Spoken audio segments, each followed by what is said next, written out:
2023 South Australian Drift Series is brought to you by these sponsors. Scott's Tyres. Tyres are for drifters by drifters. Shannon's Insurance. Share the passion. Cartoys.com.au. Online performance parts. Shockworks Coilovers. Redefining the coilover experience. And also TRS Insulation, Adelaide's leading retro fitting specialists.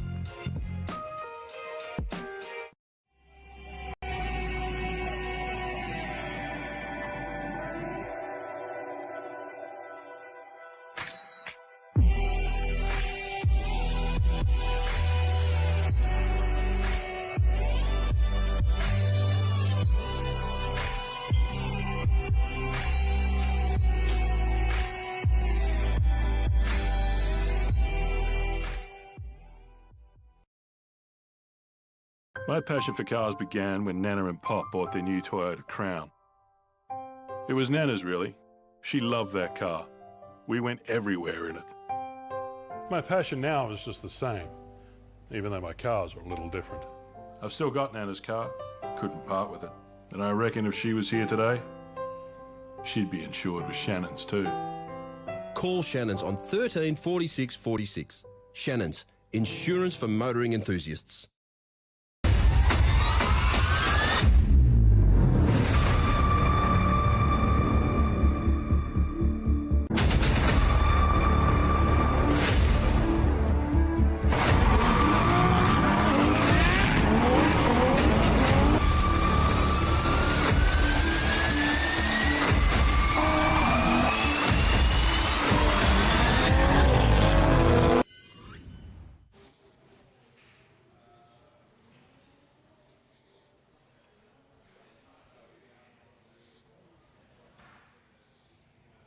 How you going, guys? My name's Josh. You might recognise me from Keep It Reet. I've been lucky enough to be invited up here for the round 4 and 5 of the finals of the Drifting SA Championship here at the Bend Motorsport Park. Today I'm going to be running you through the layouts for not only today but tomorrow. The special part about this event is the fact that it is the double header weekend for the championship. So we've got the pointy end of not only L1 but L2 fighting their way through this weekend to see who takes home that trophy at the end of the weekend. So pretty special one. Drivers are going to be putting it all on the line.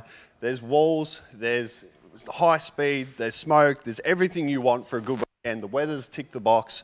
So if you're sitting at home, make sure you do not stay home and make sure you get out here because it's one to not miss, that's for sure. So I'm going to be running you through this layout. So for today we've got L1 and L2 starting in this vicinity down here at the track. We are positioned here right now, so a bit of viewing along this wall, a bit of viewing up the back, so plenty of places to watch from, but we've got L1 leading off the start line from here. They run around the outside of the track. Hey guys, sitting on the kids zone wall. The reason why Drifting SA like to run a bit of a speed gate thing is to keep guys, things nice guys and in the fair. green They don't want drivers getting glasses. away from each other, so what they do is they limit the lead car as they head around to make sure that chase car can stay nice and close before it heads into the first corner. So L1, the pro guys, head around the first turn. They come through here, they initiate at this triangle grass patch right here. They're initiating to the left, and then they're running into the wall right up the top here. So what we want to see when they head into that wall is high aggression, high speed. We want to see them risking it all, basically. It's great for us to watch, great for you to watch at home, or if you're coming down to the track, sending it all in that wall. High speed, high smoke, no room for error. So it's all to chance this weekend. As they come around the turn, the main wall turn, they're out nice and wide as they come through this section of the track. The reason for that is it allows the chase car to stay and maintain proximity. If they are cutting the corner, then they shut the gate on the chase car, sorry. So staying out nice and wide as they head through, and they are transitioning from this portion of the track, nice and aggressive out to the ripple strip, maintaining that angle that they wind on from there all the way through this corner, then back over to this ripple strip, and again, maintaining that angle and finishing nice and strong. This is the last turn. As they finish here, they're buttoning it off. They go around and they go for another lap. They switch positions and off they go. So then, we don't have just L1, remember, we have L2. So double the excitement this weekend. Some of these guys are learning the ropes. They're stepping up into that L1 and they're really dialing in their cars. That's a mute button. First couple of years of competition. So we run them a little bit differently, a little bit of a different track. Instead of taking the big bend where the wall is and risking it all, because we don't want these new guys to crash their cars before they've even taken off in their career, we send them through this section of the track. So they are starting in the same spot as L1, the pro guys. They're coming through here, a little bit more controlled, a little bit easier for them to maintain, side-by-side action as they hit the gas down here. They come through. Once they clear the speed gate at the end here, they are full speed in here. Again, lead car is transitioning out near the triangle here, much like L1. Chase car doesn't actually have to do that. We make it a little bit easier to, hit that first corner in the chase and not be, getting all over the shop before you even approach the main corner. So lead car transition, chase car can tuck in as they head back into this shortcut track. So we want to see them out nice and wide out here, wide out to this ripple, and then about mid-track as they come through the pointy end of the first turn. So as they come through here, they're mid-track, and again, much like L1, pretty much the same from there on. They head out to the ripple strip, mid-track to 3/4 of the way out here, over to the ripple, and out, finishing strong on the outside of the track here. So the lines, the only difference this weekend between L1 and L2 is that main corner. We expect the L1 guys to be throwing everything they've got at that main corner, and we want to see, nothing left on the line. So when you get to the pointy end of these competitions, the driving really steps up. Drivers might start slow, start of the year, gauge out the competition, see how they land. And as they get to the pointy end, there's just nothing left on the table. So make sure that if you are sitting at home, the weather has ticked the box this weekend. You can get your tickets online. You can get your tickets at the gate. Why waste the weekend? Come join us down at the Bend for Drifting SA's round 4 and 5 of the championship. Back up to you guys. Is that all right?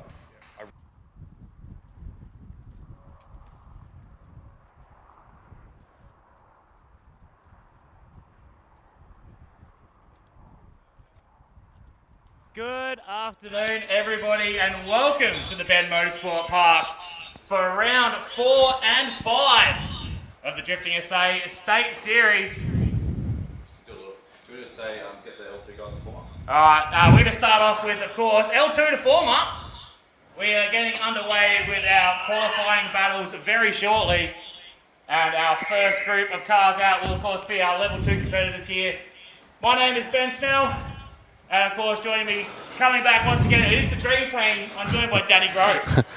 It's good to be back, Ben. Really good to be back around everyone and catch up. And I've been out of the scene for a couple of years, but whoa, thanks, Pete. Do I need? So Pete's come over. I need to take the microphone much further from my face. That's it's just for something different. We've got fancy new mics. We've got roving mics. I look like a right now. A J-pop star. Yeah, that's right. But we are here, the two gnarliest layouts at the Bend Motorsport Park. We're going reverse today. We're going to be running around the bowl in reverse. So the prime parking location, we can see a bunch of cars over there already parked up against the fence there. That is where all the action's going to be this weekend, coming through that bowl into the infield and then finishing just at the end of turn 2.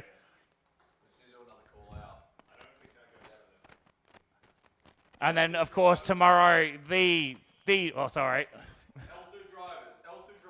to inform now. L2 drivers, we need to inform up.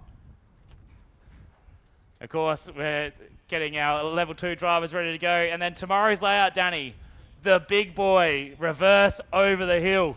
Yeah, that's it's a sketchy layout, Ben. That's going to separate the men from the boys. Yeah, for sure. We've just introduced a whole bunch of extra concrete on the outside of that corner too, to improve the flow.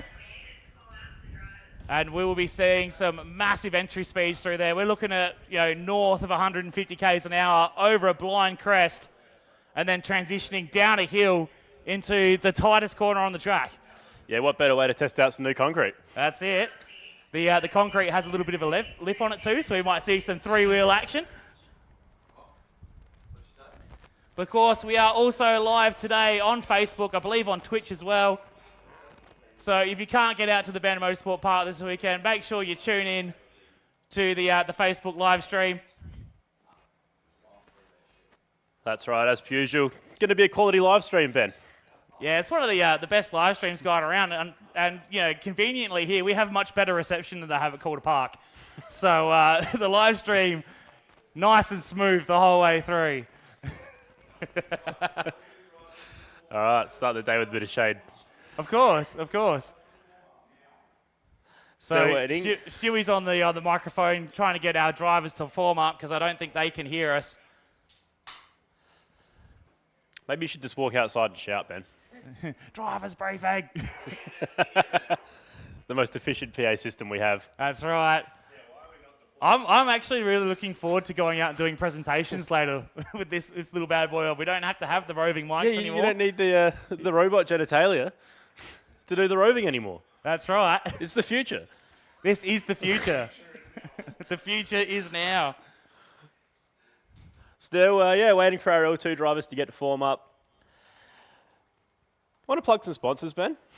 Yeah, Have I we got a will. list? I just gotta find them.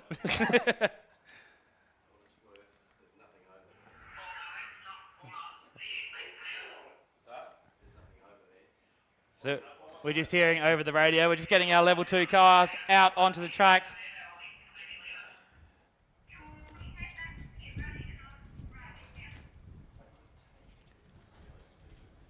So we're about to get underway here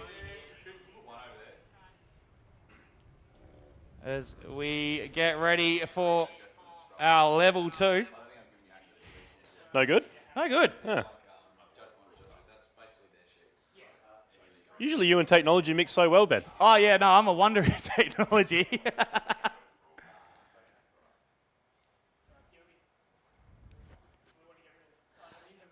Now, funnily enough, I didn't plan this. Obviously, we didn't plan this because I didn't really plan anything. What's planning? But this day is exactly 2 days from when we stopped commentating. Yeah, right. Wait, 2 days, 2 years. It's been 2 years to the day. It's been 2 years to the day since we stopped commentating. There you go. So there's significance to this. Sorry, everybody, we're back. Yeah.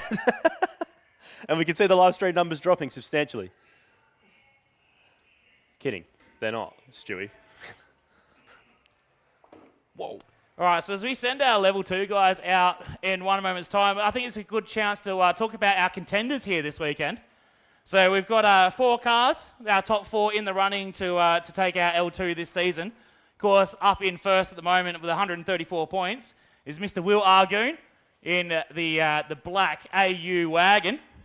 And in second, only 2 points behind, is Jacob Clark, sideways craze in the LS-powered S14. A little bit further behind them is Alex Coxon in that bright red 180SX. And then Jamie Richardson sneaking himself into 4th place in that blue S13. You'll see him out here later as well today. Actually, I believe that's Jamie over there on the line, ready to go, next to Carl Rogers in the R32 4-door. And I remember you saying before, Ben, Will, currently our leader in L2 competition, has only been drifting for around a year or 2. Yeah, so Wills is a graduate of the Pines Training Academy. Yep. Down at Mount Gambier. And yeah, he started drifting about 18 months ago to 2 years ago. This is his first year of actual competition here in L2. And that's what L2 is all about. It's giving these guys that don't have a lot of experience and, dipping their toes in the water, they can come out and do a competition without having to worry about facing the likes of Hayden Houlihan, Scott Miller, Luke Viersma over from WA, Matt Harvey over from Tasmania as well. Like all these top national level drivers, you don't have to worry about those guys. You're out here in your own little pool of drivers, driving with people that are around the same skill set at you with similar cars. We have rules in L2 like can't have fancy dog boxes, can't have fancy diffs, stuff like that, to really try and level that playing field. Is it a set power limit, Ben, or is it a gentleman's agreement? It's a gentleman's agreement. We're talking 200 kilowatts per tonne gentleman's agreement. So if you've got a V35, you're going to have about 600 kilowatts. Looking at you, John. So we've got our first bunch of drivers out there getting ready to go. Of course, that is Carl Rogers in the SA Quality Guard rolling R32 4-door. Carl's been around for a while. He's a lovely fellow, always down to help out people that are in need. The amount of times I've seen posts going, I need to get some tyres. He's like, if you can come down to where I am in the western suburbs, I've got a tyre changer in the shed, go for gold. So, yeah, great member of the drift community there. Carl Rogers sitting on the line, getting ready to go next to what I believe is Jamie Richardson in that blue S13 with the pink cage.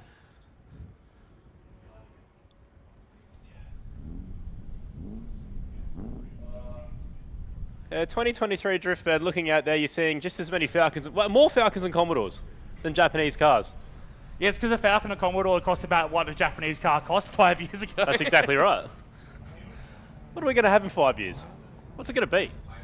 Stingers. Stingers. Stingers. They won't actually let you use them no more. Can't use stingers. So it looks like we've got Goonie lined up in the second row there next to Jock Manser. As Danny drops his bottle of water.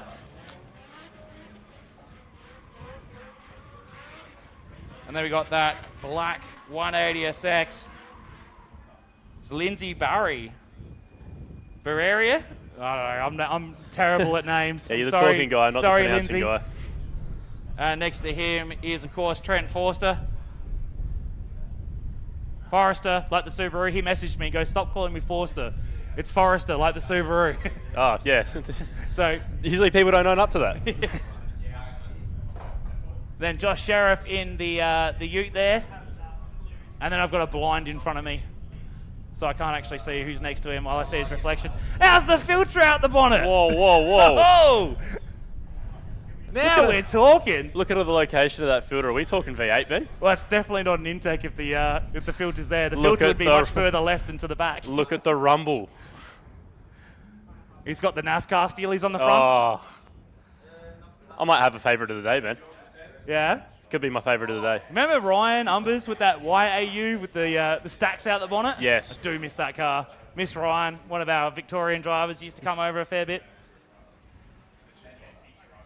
Always good to have our humble events invaded by the Mexicans. And then the two-headed Mexicans, because we've got we've got Matt Harvey over as well. Yeah. All right, here we go. We've got our first bunch of cars going up. I'm literally blinded by a blind. I cannot see. So Jamie Richardson is going to be in the lead with Carl Rogers giving chase.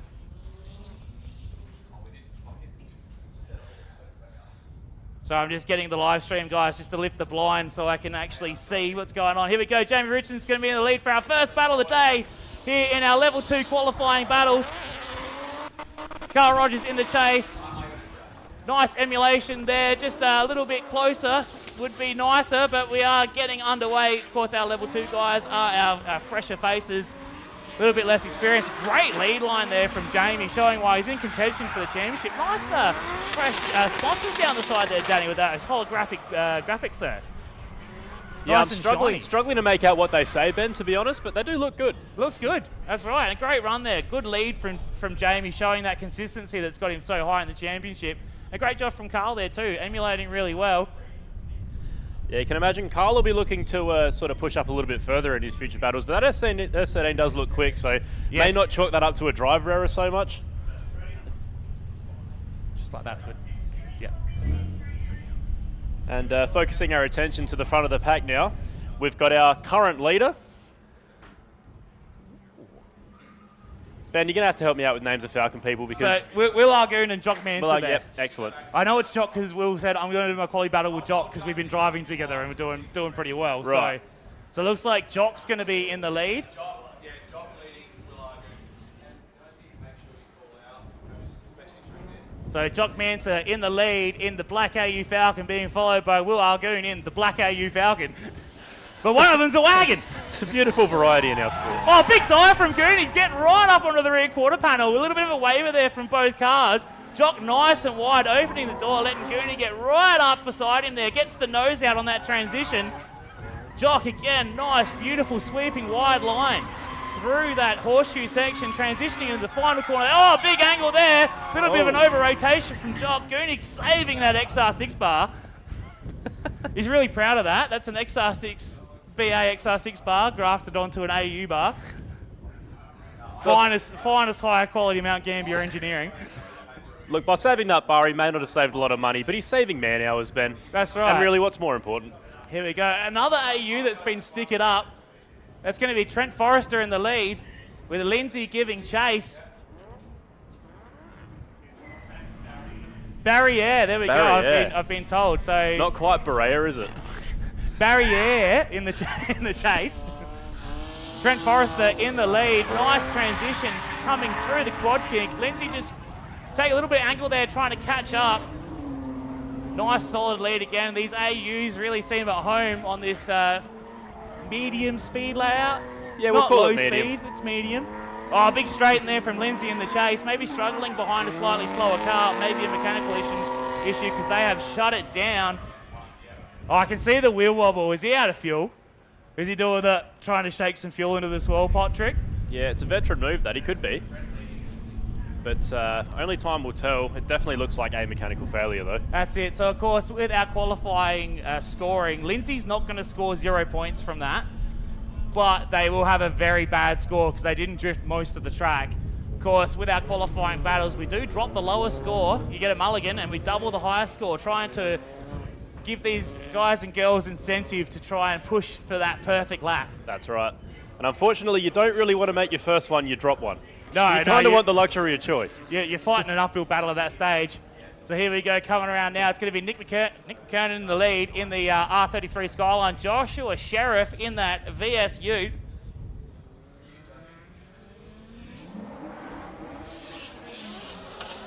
There we go, nice lead there, transitioning into the bowl. So in the driver's briefing, the lead car needs to initiate to the right, then transition to the left. The chase car can straight line that first corner and really dive into the lead car there. But Josh Sheriff just getting absolutely walked right now. Good, nice lead line in the chase, but probably want to see Josh trying to sacrifice something else to try and get back up in the door of that R33.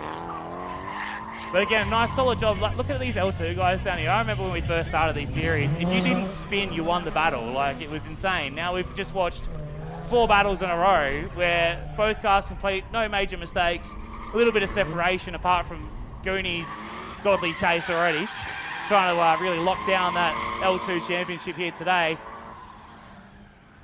Yeah, Got a couple of stalwarts now coming around. It's going to be Brody Black.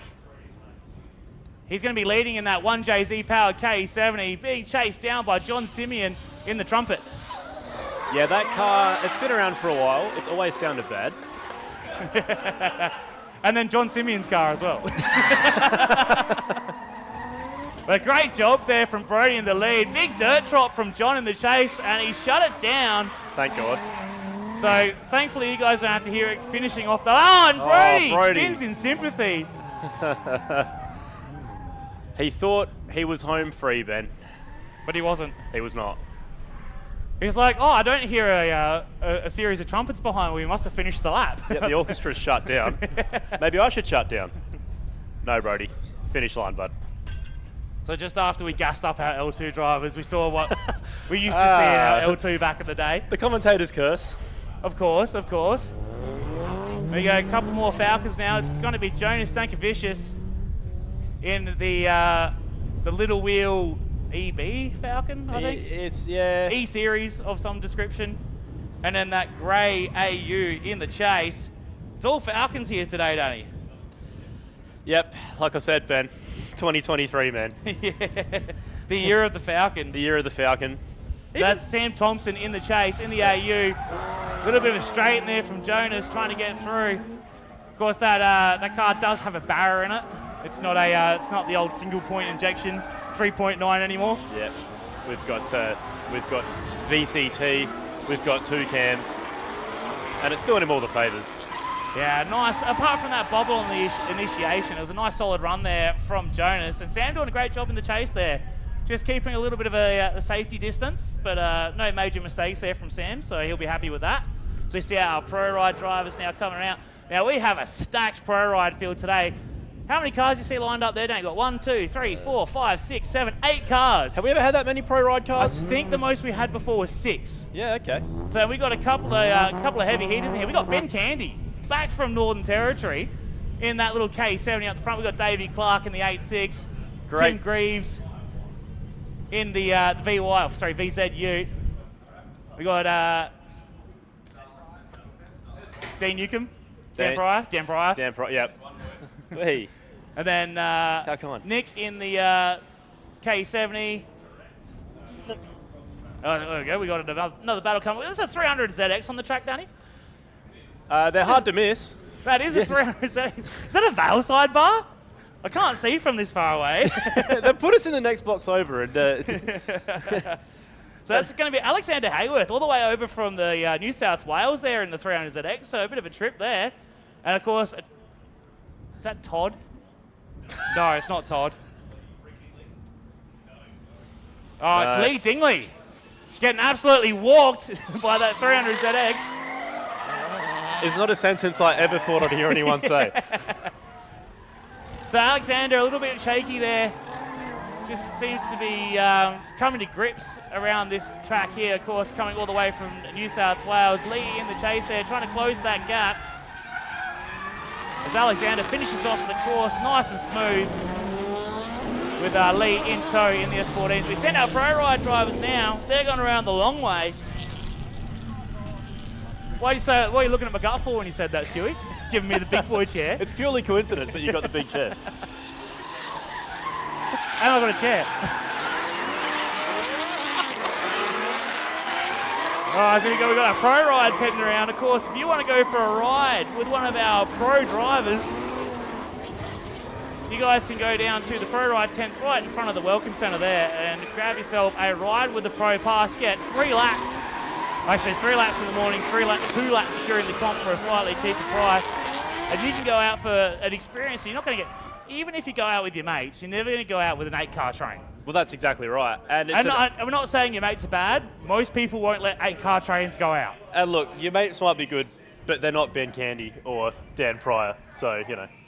That's right. Go out with them. So coming up now, we've got Eli into the Smurf Blue 31. And that's going to be Sam Gunter in the famous chase. internet troll that posted a photo of him selling his other Blue 31. Yeah. So Samuel Gunter in the chase in that really good looking S13. It is good. Very well styled car. And then we got Eli in the Smurfmobile.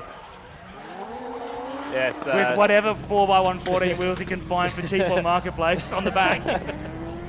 Nice wide line there from Eli though, really opening up the door to allow Sam to get in there. He had to pull the nose out. But definitely don't want to hit the back of an R31 with the front of an S13. There's definitely a difference in strength to those. You've got paper mache versus brick. Yeah. As our ride with the pro drivers now heading around. Oh, they're doing the quad king. That's an interesting choice. Tim Greaves diving up on the door of Dan Pryor there. Good to see Kai Nelson out getting some laps in without his SR exploding itself. Well, Ben, it's early days. He's got plenty of time to make that happen. No, I won't put the curse on him. It's great to see him out.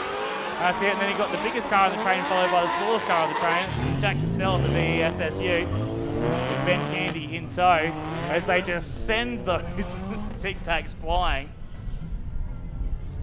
All right, coming around now, we got our next battle. It's going to be a Ricky Lee Clark and Liam Kirk. Of course, Liam, that R33 was built right before round 2, I believe it was. They smashed it out in like 2 weeks.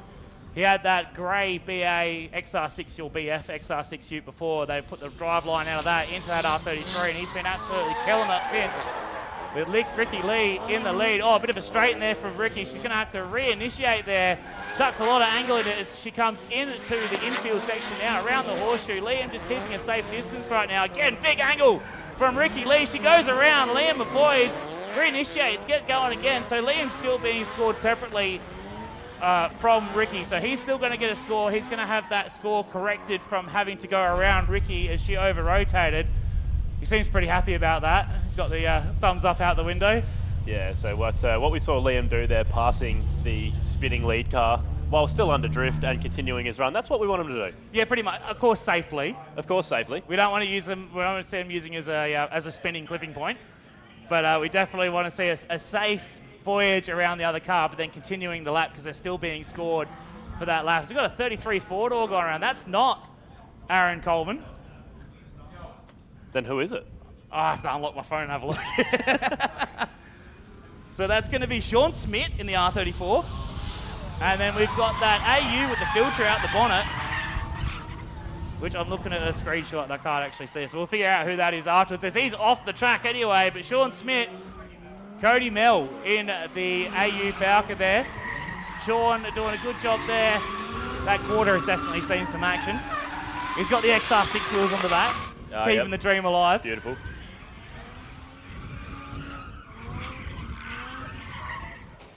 So, oh yeah, so in the list of cars, he didn't send a photo, so according to my paperwork, he's driving Homer Simpson's car.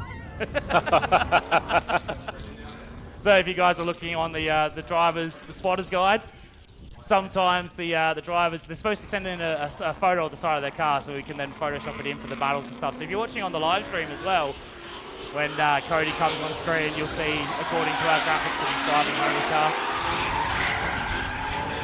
Yeah, it's the default photo. Will's got a bunch of them.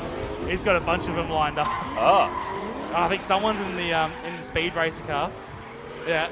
So Emilio Chingola is in the speed racer car. So we just see 4 more of our Ride with the Pro drivers going around there. And now we have Todd Lipczynski.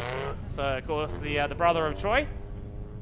He's kept the SR dream alive though, and he's going to be chasing Alex Coxon. So Alex Coxon currently sitting 3rd in our standings. Actually, I'm just looking now on our spotters guide. It's actually got the points. Eli's in 5th. 5th. Good work, Eli. He's Mr. Consistent. That's it. He's always there, Eli. All right, here we go. Alex Coxon now in the lead. Nice snappy transition down the hill into the Quad King. Really smooth through there as well. Oh, Todd throwing it in backwards behind him. Has to pull the angle out to now try and catch up now. Again, super smooth, super wide arc there from Alex in the lead. Todd just cutting a little bit of line, getting back up at the door as they come across the line. The pool noodle to rear bar. Really good job by Todd to make up that gap again, Ben. Yeah, so it just cut out a little bit of line. So the judges, I don't think the judges want the drivers right out on the edge of the track. It's around 3/4 track is where they're looking for. But okay, of course, as the lead car is super wide like that, it gives the chase car ample time to get right up in the door. As we see now, we're going to flip them around for the second half of these first round of qualifying battles for our level 2 drive. It's going to be Carl Rogers leading this time with Jamie Richardson in the chase. So don't worry about what we saw in the first battle. That doesn't matter to this battle. These are all separately scored runs for our drivers. It's all qualifying. They're getting points for this. So we don't have to worry about whether there was a gap or anything this time. Each driver is just judged for what they're doing right now. You see Jamie actually get caught up, got a little bit aggressive there on the initiation. And had to check up and really drop back, as you can see him now. Really trying to work up onto Carl Rogers. Carl doing a great job in the lead right now, nice and smooth. Fantastic job there from Carl. As we see Jamie again just getting checked up a little bit on that transition. Cuts the corner, trying to get right up on the door across the line. Yeah, Jamie, he's been looking like he's maybe been struggling to find that balance between, that kind of fighting the grip with the car. He's either really gripped up or maybe carrying a little bit too much speed in places. Hopefully he finds his groove a little bit. And you're talking before, Ben, about how far the skill level of L2 has come since we first started this competition. Your ability to explain the point system and how these battles work has come a long way. It's getting better. It used to be like, I don't know, man, ask Stewie. Yeah. That was all I would say. So they battle twice and you drop around and... Look, when we stopped using the terminology of battle rounds and started calling qualifying battles, it makes it heaps easier to explain as well. Because it's qualifying, but they're battling at the same time. As we've got a couple of black AUs coming down now, it's going to be Will Argoon in the lead. Bit of a straight in there from Gooney. Maybe got a little bit keen. He blew his gearbox in the first session this morning. So he's gone back to a stock T5 rather than the race box he had, but the ratios are a little bit off. So he goes, I'm basically out of second and not enough third for the Quad King. Goes, too aggressive there. You've got to remember that AU wagon's about 17 kilometres long, and you've got to get the nose out for that final transition. Yeah, that's right. That was a great chase from Jock until that last corner. Like, he left a little bit of a gap at the start because, these guys are a little bit sketchy through that quad kick. It is a really, really technical corner to go through. So he did the right thing, kept a little bit of pace, got onto the door, and then just couldn't get the nose out for that last corner. Yep. When you're battling something like an AU wagon, that body demands respect, Ben. That's right.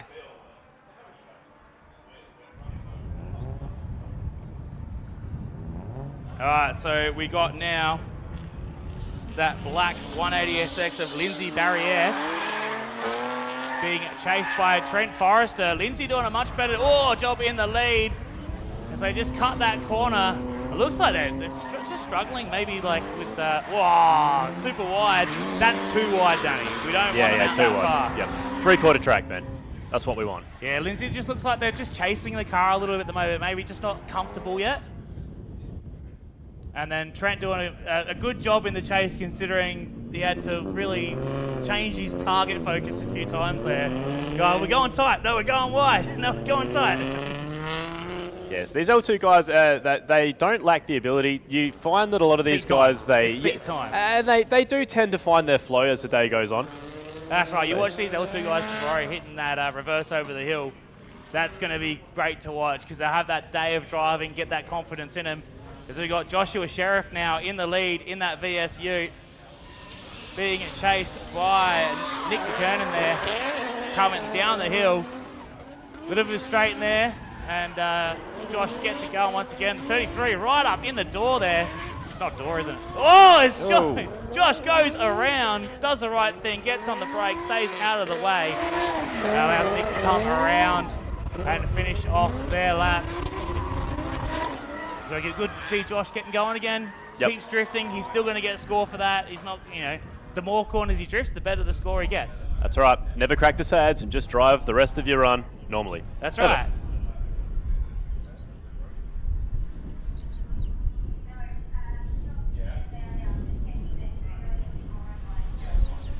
I'm still taken back, Ben. A Z32 on a drift track, it's not a natural looking thing.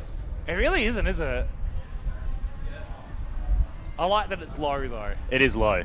It looks cool. Yeah. They're not a bad-looking car. It's just a shame about the VG30. Impossible to work on. So hopefully Alexander's got something other than a VG30 in it. Well, it hasn't caught fire yet, so... And it's still running, yeah. We might have to have a little look later, Ben. That's right. So I think we're having a little bit of a hold-up now as the race control are trying to figure out what's going on, because John Simeon, of course, didn't finish his first lap and he's bowed out. Looks like we're going to pull Brody to the side to give John a little bit more time to get his car sorted. So we're going to move on to our next battle, which is going to be Sam and Jonas now in the Falcons. And just for the people watching, Ben, do they have a time limit on how long you have to get that car functional again? It's not like a hard and fast 5-minute rule like you see in some other competitions. We just basically give them like a reasonable amount of time. So like we'll hold Brody to the side and run through these battles. And if John still isn't done by now, as John comes out. Look at him. But if we'd run through these battles and we're ready for L1, we'd be like, all right, John, like you've had enough time kind of thing. So Yep. So we got Sam and Jonas now in the Falcons. We got an AU and then we got an older Falcon with a newer motor than an AU. He's bookmarking him. He's retrofitting. That's it. Nice line there from Sam in the lead. Just has to extend to get through that corner, but he's doing a good job there. Jonas doing a good job in the chase. He's always felt like he's lacking in the chasing. He's just not confident yet, but as he just has a little bit of a bobble there. But it's good to see Jonas stepping up again. Oh, Sam goes around. Good thing Jonas could pull that up with are they 14s or 15s on it? Whatever they are, they're small. Well, it's a big car that makes 15s look like 14s, I think. Yeah, it is, isn't it? And it can be hard, especially as a new competitor in a competitive environment.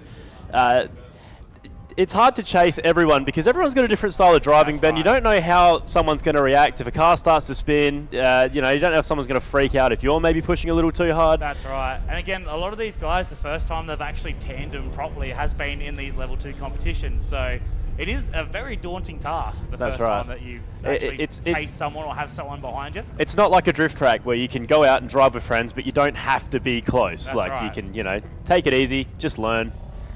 All right, so we've got Lee now in the lead with Alexander giving chase. So the S14 up front.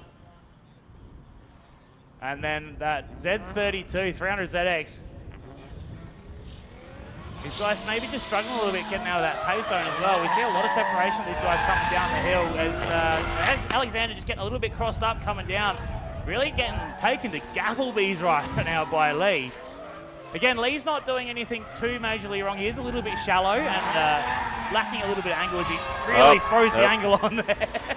He did it again, Ben. Did it again. We don't want to see our lead cars trying to like race away from the chase cars. We don't want to see him like taking the angle out, running a shallow line, trying to gap them. Our lead car's job is to run that nice open wide line with a nice consistent amount of angle. Doesn't have to be That's on right. the lock stops the whole way. That's right. Be accommodating. Be friendly.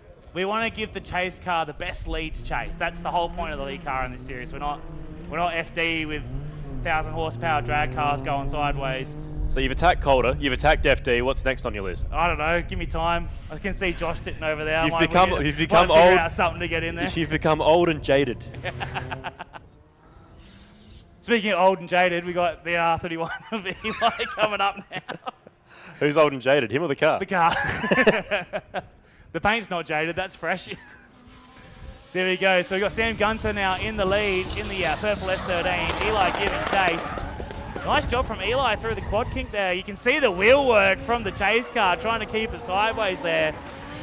And again, nice smooth lead. This is what we're looking for our lead cars. Nice wide line, consistent angle, nice smooth transitions. Of course, our L1 guys are looking for a much more aggressive, snappy driving style. But a really, really nice lead there from Sam, and really gave Eli the opportunity to get right up on him in that 30 ET powered weapon. Yeah, absolutely. And I hate using this term in a battle sense, but that you're almost working together.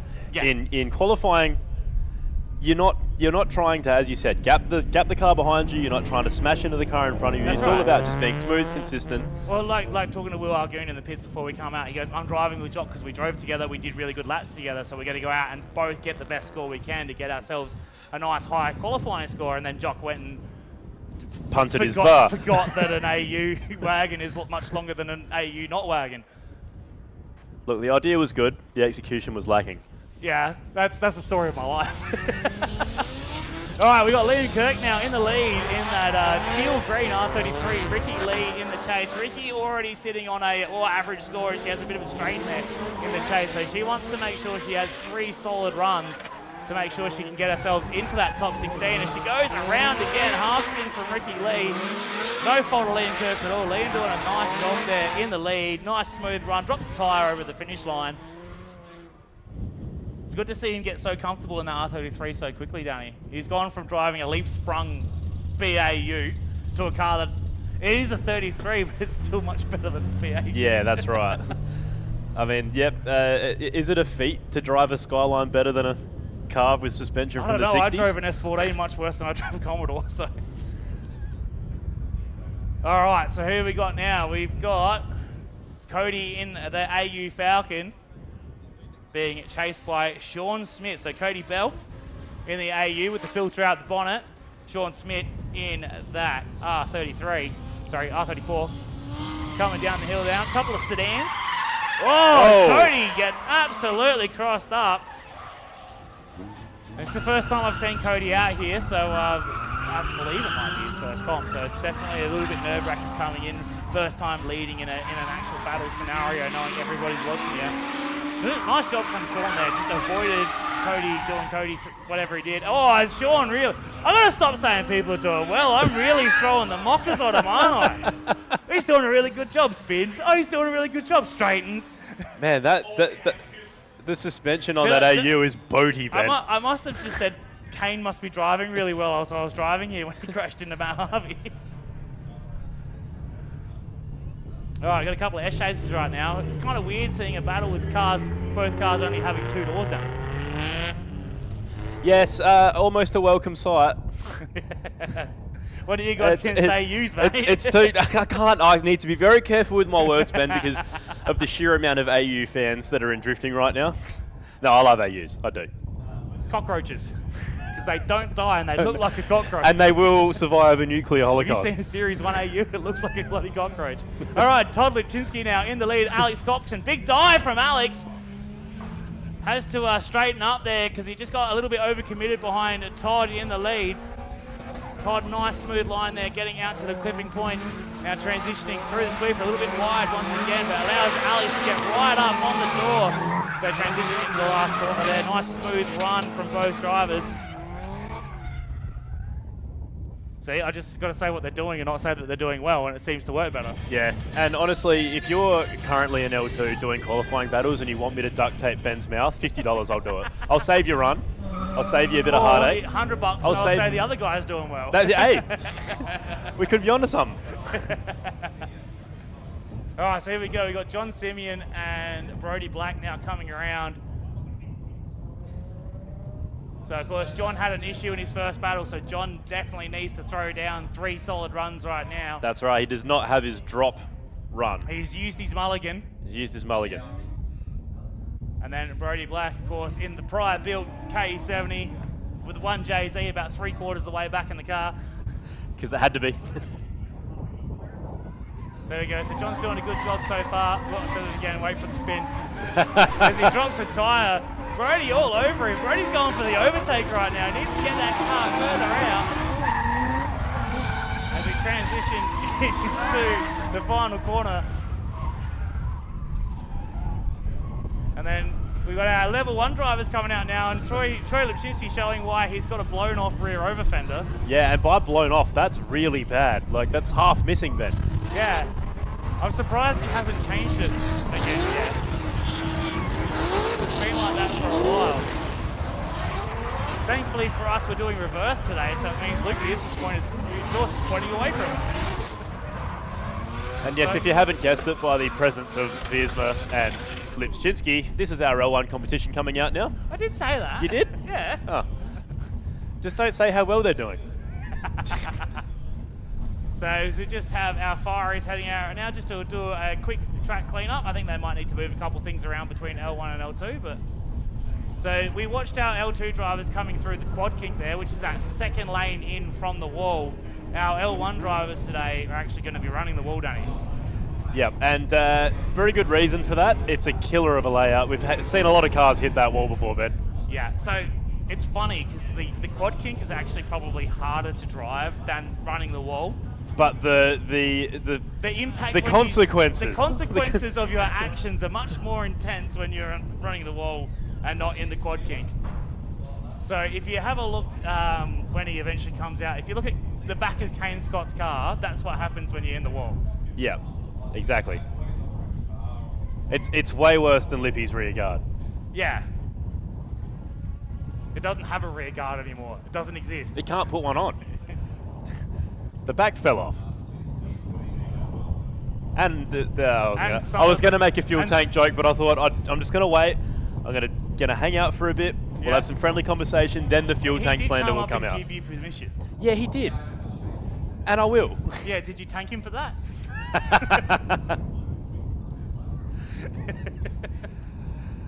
Oh boy. So there you go. There's my A material gone, stolen. Thanks, Danny. Didn't think you'd drop that one. All right, so we just got our Fireys there, just giving the track a quick sleep. So of course, as our L2 drivers come through the quad kink, drop a bit of dirt, that dirt ends up right where our L1 driver's going. And trust me, I know when you hit that dirt, when you're on that bowl, it sucks. Your car into the wall. And also, it's not fun. So massive shout out, of course, to all of our Fireys, our officials, our volunteers. These guys were out here yesterday in the bloody 40-degree heat, setting up the track for today. So again, massive shout out to all our volleys out here. And Stewie ruined his Nikes. What condition were they in before? Were they mint? Fair. They were okay. fair. They were fair. They've dropped from a soft 6 down to probably a 3 on a good day. A hard 4. No, we're talking about his shoes, not his face. I thought you were going to say something different there.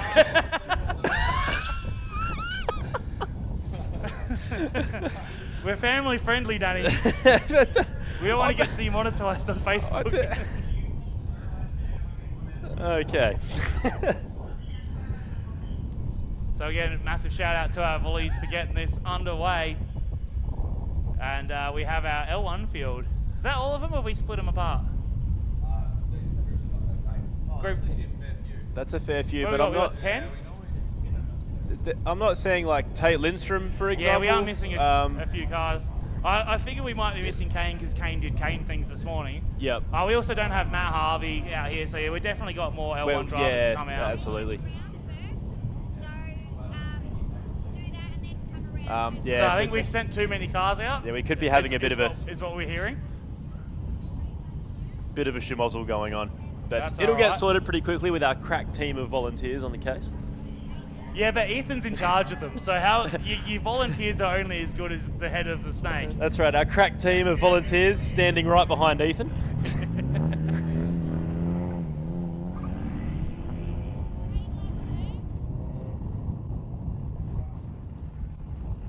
All right, so don't forget, ladies and gentlemen, as well, as you can see, our ride with the pro drivers lined up, ready to go. You can go out for a ride with the pro car today. Just head over to the tent right in front of the Welcome Centre there. Grab yourself a ride with the pro. But here we go. We're into our first round of L1 qualifying battles now. It's a parade lap. Is what we'd be saying after the parade lap. It's man. a parade lap. I'm like, you're going really slow, and I hear there's a parade lap. What happened? What happened to drifting? The AUs are going faster than this. The XLs are going faster than this. I saw the Aussie racing cars out before. They look really, really small on that track. Well, that thing is, Ben, they are really, really small. Oh, really? I didn't know. He's both of his... Troy's ruined both of his cars. Just Stewie. I don't know if we can hear you over the microphone, but... Yeah. It's just that we've got monetization to worry about. Stewie, if I cannot swear for 2 days, you cannot swear for 2 days, okay? You know, it's the Spotify. Yeah. Oh, so I can swear, can I? Can we get a PG-13 overlay on this live stream? This live stream is intended for certain audiences. Viewer discretion is Only advised. one. One? Ah. When, I got to use that wisely. well, Stewie just used it for us. Damn it. Oh, here we go. So we're going to ride with the pro now up onto the bowl. Kai Nelson are leading the way, followed by a couple of big boys and then a trio of KE70s. We got an LS powered one, an SR powered one, and a 1J powered one. Yeah, K70, the real versatile chassis of drifting. But none of those engines actually fit. That's the problem. They're in there, but Yeah. So what? You're sitting on the bell housing. all right, here we go. We got an actual battle this time. It's going to be Troy Lipczynski in the lead. Tyson Alexander in the chase in the S14. Nice snap from Tyson in that chase position. Troy right up on the wall. Got those tyres blazing. You can see him just lift off there to get the car into the infield section here. Tyson again, big angle, too much angle from Tyson. Goes around. Troy flowing through the rest of the course there. Again, they're going to finish at the same spot here as they come around that left-hander. That's the finish line where Troy buttoned off. Tyson's just got a little bit keen there, I reckon. Yeah, awesome. First run by Troy. First run straight out, up against the wall, no fear. No fear. Stewie. We're the ones that are supposed to talk crap. Stewie, I'm trying to be a bit positive. Yeah, it's all I positive. just... It's positive vibes. Oh, we thought you were nitpicking Troy. All we hear is slow. We're like, Troy did a really good job there. Slow. Slow. Oh, by all means, Stewie, take the microphone. Yeah, you shouldn't put us in with the judges. Definitely don't put us in with the judges. We need a divider then. We need a divider. We need a petition. A partition. No, we need a petition to get a partition. Yeah, we petition for a partition. There it is! I used my one! Oh, no, you threw it away. Now we're going into an M. Well, I've still got mine, Ben. Wait, is it one per person? Oh, we've got a battle on, thanks. It's going to be Kenny Hennig up on the wall himself with Aiden Scott giving chase. Nice solid lead there from Kenny. Are we sure that's Kenny driving or is Kane in his car? That's Kenny. It's Kenny. So Kenny there in the lead, you can see the helmet. And then Aiden doing a great job in the chase. Too many Scots. We're down to 2 and it's still too many. And the car that's driving isn't a Scott. is in a Scott's car. You just need a flow chart, right? So the flow chart would read, is it Kane? And the first one says, does it say Scott's tyres on the car? Yes. Can you see a flannelette shirt? No. Huh? It is. Okay, so yeah, it was Kenny. We did see a flannelette shirt. All right, so Aiden and Kenny there. That we're just getting confirmation because the Scots do like to share cars as well. Yeah, they do. Yeah, that looks like Aiden. I'm getting a close look, and that's Kenny with the motocross helmet with no visor. Yeah, classic Kenny attire there. Absolutely, you would not mistake that for He anyone doesn't else. want the wind to blow his helmet up. Yeah, like you said, always swap between cars. Quite common for that little group to have breakages and accidents. So, yeah, always keep you on your toes. Has Kane touched it? Yes, it's broken. Basically.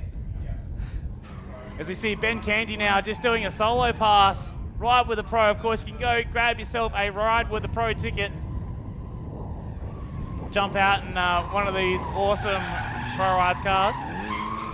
Ben, he moved down here from Northern Territory. Originally from SA, moved up to NT, and now he's moved back. So hopefully we do see him at a few events now going forward. Yeah, he did a few events up at Hidden Valley and did quite well as well, considering, it's an SR powered K70. Hidden Valley is a huge track, super fast track. So, driving a little, small, nimble, twitchy, underpowered compared to a lot of the Northern Territory boys' cars. Yeah, exactly. Especially your super high-powered, super grippy cars like Mitch Doyle. Pretty much every car. Well, pretty much every car in the Northern Territory. All right, so we've got a couple of S13s going off now, so it's going to be the final battle. No, it wasn't the final. He got knocked out in the semi-finals. Anyway, the only person that's beat Luke Beersman so far is out there on the track, and it's going to be Scotty Roberts in the Edwardstown powder coating S13.4 in the lead. Oh. Big dive from Beersman there in the chase. Lights off. Look at the smoke. Look at him just drive up to the side of Scotty Roberts. Scott with a nice solid lead so far. Again, big dive from Beersma. You can just see how aggressive he can drive that car. You can see him pitch the brake and then just not hit him and then just jump into the side. Yes, So I was having a chat with Peter this morning. So they were on the New Zealands, which I believe Scott is as well. And they went, we don't like how these feel. These feel a little bit inconsistent compared to the other Salons. Of course, Peter Viersma being Peter Viersma and knowing everyone in the country has gone, yep, no worries, I'm sending someone down to statewide. Open up for us, please. We need some new tyres. He makes it look easy, but I wouldn't say he's sailing. It's not clear sailing from here. Is that an antenna on his roof, man? Or is that a camera? That's a 360 camera. That's a 360 cam. It looks like Bender from Futurama. He's got John DiMaggio on his roof. Pretty interested in seeing some of that footage at the end of the weekend. That's right. So, of course, you can follow Luke Viersma. I think it's Luke Viersma 541 or _541 on the old Instagrams. Of course, pretty much every driver out here has the Instagram these days. We've got a couple of Nissans coming up now. Both not powered by Nissan engines. We've got a Barra-powered S15. We've got a 1JZ powered R32 with an S13 front. That's right. That, of course, means it's Harry Whitehead in the lead and Hayden Houlihan chasing him. Now, these guys do laps every single night on a Seto together. So these guys literally drive 2 hours together every night. And you can tell right now, because they are just in sync. Harry with a great lead there. And Hayden all over him right now. Just drops back a little bit, transitions again, just right up onto the door. Yeah, fantastic run there by both of those drivers. Hard to fault, Ben. That's right, great run there. And again, you can tell that they have spent so much time driving together up on the sim and just in sync with each other. So that's exactly what we want to see for our qualifying battles. We want to see our drivers in sync and just putting on the best show for everybody out here at the Ben Motorsport Park and of course everyone on the live stream. On Facebook and YouTube and Twitch and wherever we are today. Wherever you get your podcast. Where all good podcasts are found.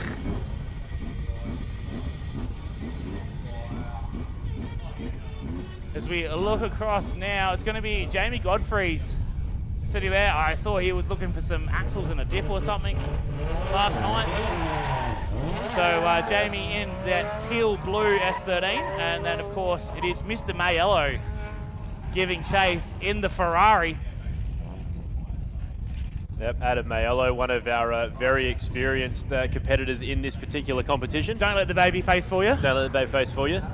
Oh, as he gets a little bit too deep, but it looks like Jamie shut it down. So Jamie, he was having issues. It would be really good to see Jamie not drive back onto the track, but Adam doing a great job there by not driving into him, but Jamie just trying to get out of the way by getting in the way at the same time.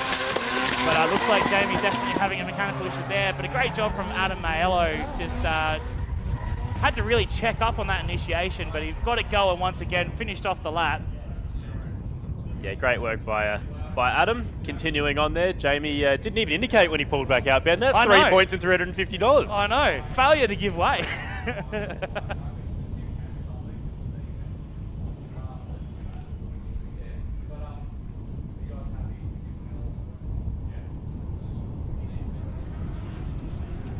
So flipping it around now, front of the pack, Troy Lipczynski in his S13 Sylvia, and he is with Tyson Alexander. Yet another two guys that have had a lot of experience in our Humble State Series. That's right. Tyson's one of the drivers that stepped up to L1 this season from L2, and it has shown leaps and bounds. Like, his driving has come so far this year, and it shows that stepping up and driving with better people means you can be a better driver, because you get to trust the people in front of you a lot more, and you get to do faster and better layouts, and basically it's just better, more fun. Absolutely. As the old expression goes, iron sharpens iron, Ben. Good expression, Danny. I didn't make it, Ben, but nice work, Danny. All right, so Tyson doing a great job there in the lead. Is that his window seal just flapping around? Of course, that car constantly falling apart. He drives super aggressively, and Troy doing a great job so far, also driving super aggressively. It's great to see Troy not only do 2 good laps, but 2 laps where his car stayed in one piece. And it just shows that when you get a little bit of consistency behind you, you can actually do well. Because he used to do really well in the 31 because it was super consistent. Of course, he's had a lot of teething issues in that S13. And it's good to see it holding together. Driving that 31 for about 15 years. So, yeah, and about 14 of those years he didn't know what car still was. Oh, so Hemmings, was he a late arrival? Did he not get here? So yeah, speaking of Pines. Oh, so did he bring the S14 and then... Oh, so Hemmings in his backup car that has power and stuff in it than half the field. Must be nice. But yeah, comes out, first lap in the car, up on the wall. So that was a warm-up lap there for Tom Hemmings. Not a solo pass, so he wasn't judged on that. So hopefully that's not the best lap of the day for him, because it was a good lap. We know he'll do it again, Ben. That's right. So we got Aiden Scott and Kenny Hennig now. We have confirmed that's who's in the cars. Yes. They're actually in their own cars, which is a rarity. We can say it with complete confidence now, without going. Kenny's just run out and jumped in the car while it's in the warm-up. There we go. Aiden Scott now in the lead. Kenny Hennig giving chase. Oh, a bit of a straight in there from Kenny. Gets it going once again, catches it. A little bit low there from Aiden, cuts that corner. As you can see, Kenny doing a great job there, following the line that Aiden's setting for him. Nice solid angle there from Kenny. Gets a little bit wide once again. He did that on his lead as well. And Aiden doing a good job through the second half of this lap. Comes across the line. Kenny right there in tow. Drops the tyre at the end. It wouldn't be Kenny without a dirt drop.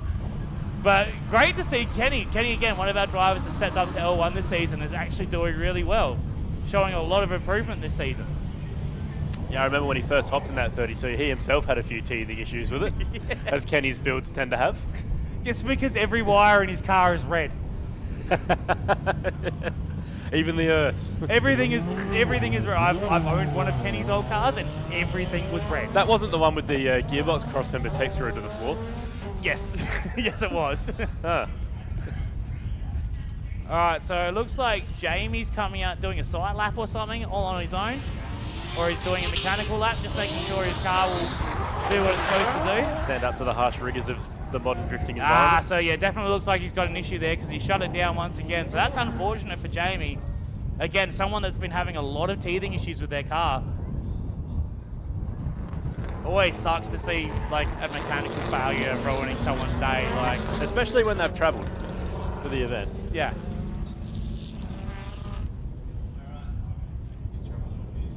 Yeah. Yeah, it's the bend is still a long way from town. It's a long way from Seacliff. All right, Luke Biersman now in the lead. Scotty Roberts in the chase. We saw Luke absolutely... Oh, get him right up on the wall. Great job there from Biersman so far. And Scotty Roberts hanging with him, doing a great job there. You can see Scotty just cutting the line there, trying to maintain that proximity. Again, great line from Biersman in the lead. You can just see, you can hear him just playing with the throttle. Like, it's insane how well set up that car is, that he can... Yeah, you can see cars that have heaps of grip in it, but as soon as you get off the throttle, it just straightens. Yeah. You can just hear him that he's just got so much drivability in that car. And great, again, seeing him come all the way. He's actually come all the way from WA. But if you come up the big hill, I've considered you to have travelled. I didn't come up the big hill today. I cut through the hills. I didn't travel there. You took the B roads. Alrighty, so again, we've got the Sim Bros up on the line. It's going to be Harry Whitehead and Hayden Houlihan. Hayden Houlihan, of course, breaking the internet with the R32.3 or something. I don't know. It's hard to decode it. Yeah, it's the SIL line. People were saying Skyvia, but that's the wrong way around. Yeah. A Skyvia would be a Skyline front on a Sylvia. That's right. That's right, but here we go. It's going to be Hayden Houlihan in the lead. Harry Whitehead giving chase. Harry just trying to close up on there. Look at Hayden, just beautiful line coming off the wall, nice and wide. Nice solid arc there, and allows Harry to get right up on the door. Again, big angle there, maybe a little bit wide, but again, I'm not a judge, I'm just a commentator, but a nice smooth line, a good arc, and allows Harry to get right up on the door of that immaculately presented R32. Did I see a scrape on the rear bumper there? I hope not, Ben. I hope not, because you know what that means. That means the rebuild begins. The teardown and rebuild on the spot has begun. That's right, as we see our ride with the pro drivers coming out there. So we got Jackson Snell, Nick Baker, and Dominic Todd. The two biggest cars out here today, and then Nick in the little K70. Yep. Have you seen the headers on that K70? The headers? It's got 8 into 1s. Oh, wow. Yeah. It's pretty good. It's a real shame we can't hear it properly out here, out there. You know what? For all the coolness that it has, it still sounds like an LS.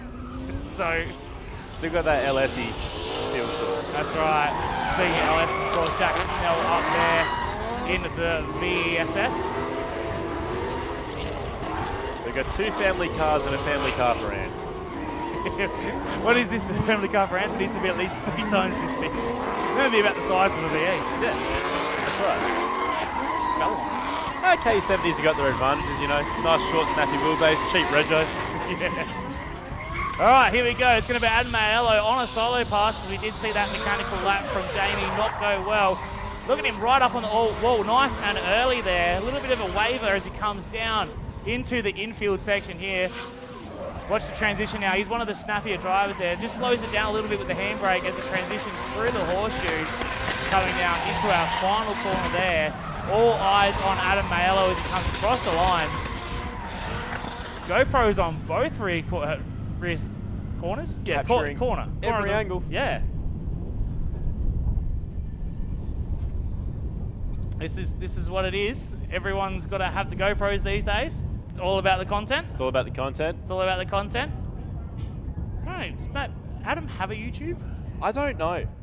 I basically just get Snapchats from him, and I don't think I ever see him on any other social media. Sometimes on Facebook, but mostly Snapchat. As much as I like Adam, he doesn't strike me as a camera guy.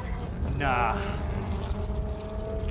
But look at Hayden. Hayden Houlihan couldn't talk in an interview, and now look at him. Now he doesn't shut up. Now he was on LZ World Tour, yucking it up with Dave Egan. Or Maz, or whoever it was. He's in.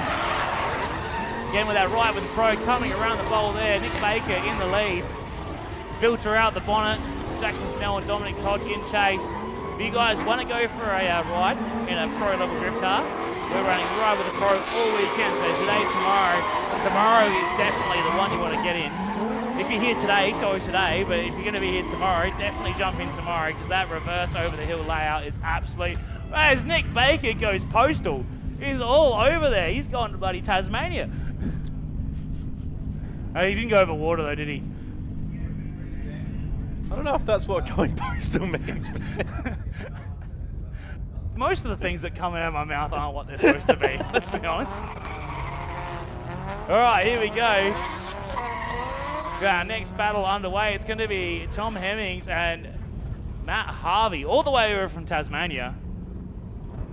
Heard from a little birdie that we might be seeing a lot more of Matt Harvey next year. Was that the word on the street? Word on the street? I hear it's a very reliable source that told me. Yeah, it was a very reliable source that told me that. But look at that, nice solid line. He's never driven this layout before today and absolutely crushing it right now. And Hemmings right up there. He sees that wounded door and he's like, I reckon I can pick that off again. And Matt Harvey, again, nice solid line in the lead there. And Hemmings doing a great job in the backup car, getting through that run with no issues. The good old reliable Safiro, that's... What is Adam Wood doing? We've almost seen an accident on the straight. The front straight of the Bend Motorsport Cartodrome just turned into South Road. It's absolute chaos. How does that happen? How does what happen? The front guard of that 32, that is a really weirdly placed dent. Yeah. That's an interesting one. Let's hope it doesn't happen again. Yeah, it's definitely an interesting one there.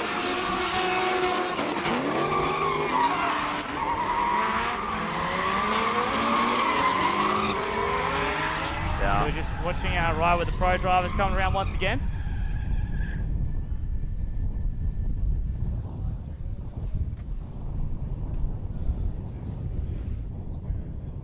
So we are in the second half of our level 1 drivers, so you know what that means. I don't know if they can hear us in the pits, but level 2 should be getting their cars to form up. They should be. They should be. We run a tight ship here at the State Series because Stewie sets us on a schedule that needs to be run by a tight ship. Yep. It's militant here at the Cartodromo. All right, here we go, the Cartodromo. All right, here we go. So we're going to flip him and reverse him. It's going to be Tom Hemmings in the lead this time with Matt Harvey giving chase in that Kumo Tyres S13. Nice solid line right up on the wall for Hemmings. Might have even grazed it. You can see the dirt being thrown as he was right in the pocket. Then look at Matt Harvey all over the back of that A31 Safiro as Hemmings goes super wide, drops a tyre. That's definitely too wide there, but doesn't faze Matt Harvey. Look at the dive from Harvey. Heard a couple of awes from the judges there. They like that. Yeah, Matt Harvey's showing us why he's one of the premier drivers in this series and definitely one to watch out for. Yeah, the first time he's been driving in this series, a premier driver in this series. One of the most premier drivers in the country. Not only the series, the country does. You could say, Ben, by default, that would make him one of the premier drivers in this series. Stewie, back me up. As we've got right into KE70 going right now on the track. See, it just sounds like an LS. I guess you're right. Yeah. It might as well have pacemakers on it.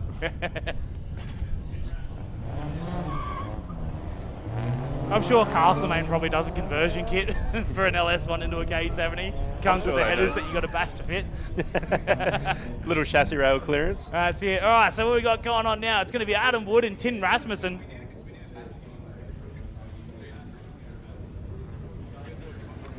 Yeah, we want a cone of silence from you guys too.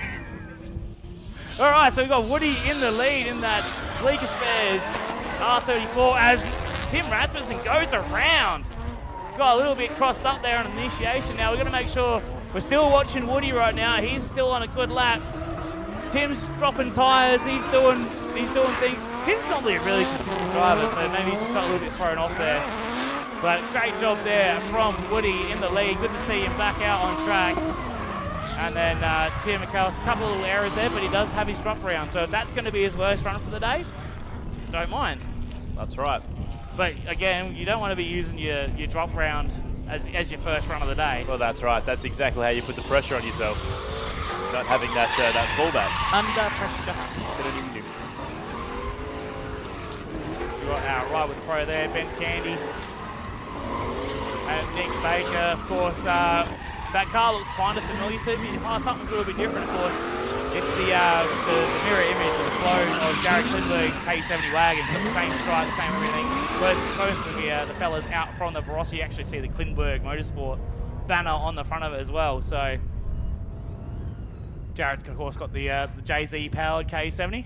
Been doing a bit of driving himself lately. That's right. So here we go. So I'm going to assume this is now Kane Scott driving Kenny's car, because it wasn't Kenny. It was Kenny before. Yep. So we're going to say this is Kane Scott here in the lead with Tate Lindstrom giving chase in that TDP mobile service. It's E46 BMW. Sorry, it identifies an E36 this weekend, according to the our contenders. Of course, Tate is fourth in the championship right now, so great job from Tate. As a nice, solid lead there from Kane in the car that he probably drives more than his own. Great chase there from Tate Lindstrom. Bit of a tyre drop, but I think he may have been over the line, Ben, at that point. Yeah, maybe. Again, the tyre drops aren't, it's not like other series where like tyre drops are like super harshly penalised. We're looking for aggressive driving, so if you make a mistake from being aggressive in the chase or you lead, it's looked less harshly upon. Wait, it's not Kane, it's Kenny. Why is Kenny doing two laps? Is Kenny doing 2 laps? We have an odd number of cars, so that is actually Kenny Hennig. Kenny's getting both his first and second rounds of quality out now.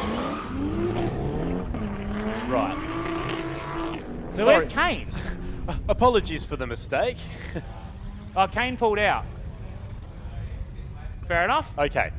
He had a hole in his tank. Feeding you information live as it happens, as it comes to us. All right, so it looks like we look across there. We've got Marks, Nedden, and Sean Power, but Marks shut it down. Sean, of course, going to continue on with his run. Yeah, Sean's going to power on through this. Don't give me that look, Danny. It was low-hanging fruit. It was low-hanging fruit. I can't be angry about it. So Sean continuing on, of course. Yeah, Mark just shut it down, Stewie. He just shut it down on the initiation. So Sean had a very slow entry. He got held up by Mark there, but he did manage to continue the rest of the lap on. So we do have a special clause, I guess, in these quality battles, because of course we are scoring the drivers individually. So if the chase car gets a really bad lead that's like considered unchaseable, we do give them an opportunity to go again. The lead car will go again and try and give a better chaseable run for the chase car to chase. That's right. That was a lot of words for not talking about stuff. Not a lot of ground covered. I don't cover a lot of ground in general. No one runs in my family. Not without getting puffed out. I get puffed out talking. It's hard work being up here. You got stages, Ben. You got the red face, then you get the sweats, then you get the puff. I have the sweats already. We're only a couple hours into this thing. Oh, it's going to be a long weekend, Danny. It's going to be a very long weekend. All right, so as we see Ben Candy there doing a ride with the pro, smashing out some laps in the little K70. We're going to take our attention now to the back of the track. We're going to have Tim Rasmussen in the lead, and then Adam Wood in the chase. Woody just leaving a bit of a safety gap, and he goes to dive up onto the door. Tim nice and high on the bowl there. That's what we want to see, a much better lap than he did in his chase. And Woody gets a little bit overcommitted there. Really floats out, gets back on the throttle. And we're going to see Woody go full Woody here and go full, but no, Woody's actually going to just cut a little bit of line, try and close that gap back up. The old Woody would have just absolutely mashed it and done a rolling burnout for the rest of the lap when he made a mistake like that. You think Woody's softening up a little in his age? He's got a kid now, so, yeah, dad life. Yep. Oh my God, no. I've just been told he rocked up almost on time for the driver's briefing. Now you have to be pulling my leg.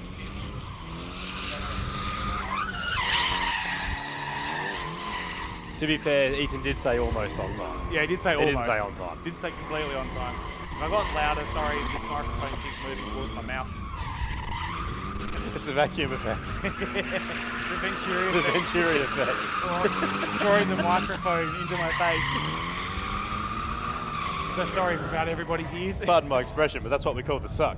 All right, so we got Kenny Hennig now. So this is Kenny's second round of qualifying battles. He's getting them all knocked out right now because we have an uneven amount of drivers because we had some breakages this morning. So we're going to have Tate Lindstrom now in the lead in that TDP Mobile Services E46, and then Kenny Hennig giving chase in that R32 with the Barra under the bonnet. Nice solid lead there from Tate as Kenny just gets, he was doing really well. I almost was about to say Kenny's doing really well. And I just thought about it, and then Kenny just over-rotated there, got a little bit too carried away. But to be honest, I reckon every other one of Kenny's laps are actually pretty solid. He has been very good so far. Yeah, so if that's his mulligan, happy days. Yep. He won't be too unhappy with that. So we won't be seeing Kenny out for our second lot of qualifying battles for L1 because he's just done all of them in one hit. Yep. So And now he gets to sit there and wait because he's going to be our number one qualifier right now because he's done 4 laps. That's right. He's just got the points. Default.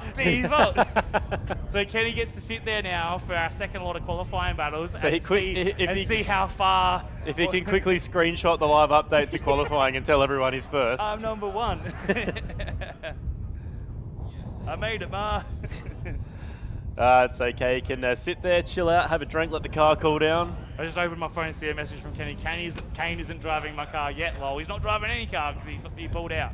Completely. He's pulled out. He's pulled out of today. Wow. That's a shame. So we're just having our race control just next to us having a discussion about I think someone needs to do another run. Possibly the lead run from Mark was unchaseable. Yeah, so Sean might be given another chance to have another chase there, as we were talking before, because Mark really balked Sean's entry into that run. Sean will have another chance to do another run. So that's right. We might see those guys pop out real quick, and then we'll be moving to the second half of our Level 2 competition. Of course, our L2 this weekend brought to us by Car Toys. Car Toys again, great to see them back in action, all online these days. And we did see them put up that post yesterday thanking the volunteers for coming out here in the absolute sweltering heat to and it's not like it's been hot for a long time and we're used to it already. That's a shock to the system. It was like mid-20s, 40. 40, yep. And now we're back to a beautiful mid-20s day again, and honestly, I'm still sweating. These volunteers, they're built different, Ben. They really are. Built volley tough. To stand out in a 40-degree day and move tyres and not get paid for it. You do that at work and you complain and you are getting paid for it. I do much less than that at work and I still complain. I sit behind a steering wheel all day, I'm like, this is crap. Does the aircon in your truck work? 40 was like real oh. Works real good in the 20s. There's a lot of Snapchats with a lot of Zoom going. Yeah, basically. All right, so here we go. It's got Mark Sneddon now coming out. We've got Sean Power on the line. So Mark will still get scored on this run, but I think the most he can get is 3 or something. Oh, we're just rerunning it. I guess he didn't even really initiate, did he? So we're just going to give them both another crack at this. So yeah. Still early in the weekend. Stewie's not that angry. He's feeling charitable. Yeah. Wait till tomorrow afternoon. Stewie won't be so lenient. Wait till the scheduling issues come in. Wait till we're half an hour to an hour behind schedule. No reruns. Next. Keep no reruns. So Mark shut it down again. And then Sean once again is doing a nice solid job in the chase position out on his own. So unfortunately there for Mark, he's definitely. I don't think Stewie's going to give him a second rerun. So it looks like Mark again. It sucks to see people going out with mechanicals. Like absolutely. The worst thing to see is like. He's been driving all day so far, and then the car decides now's the time I'm going to ruin your day. Yeah, that's right. I mean, like a bit of damage here and there's a byproduct of motorsport, but you don't want to see anyone break their car. That's right. That's right. This isn't NASCAR. We don't have millions of dollars to rebuild the field. That's right. We're watching drifting for drifting. We're not watching drifting to see the big crash. NASCAR's got a lot of money, good commentary, all things that we don't have. Much better. They've got Jeff Gordon, man. And Waltrip. That's right. Let's go Boogity, racing. boogity, boogity. Let's go drifting, boys. So we see now our level 2 drivers coming out. That's going to be Jacob Clark and Goonie. So Jacob Clark and Will Argoon are number 1 and 2 in the L2 Championship right now. I realise I used my fingers to say 1 and 2, but you can't see me. So No, keep doing it. That's good. I talk with my hands. I talk with my hands. And then we've just got AUs everywhere. We've got Trent Forrester, not Forster. Not Forster, I'm getting there. Like the Subaru. Yep, and then Sam as well in the other AU there, Sam Thompson.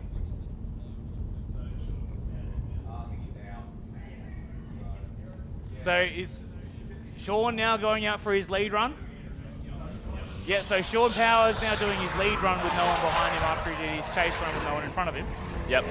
2 chaser runs with them in front of him. Now, it's a blessing and a curse, this, because obviously when you're out here, you don't have to worry about another car. So, you know, you have that a little bit easier for that. But you have all the judges focusing solely on you doing That's all right. that. It's Like a double-edged sword, like right? your old school qualifying where like every eye is on you. So every little intricate detail, the judges are like, Luckily, Sean Power is a seasoned, hardened veteran and cares not for the eyes on him, as he lays down a pretty solid solo lap there. He did do a good lap there. Stewie's like, boop, boop, boop, boop, boop. Straight and detected. Nothing gets past his watchful eye. It's good to have Stewie back in the judging tower. Stewie's normally just running the everything behind the scenes right now these days, but one of our former judges, Jackson, is out there doing Ride with the Pro in the VE. We got more Victorians in the judging tower at the moment than we do South Australians. So you guys know that Will Argoon is in the wagon.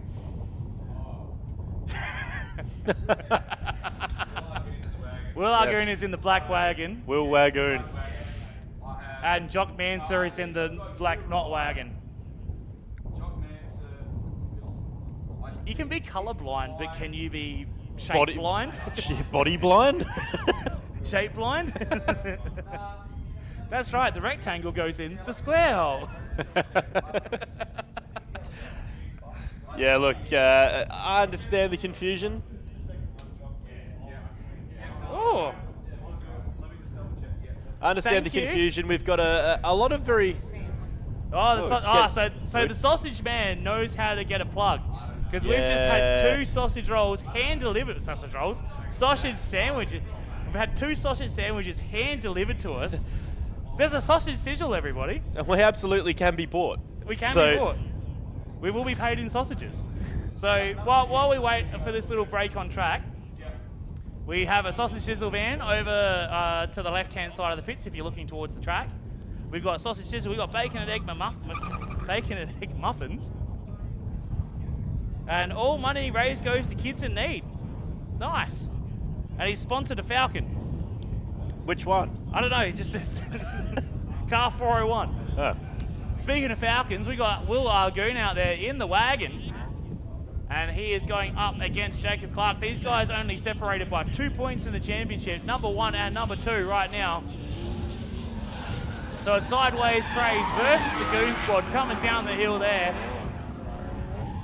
Nice solid lead line so far from Jacob. A little bit tight as we come into the infield section there. Goonie doing real well there in the NA Barra to keep up with that LS powered S14 and Jacob Clark.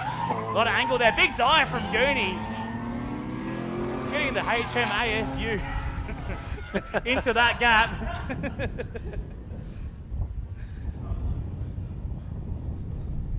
Don't send next battle, I got a sausage sandwich to eat.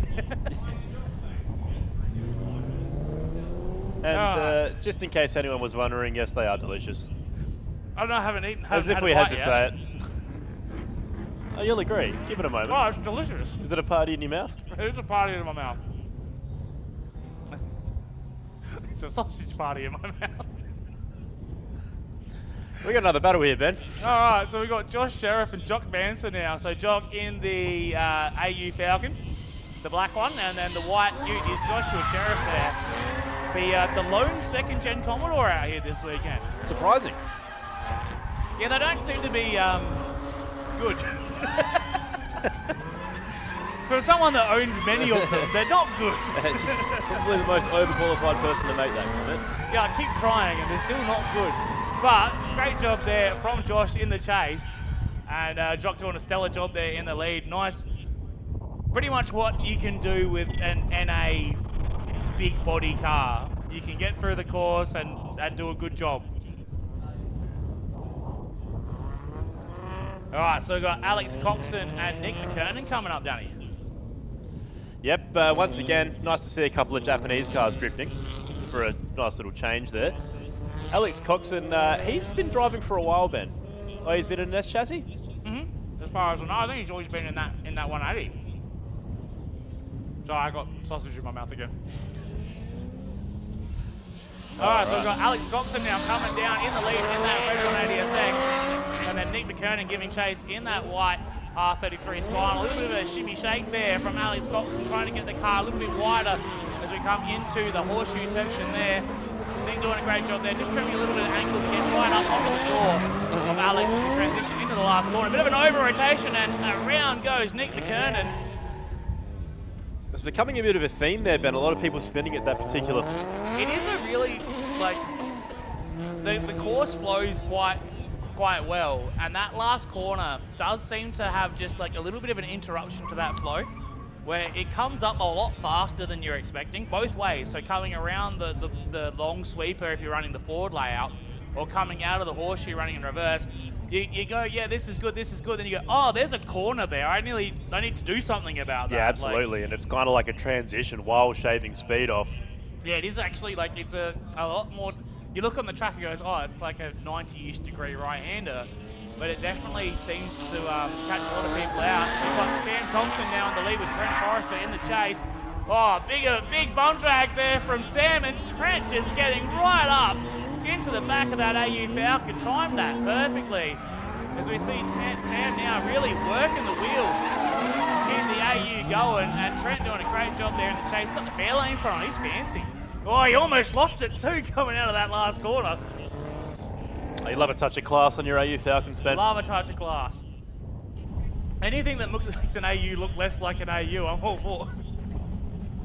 Especially if it's removing that cockroach front end, Ben. Series 1s, oh, they're just the worst. They are not good. Anyone that says they like the Series 1 AU are lying. They're lying. Don't come at us in the comments. They're just like, I like it. They like it because everyone else hates it. Like, not trying to be extreme, Yeah. just the Series 2 and Series 3 AU Are a vast improvement. A vast improvement. Alright, so here we go. So we've got Will Argoon now in the lead with Jacob Clark giving chase. So we've just struck the L2 guys down. We're just sending out half at a time, unlike last time when we sent every L2 driver out at once. Just means that the drivers don't have to wait as long between their battles. You see Will Argoon now, nice shimmy shake down the hill. Bit of a strain there again. He said he was struggling between second and third on that quad kick. You'll see him go back to second now and just really nam it through the rest of the course. Nice flowy line there, comes out nice and wide, allows Jacob Clark to get right up, all in his business. Again, getting caught out by the absolute metric ton of AU swinging back the other way. No, I've used my one. Can we keep this PG-13? And I tell you what, if Phil keeps driving like that, he might find himself on the bad end of a shovel or a broom. That's right, so we do have the list that I can't say the first half of, but... There's some expletives. Yep, but basically it means that you've been driving bad, it's not driving bad, but You've been driving irresponsibly. You've been driving irresponsibly. It's the DSA State Series version of the naughty corner, and it involves hard labour. No, it's time on the track, sweeping. As we see our rival pro there, David Clark, Kai Nelson and Jackson Snell. And we've got our next battle, so it's going to be Joshua Sheriff in that VSU being chased down by the AU Falcon there. Going super wide there. Jock absolutely overshooting that corner. And Josh Sheriff there doing a nice and solid job in a long wheelbase vehicle. Those Someone went to me, oh, why don't you drift a wagon? I'm like, no. They're long. They're too long. Because you might as well be drifting a train. That's right. Good to see Josh get a decent lap through there in the ute. Holding down the fort. It's, yeah, look. Our lone second-gen Commodore representative. I know. Yeah, the jokes are always funny when you have to explain them, Ethan. The jokes are heaps funny when the people on the live stream and over the PA can't hear the other half of the conversation. Hi. Hi, everybody. Thanks for tuning in. You see our pro rides once again going around.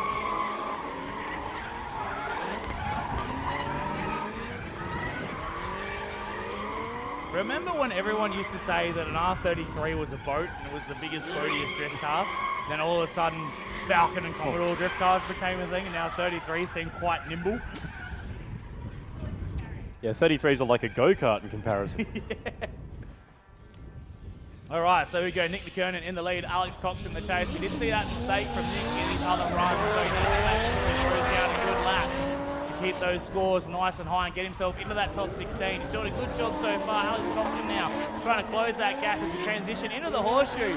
Big angle from both drivers there. Alex just creeping ever so much closer to the side of Nick McKernan as we transition. Alex again cranking a lot of angle for that transition, really loading up the car. He was happy with that lap, hand out the window.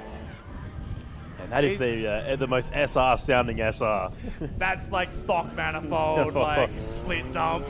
It's running a cast, probably has the turbo welded to the manifold. It's got the honk. It's got that stock SR. She's honking. Honk She's honking. Let's see the crowd starting to pick up out there too, Ben, now that the battles have started. That's right. It's great to see everybody out there on the wall. Really sit down. I can see Kenny. Is that Kenny? I just see a Flanny. I just assume it's Kenny.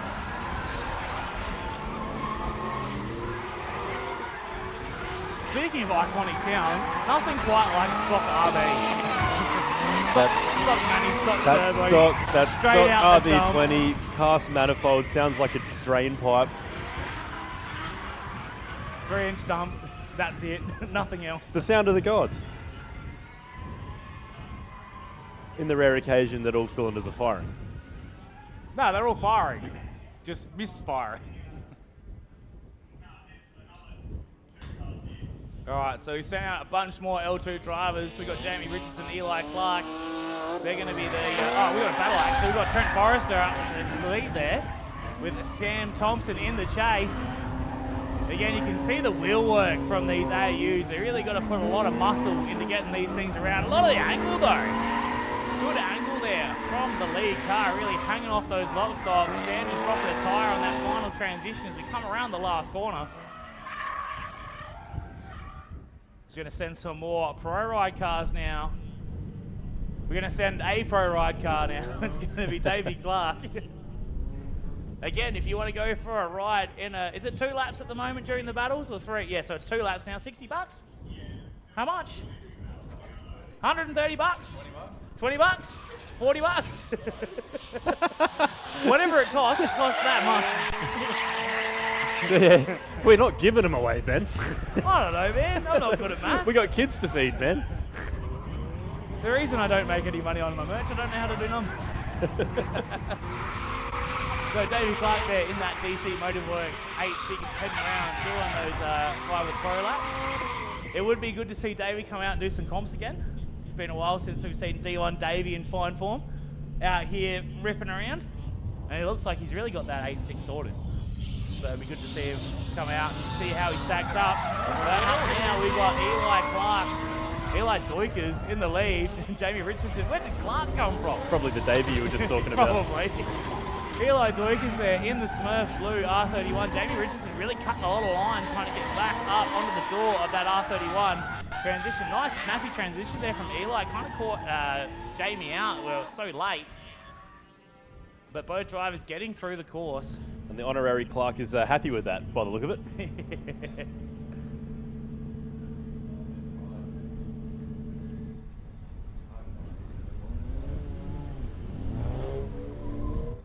All right, so coming up next, we've got Brody Black in the black. K70. And we got Jonas White in the white Falcon. Jonas Stankovic in the Falcon there. We got the K70 with stockies on the back, and we got a Falcon with jack wheels on it. Like, What a time to be what alive. a time to be alive. Falcon with long champs, and the K70 with stockies. There we go. Brody Black in the lead, chucks it in. Nice smooth line through the quad kick there. Really cranks on the angle. Jonas doing what he can there to keep up with that little rocket ship that is the prior built K70 of Brody Black.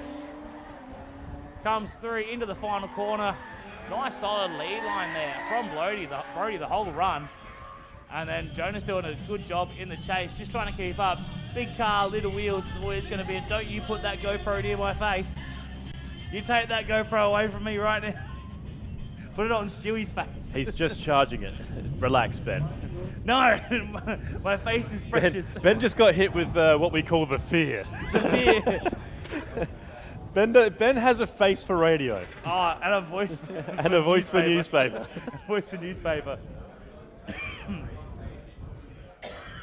I don't know if that GoPro would be able to function with that red glow coming off you, man.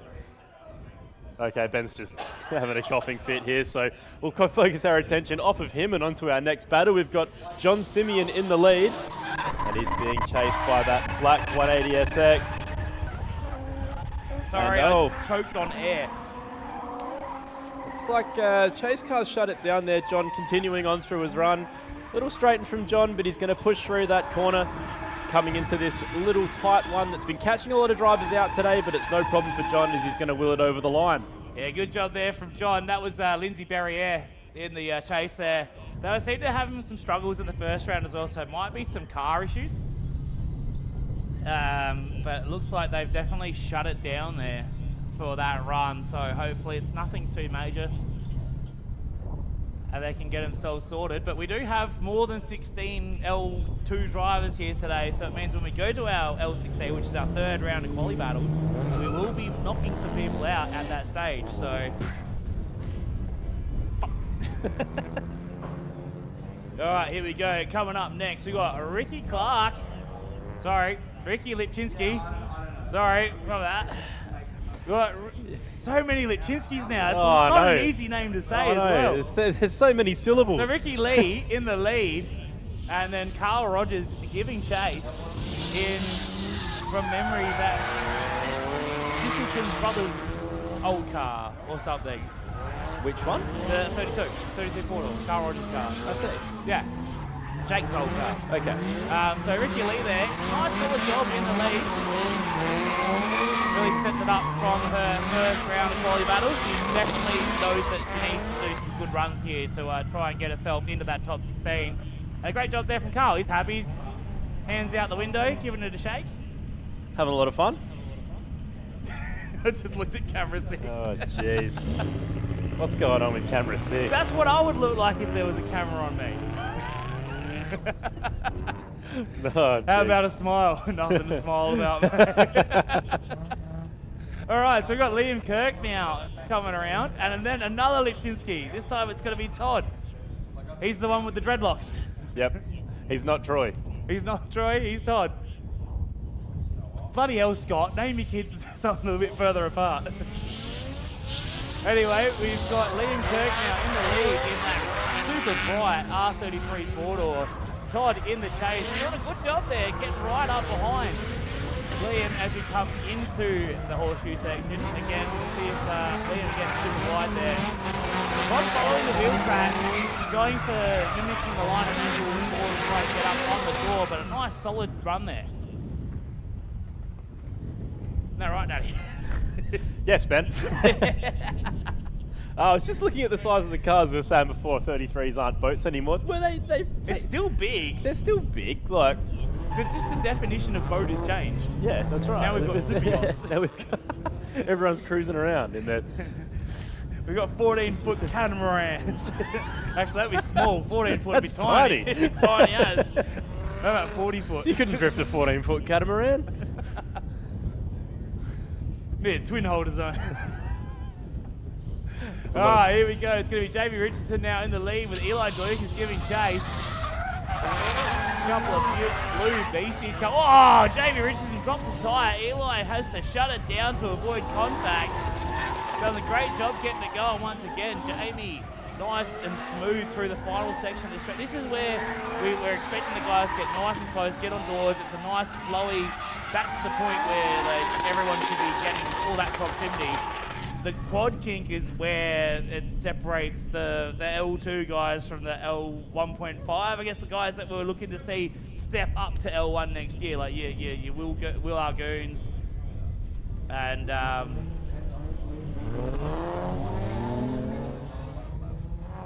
there you go. Oh wow, Harry Whitehead. We just got the inside scoop on our L1 qualifying, and Harry right up the top. Again, yeah, is Hayden right up there with him? Hayden Houlihan.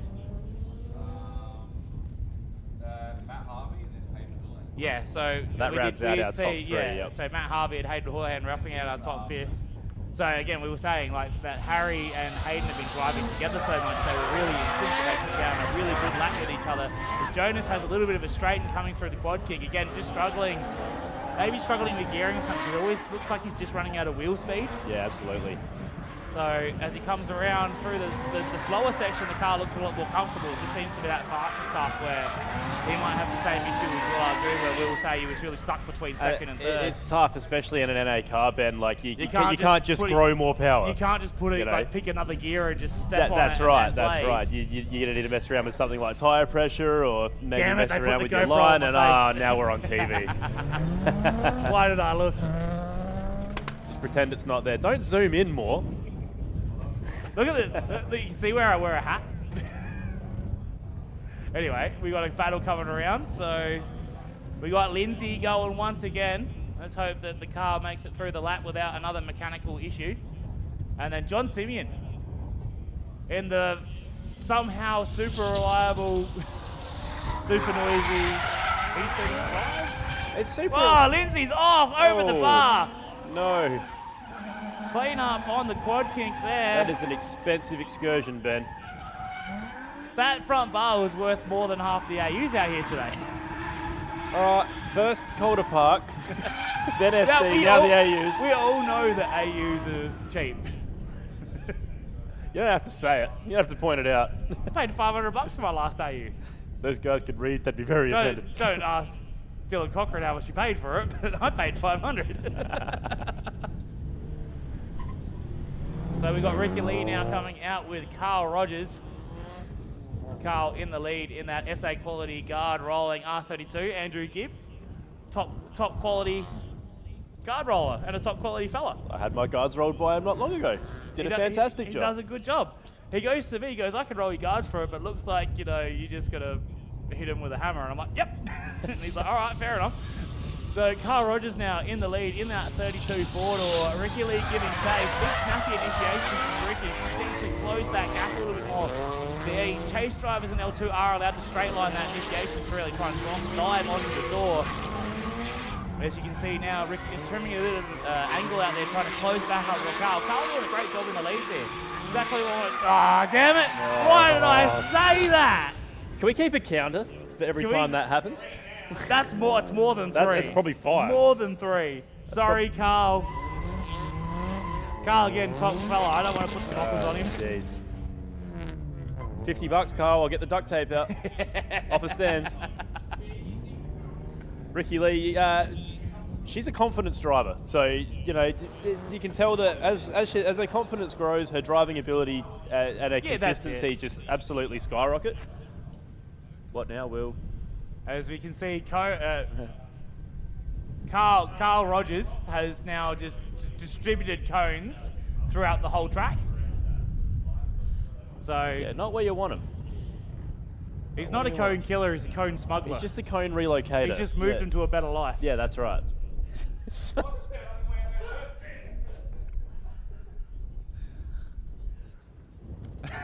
What is going on with this camera? So again, massive shout out to all of our volleys here this weekend.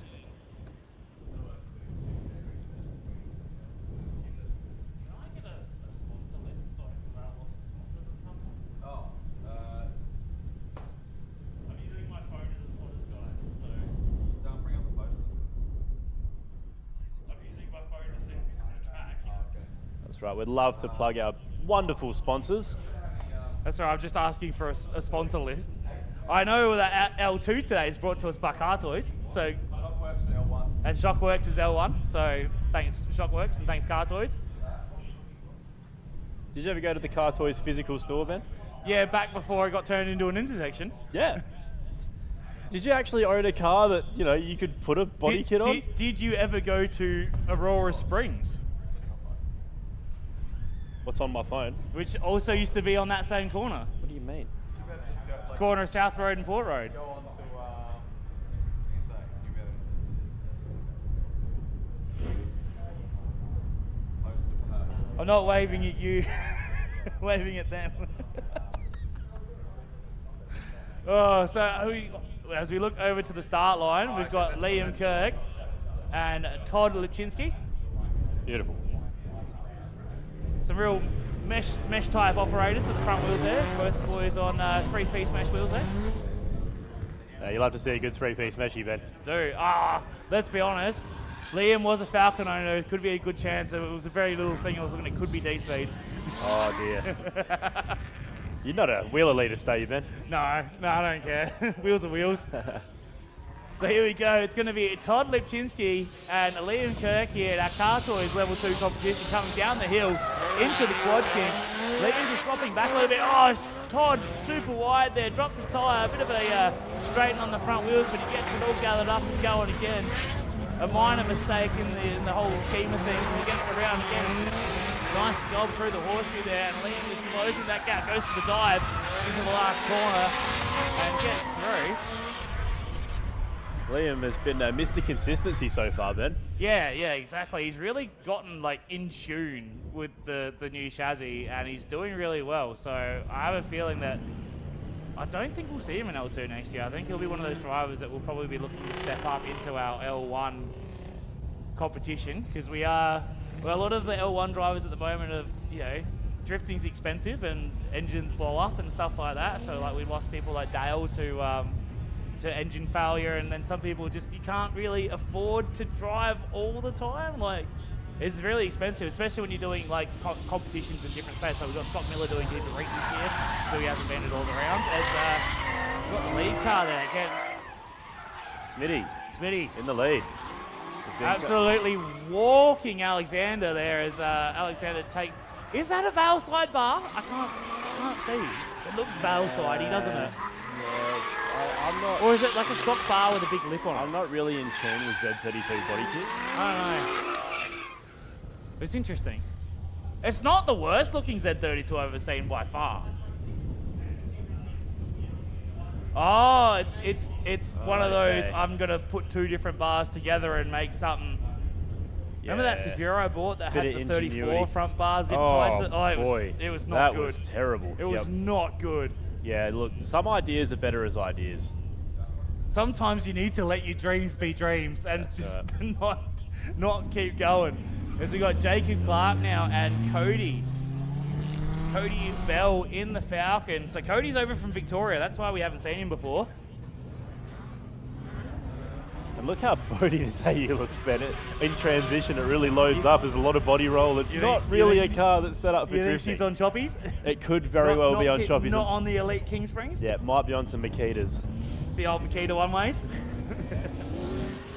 Right, and as we see now, Jacob Clark coming down in the S14, and Cody coming down in the chase in the AU Falcon. Bit of a straight in there from the chase car, getting absolutely left for dead by Jacob Clark. Yeah, it does not look like an easy car to drive, that Falcon. It really looks. It looks like a burnout car. He's got body roll, he's got understeer, he's got oversteer, all in the same corner. And that's just AUs. That's just an AU thing. That's all good. I'm just moving into. So it looks like Jamie Godfrey's has come out for a mechanical lap. We did see him have some issues before. Didn't get a rundown. Yep, chasing driveline components before. So fingers crossed for him. The constant struggle of people with decent power S chassis. I blew a diff. I blew drive shaft. I blew a diff. Yep. Blue drive shafts. It definitely looks like it's firing on both drive shafts right now. Yeah, definitely two wheels spinning right now. We don't have an uneven distribution of power through the back axle. Looks like she's all hunky-dory, all happy days.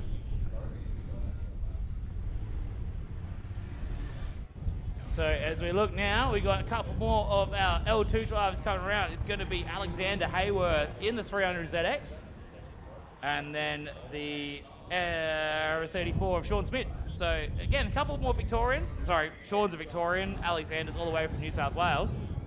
So it's great to see we got Tassie, New South Wales, Victoria, WA, and SA here this weekend. Who cares about Queensland? Let's add that to the list. Oh, yep, okay. We'll add that to the list. We'll put that on as well. Why not? The state Alright, of so Queensland. Alexander there in the lead. Just throws a little bit too much angle, straightens up and has to reinitiate. Sean in the chase. Again, really doing a great job of mimicking the lead car, for better or worse.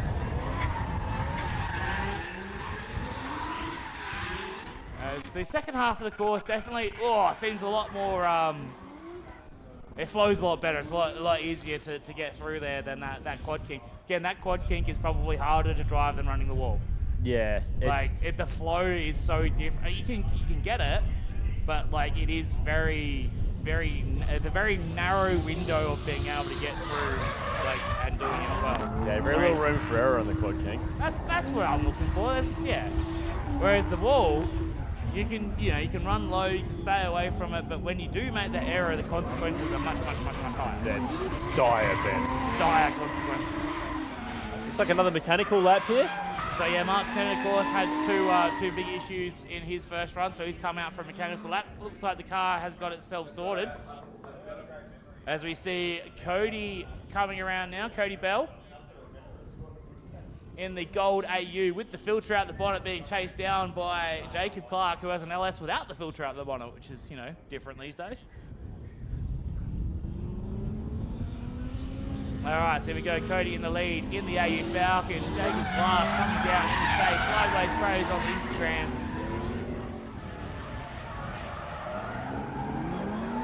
So again, one of our top level competitors here in L2. Only 2 points off Will Argoon in the championship. We've got 100 points to play for. It's 50 points per round. Yep. For our L2 guys. So there's definitely heaps and heaps to go for, and we do have a drop round as well. So again, it's a Stewie organised scoring system, so it's never going to be completely straightforward. Because that's just not how Stewie operates. So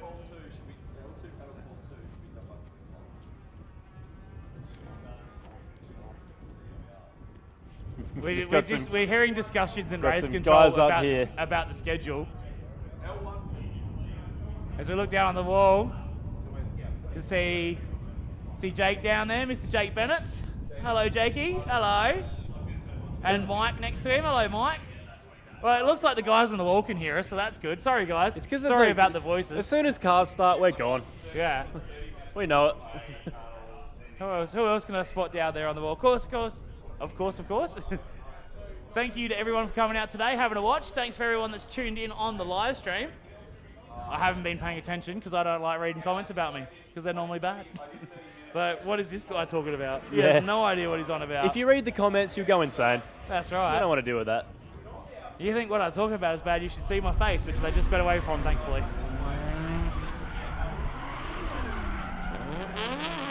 Right, so we've got more of our level 1 competitors rolling onto the track here, led by Scott Roberts, who is currently, is he third?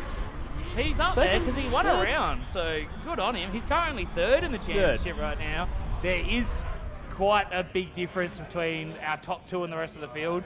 So Hayden Houlihan on 560 points, Luke Viersma on 515, then we drop down to 425, so another 90 points down before we get to Scotty Roberts. Tate Lindstrom on 355, Tom Hemmings on 315, Kane Scott, 280 points, but of course he is not going to be competing for the rest of this day. Hopefully he can get his car sorted for tomorrow, because of course this is a double header. Yeah. 2 rounds in a weekend. And at the end of tomorrow, will we not be crowning our champions? Yeah, we'll find out. Well, once we figure out the math with drop rounds and all that fun stuff, but we should know. I don't know, I think from memory we do the championship presentations at the Drifting SA Christmas party, which you can get your tickets for. You can head to Drifting SA on Facebook, go to the events and grab yourself a ticket there from, I think it's Eventbrite we run them through. So grab yourself a ticket for the Christmas party. I believe it's December 16th. Don't quote me on that because I'm good at numbers and math and dates. But sometime it's the same night as my work Christmas party, that's all I remember. Yeah, look, it's the busiest time of the year. A lot of stuff on. Yeah, 100%. Thankfully, the DSA Christmas party and my work Christmas party both in town, so I'm double dipping on the Christmas parties that weekend. Maybe hop between the two. Yeah. Why not? Oh, this one's looking a bit boring. Let's go have a look at the other one. The DSA Christmas party, of course, won't be boring. Nah, never is. Get a couple wines into Renee. Bring your earplugs. We should have PPE for the Christmas party. Yeah, we'll stand at the some door with a earplugs. little pack, some PPE, because Renee gets loud, man. Sorry, Stewie. All right, so we're just cleaning up the bowl on the far side because, of course, as we were talking about before, running the quad kink, that dirt gets sprayed up onto the bowl, and the last thing we want to see is seeing someone with a very expensive drift car get caught in a bit of dust that's running across the track and get slid up into the wall. So while we're waiting, Ben, that's a good point. What's the most spectacular crash you've seen on the bowl? My vote would be Tate driving up onto the tyres. Yeah, my vote would involve driving up on the tyres, and that was the E30, the LS-powered E30. Sven. Sven Yes. Bengstrom. On this exact layout, on the reverse bowl layout, you can see the tyres at the end of the bowl there. And yeah, he went up. He went He went up, up, up. He didn't even make the bowl. Just went straight up the tyres. Straight up the tyres. So here we go. We're underway. It's going to be Tim Rasmussen and who's that? Scotty Roberts. I couldn't quite see through the glass. Scrobbits. Scotty Roberts and Tim Rasmussen. It looks like Tim will be in the lead. As you watch him now, nice and early up on the wall from Tim Rasmussen. Scotty on a lower line, but keeping that proximity up as he now falls into the line in behind Tim Rasmussen, transitioning into the bowl. Scotty Roberts actually closer on the transition than he was through the corner there as he now closes up once again, falls back again through the last corner. Again, I believe Scotty's on those new Salons that the Viersmans found they weren't as consistent as the old Salons. So they weren't super through with them. They were like, oh, we want to go back to something that we know. And I think Scotty's out here been a bit of a test mule for these as well. So hopefully, it's not that they're bad, they feel different. And when that's the only thing connecting your car to the track, it's a massive variable changing tyres like that. That's right. Just another thing to adjust to. As we see our ride with the pro lined up there. Of course, led out by Tim Greaves. So we've got a bunch of drivers there ready to go. Of course, you can go for a ride in a pro drift car all day long today. I don't know how much it costs, that was quite evident before, but go out and go pay for a couple laps. We know that it's not $60 and it's around $120. That's all we can give you right now. It's not $60, it's not $20. It's not $40. So here we go, we got our number one current qualifier at the moment, Harry Whitehead in the lead with Adam Mayola giving chase, a couple of S-dashes right now. Nice and high up on the wall for Harry Whitehead, nice smooth arc, and it allows Adam Mayola to get right up in the pocket behind that S15. That car looked really, really pretty, like before the last time he drove it. And it's definitely dying a death of 1,000 cuts right now with all those tyre marks all over the side of it. Yeah. Get your mind out of the gutter, Landon. Landon, if you're going to sit here, we're going to need some quiet out here. All right. Of course, the Security. rear bar of Harry's car looks like that because he was out at Mallala again testing those new Talons and was basically tucking forth onto the straight and bushfiring the entire straight. And he goes, I'm thinking about grabbing fifth down the straight because it was just bushfiring that bad.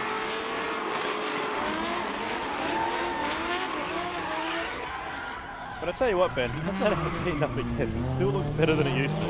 Yeah. That's Stevie Griffin's old car, isn't it? From memory. Yeah. Yeah, it's the old cupcake machine. Yeah, the cheesecake. The cheesecake. Yeah. Yeah, that's Stevie Griffin's old car. What a history-ridden shell that is. Yeah, now he's got an MX-5. All right, here we go. It's going to be Matt Harvey in the lead in the Kumo Tyres S13 with Hayden Houlihan right up beside him. Needs to just drag the car back a little bit. He's really trying to get in front of the S13 of Matt Harvey as we come now into the horseshoe section. Matt, nice and wide, really drawing that wide arc, allowing Hayden to get right up on the side of him, going for the other door this time. Of course, that S13 has fiberglass doors on it, as Kane Scott found out earlier, when he decided to remove his door mid-trip. Exposing the entire inside of the car. Like, it's one thing having like really strong bash bars that bend metal, but like a bash bar peeling off a door, I think that's just more bad luck than anything. Yeah, it's not something you see often. It just has to hook it in that perfect spot. Yeah, at the end of the day, fiberglass is fiberglass. It's like when people do a really good lock with a bad door. The lock's only as strong as the door.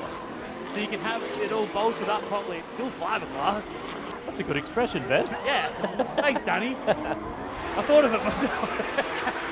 That's a Ben Snell original. You heard it here first. Oh, look at the train right now in front of us at our SA Pro Rides drivers. And Kai over there.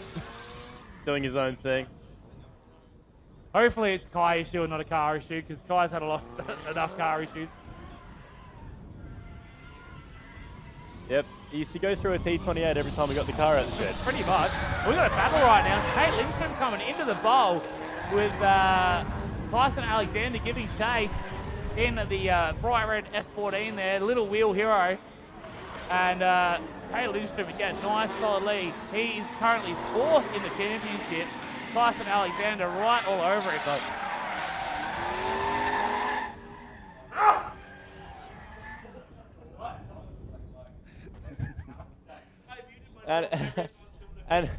And for our viewers, I'm just going to point out that was not a dog barking, that was Ben sneezing.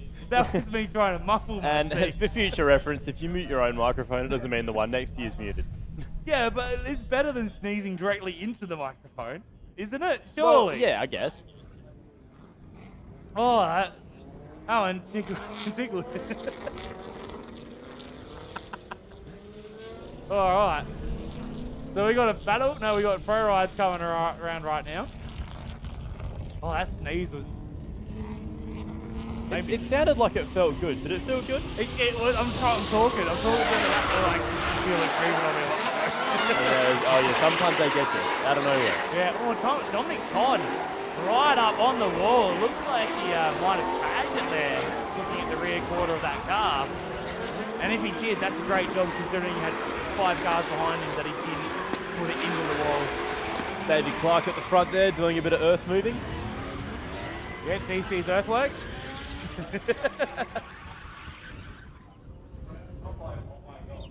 All right, here we go. We've got a battle coming. It's going to be Scotty Roberts in the lead in the Edwards Powder Coating S13.4. Tim Rasmussen in the case in the TNS S13.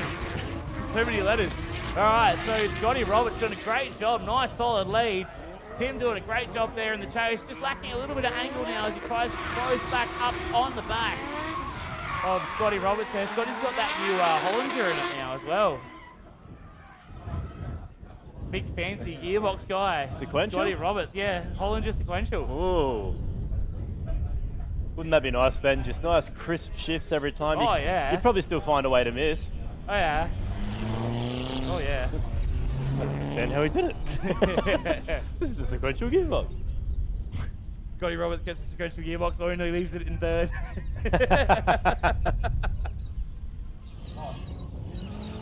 All right, so we've got a couple of 4 pro rides now heading around the bowl. Ty Nelson and Ben Tandy getting it done.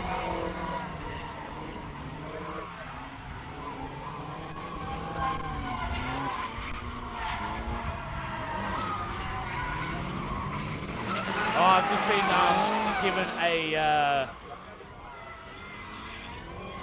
a community answer to the best crash in the bowl. Stephen Beasley when he rolled his K70 coming out of the bowl. Oh, yep. Yeah, that was from Aaron Coleman, who's not driving here today, even though it is a 34 hour track. But clearly is an avid live stream watcher. Yeah, that's it. So good to see Aaron tuning into the live stream. He did the right thing and messaged me directly rather than commenting. Yep. Well, there's a battle going on right now that we've missed half of. Sorry about that. It's Adam Aiello in the lead. And it's a hard job, Stu. This is what happens when I look at my phone to try and keep up to date on things. I miss it. That's right. There's more to drifting than drifting, Stuart. But anyway, we looked up and we saw Adam Aiello on the inside of the track when he should have been on the outside of the track. So something was going right there. So, and then Harry had to do things to avoid or follow. That's what drifting is. There's Excels on the other track, so you know. That could be you, Danny. No, it couldn't, because they're good and have money. I'm watching these XLs go around this main track, and I think to myself, I've got no chance.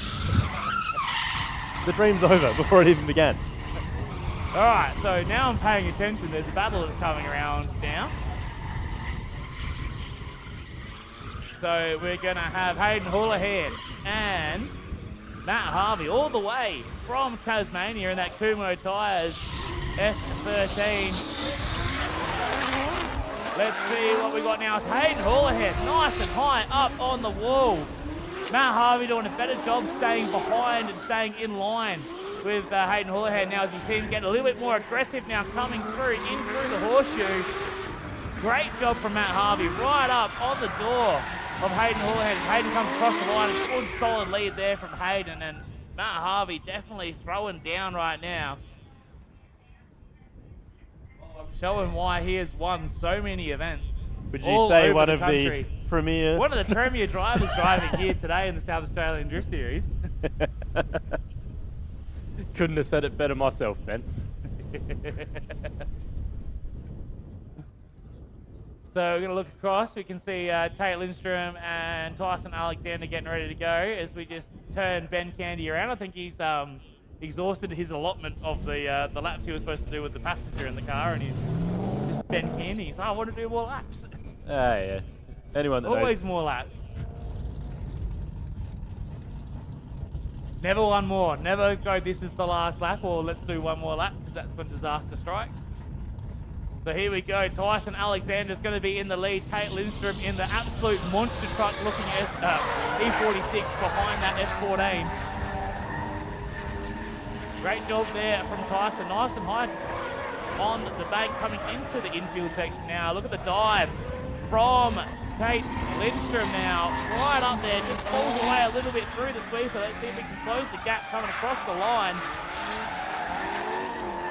Too much foot brake. He's got 2 feet in one hand. What do you want him to use more of?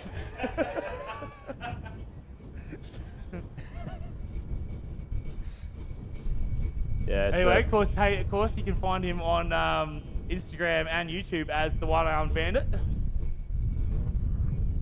Out here pedaling that car real well. Did he had a cup to shift his 180? Did he just transfer the cup straight to the BMW? He's got one of those S1 S1 sequential shifters on his T56. He's got to revise. He goes, system. yeah, it's real easy to miss a gear in one of those because you got to really yank it, otherwise it will hang in neutral. Gonna have to hit the gym. Gonna hit the gun. Hit the gun. All right, here we go, Jamie Godfrey. Let's see if he can keep his axles all intact with Sean Power behind him. Coming into the bowl now, nice high line, drops down a little bit coming out of the bowl there. Sean Power doing a great job emulating the line that Jamie's setting in the lead. A little bit tight there from Jamie coming into the infield section there, really cutting across the track and not opening up on those transitions, kind of cutting off Sean's nose. But Sean doing a great job keeping up in the chase in the, that's T28 weapon, isn't that? The T28 Dream with Sean Power? I think it's a fairly stock sort of setup. He's got a baby GDX, I'm hearing from our men on the ground. The Victorians in the judging booth. Of course, Sean coming over from judging here as well. Yes, he was. So he came over and judged, and now he's coming over and went, oh, this is really good. I want to drive here. And now he's driving here. That's how it works. So we've got Aiden Scott and Troy Lipczynski coming around now. Couple of purple S chassis coming. Oh, Troy getting right up close to personal on that initiation. Just drops down on the bank there as he throws a little bit too much angle as Aiden just trimming to get into the infield section. Again, a little bit tight as we come into the horseshoe, then ending up wide. As Troy all over the back, scrapes the bumper on the transition. Crazy exciting driving by Troy Lipczynski. That's right. Almost losing his front bumper. Absolutely just, ending that run with an exclamation point, just scraping the back of the car on the transition.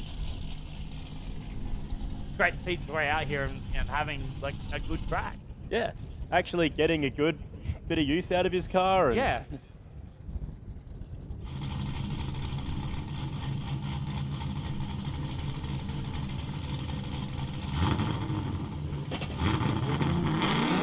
Might have to hit up our sponsor Car Toys for some new fenders. That's right. And then is it Tiana Creative that did the wrap on it? Yeah, from another state that is another South Australia. Sydney, from Sydney. The winner is Sydney. Oh, the state of Sydney, eh? State of Sydney. All right, here we go. We've got Tom Hemmings in the lead. Luke Biersma giving chase. A couple of big horsepower cars out on track right now. Look at Hemmings up on the wall and Biersma right there with him.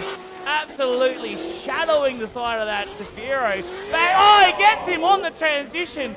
Hemmings doing the right thing, staying in it. Nothing doing there as we transition into the final corner. Biersma keeps the nose clean that time. Bring back the biff in drifting, Danny. And that, ladies and gentlemen, is why he's in the standing that he's in. That's right.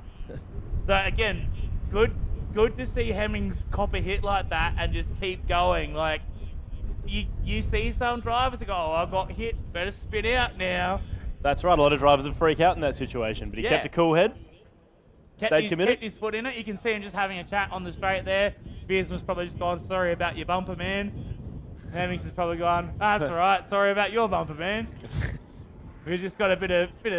Hemmings is probably saying something like, it's all right, man, I've got 5 spares. It's the bumper. He didn't have a bumper. His bumper is Biersma's bumper. Ah. You know, drifting's all about sharing. There you go. I didn't know Hemmings is now sponsored by Salem.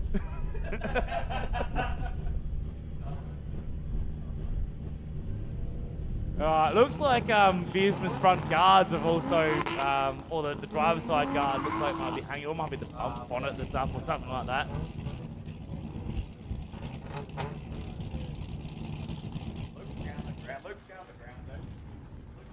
All right, so we got Mark Snedden coming around. Is this another mechanical lap, or is he getting scored for this one? This is getting scored, yeah. He's getting scored on this one, and he's not getting a good score because he had a big straighten. So unfortunately, the car definitely seems to be fighting him. So unfortunately for Mark, because Mark's done really well in some of the rounds, and then he does seem to be one of those drivers that does have a lot of mechanical issues pop up. It seems like he gets taken out by the car braking more than him driving poorly, which sucks. It's not what you want to see. Absolutely not. Something like we've seen a lot from with Troy in the last couple of years since he got the S13, where it's car issues knocking him out during the day rather than... Yeah, exactly. It's a car issue, not a Troy issue. But hats off to people. When you have mechanical issue after mechanical issue, it can be very disheartening. Can make you really want to second guess going out and actually driving. Why am I spending so much money to do 3 laps of my car brakes? Exactly. And then you go, oh, I've got to fix that thing. And then you go out and something else breaks.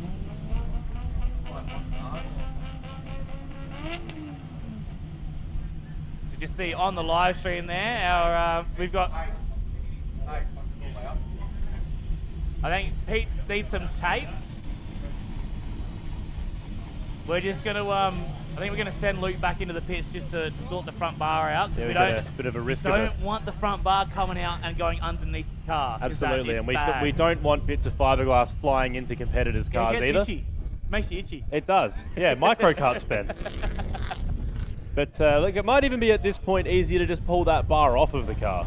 I have a feeling that the guards and the bar are like in one thing. But it may be time to get the reciprocating saw out. Get the saws most. All right, we've got a battle coming up now, though. Look at those excels on the other side. They are absolutely... They are ripping. Are they like 3 wide coming in there? Ben, I'm going to Anyway, call we it. got Sean Power now in the lead. With Jamie in the chase. Oh. Sean Power scraping the wall through the bowl. And he's walking Jamie a little bit. Jamie goes for the dive there. You can see him just really trimming that line, trying to get back up onto the side of Sean Power. Sean doing a great job in the lead there. Nice snappy transition as well. Lots of angle coming across the line.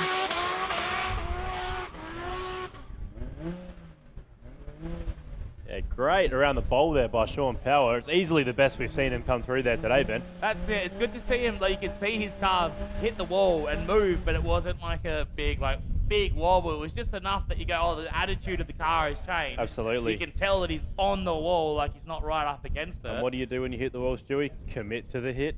Commit to the hit. A little bit of left hand down. Foot flat, left hand down.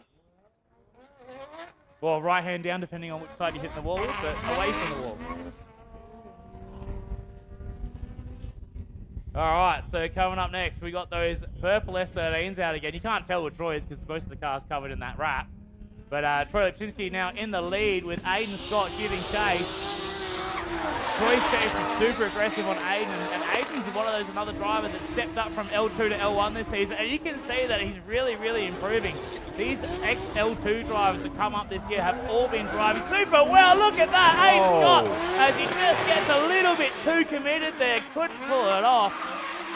But super aggressive driving there from Aiden Scott. And again, nice solid lead from Troy. And honestly, you love to see it. Like, okay, yep, pushed a little bit too hard, got that over rotation, but he's staying in it, Ben. He's committing. He right. really wants to push hard on that lead car. That's right. This is one of those tracks as well where, like, other than like the wall ride and the quad kink, the center of the track is a layout that we do a lot, and it's a layout that is fairly.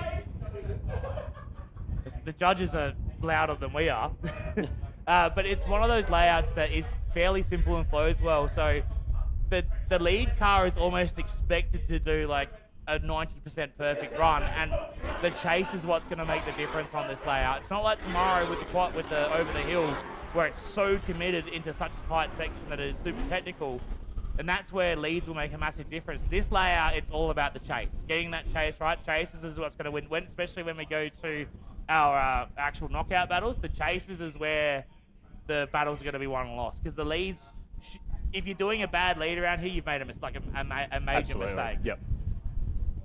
So, you know, you can hear in our commentary, we're focusing more on the chase car than the lead car, because the lead cars are doing what they're supposed to do. It's expected at this level that you lay down a good lead run. That's right.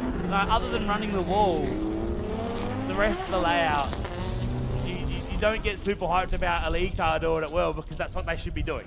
Exactly. It's not like tomorrow when we go reverse over the hill and we're going to see some absolute crazy stuff, and there is going to be big disparities between lines and stuff like that. That's going to make a massive difference for what the lead car does in these battles. And you'll notice that, you know, it's in a layout like that, when you're coming over the hill into that fast corner, it's actually ballsier to be the lead car in that situation, because you're not you're not following the pace set. That's right. It's all you. Yeah, it's easy to drive at 90% when you're chasing on a layout like that, but in the lead you need to be pushing super hard, because it is such that speed over the hill, then slowing down and running through that tight section. It is such a technical layout. Yeah, the level of commitment is huge. We got a stranded car. We got Ben Candy stranded on the track. As Stewie goes, of course. So we've sent Mark. Is Mark out on a scored lap, or is he out on a? All right. Well, hopefully Ben Candy can just get the car out of the way there. Yeah, Candy is out of the way there, so Mark's dead. Hopefully he can keep the car going. It looks like he's gotten through the first corner. He's going to get through the second corner. The car is still running down. It's running, it's looking settled. It's still driving, it hasn't straightened out. Well, it sounds like he's really pedaling it though. So, is Ben Candy's car doing a ka-chow over there? Or is he just, he's just got a flat tire. He's got a flat tire. Flat speed. So we're just going to send out. I think this is our last battle of our level 1 qualies for this group. So here we go. We're going to send what a battle it's going to be. Viersma and Tom Hemmings. These are two guys that you wouldn't be surprised to see in the finals. So let's see what they can throw down for us now. Viersma, super early, right off from the wall. Pretty much what we expect from Viersma these days. Hemmings matching his line really well. Just wants to close that gap as we come into the infield section. But that car is super quick of Luke Viersma. You can just see it absolutely playing with it right now. Hemmings just that car and a half back for the entire run. Yeah, that car of Viersma, that is fast, dude. Viersma's one of those cars that, like, if you want to be on him, you need to be on him at the start because you will never be able to drive onto him. Exactly. Like, you need to be there on initiation because, if anything, you'll fall away through the lap and not close in through the lap. Oh, we've got a bit of a change to our qualifying standing. We'll wait for the We're not okay. We'll wait for it. I don't want to. You know how you like don't pay things as soon as they come out, and then you're like, look at this. Yeah, so look at my laptop. You can't be hyping it up. Can't be hyping it up like that. You know how excited I get. I'm always excited. It's a big Kev over here. Kev, mate. Oh! Speaking of getting excited. We can't have cars almost colliding on the straight. So some people are trying to scrub their fronts right now. Some people are doing little burnouts, and sometimes those things don't match. We've got a speed. It's exciting though. I tell you what, Ben, it's nice to spice up the day a little bit with a near miss on the straight. Oh yeah, right in front of us too. It's literally South Road right now. How do you crash? It's a straight road. Yep, and that's what we say on South Road. The That's expressway, right. Ben. How do you crash on an expressway? How do you crash on the Northern Connector? It's literally straight. There's no lights. There's no lights. There's traffic, but there's no reason for the traffic to check up. There's always a crash every day. And there's no way of escaping once you're there. Nope. All right, so here we go. We've got our first of our. Is this our level 1 top 16 now? Or level 2 top 16? Wave to JD. Hello, JD. So we're going to have Brody Black and Todd Lipchinski now coming out. Watch these guys. They're going to be coming through the quad kink instead of the bowl, being our level 2.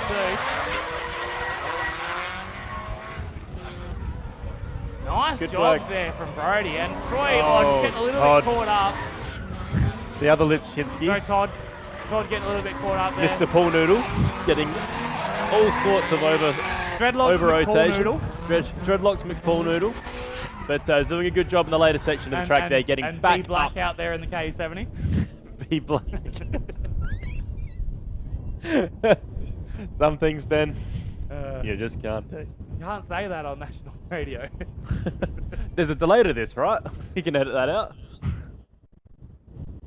All right. So as we move on, we're going to have a couple more vehicles getting ready to go. It's going to be what we saw was the near miss down the front straight. We're going to have John Simeon and Jamie Richardson now getting ready to go. So of course this is our top 16. So again, it's going to be another round of quali battles, but there's only 16 of them now. Yep. We've trimmed the fat, and then instead of the best 3 of 4, we're going to have the best 5 of 6. And then that will be our score for the top 8. And this is where it gets convoluted, so we don't blame you if you're struggling to keep up with the scoring system. They're not trying to knock each other out yet, but it's still trying to get the good score. That's what they're going for, a good score right now.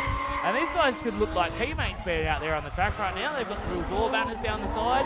Matching colours almost. A nice solid run. A bit of a shimmy there from John. Looks like he's trying to figure out what he's doing there, but he's got it around the track. Yeah, John definitely has tightened things up a little bit since his first couple of runs.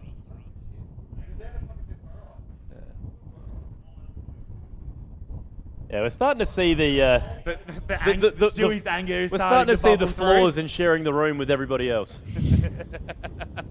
It's great though, because I've got the goss. I'm getting the tea.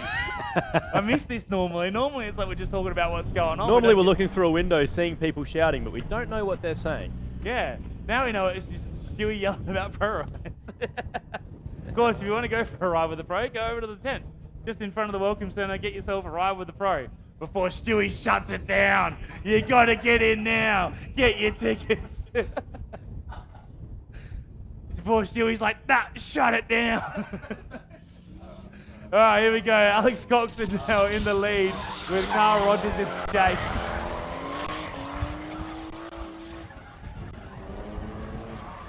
So Alex Coxon doing a nice solid job in the lead. It's exactly what we're expecting from these guys here in L2. And Carl Rogers just needs to try and close that gap a little bit more as we get further through the day. We want to see these gaps and stuff closing up. There's a bit of a straight in there from Carl across the line.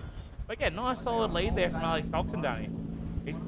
He's showing why he's aiming for that top 3 in the championship. Absolutely. And as you were saying, like, you want to, as the day goes on, you want to start seeing these cars start to suck up the gap, and that's the standard that we hold our L2 drivers to these days. Yeah. You know, it's not enough to just get through the course now. We want to see you driving hard. It used to be, if you don't spin, you win. Like, if the glove doesn't fit, you must quit. So, all right, so we got Nick McKernan now coming out with Trent Forrester in the chase. Symmetrical all-wheel drive Trent Forrester. Don't call me an Outback. So Nick McKernan there in the... that car looks like it's like come straight out of the mid-2000s, doesn't it? The Skyline? Skyline, yeah. Yeah. It's got that, the black roof. It's got that... just the whatever, white XT9s. Whatever parts you could afford have been slapped on. Yeah. Mismatched wheels.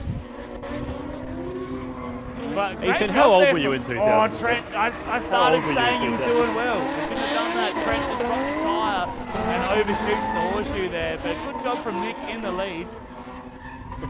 Stewie, we're old. You're old, we know. Stewie's like, you remember Street Fire? Yeah. Do you remember when we used to drift with horse and cart? No, we don't. About Dale Mitchell times there.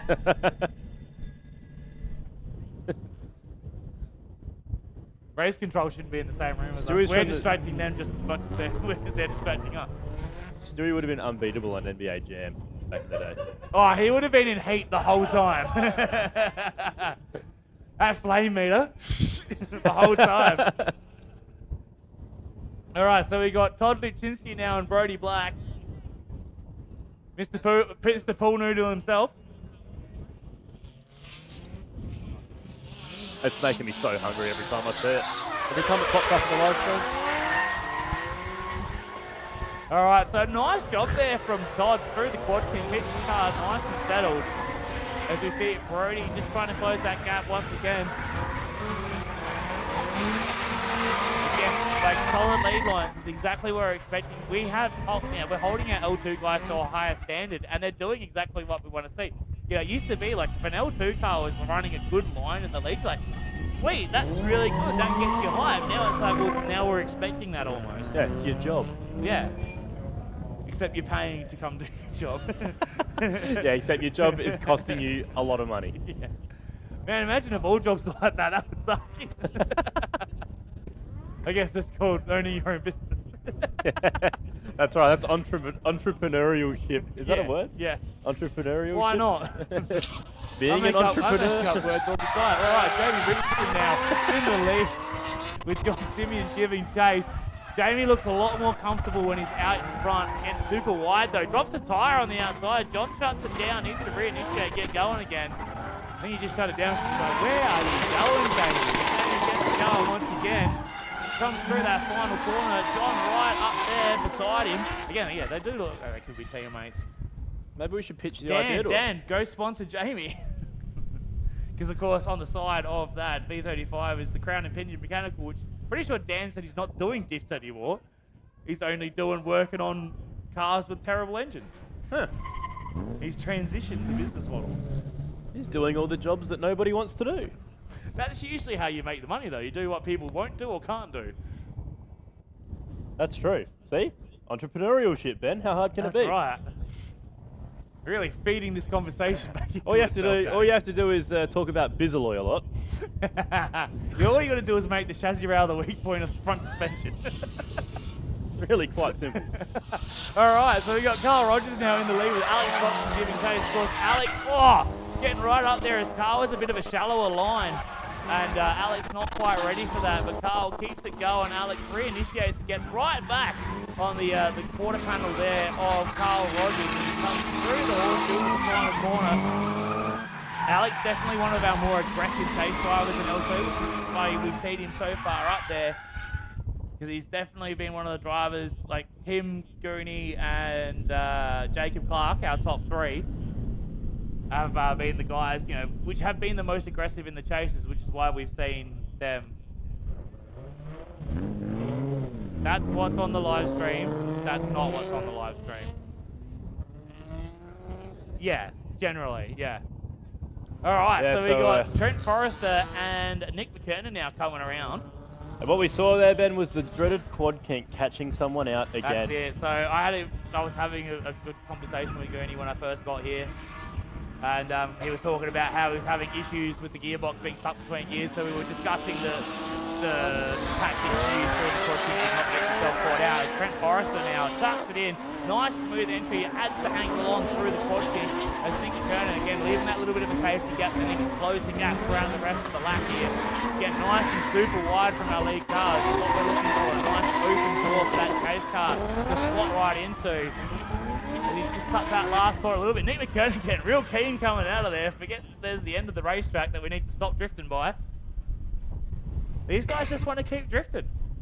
That's what I would do. You drift until... We can't let our peasant drifter interrupt the premier racing series like the XLs, man. That's right. Look at them go. They're all in a big draft train.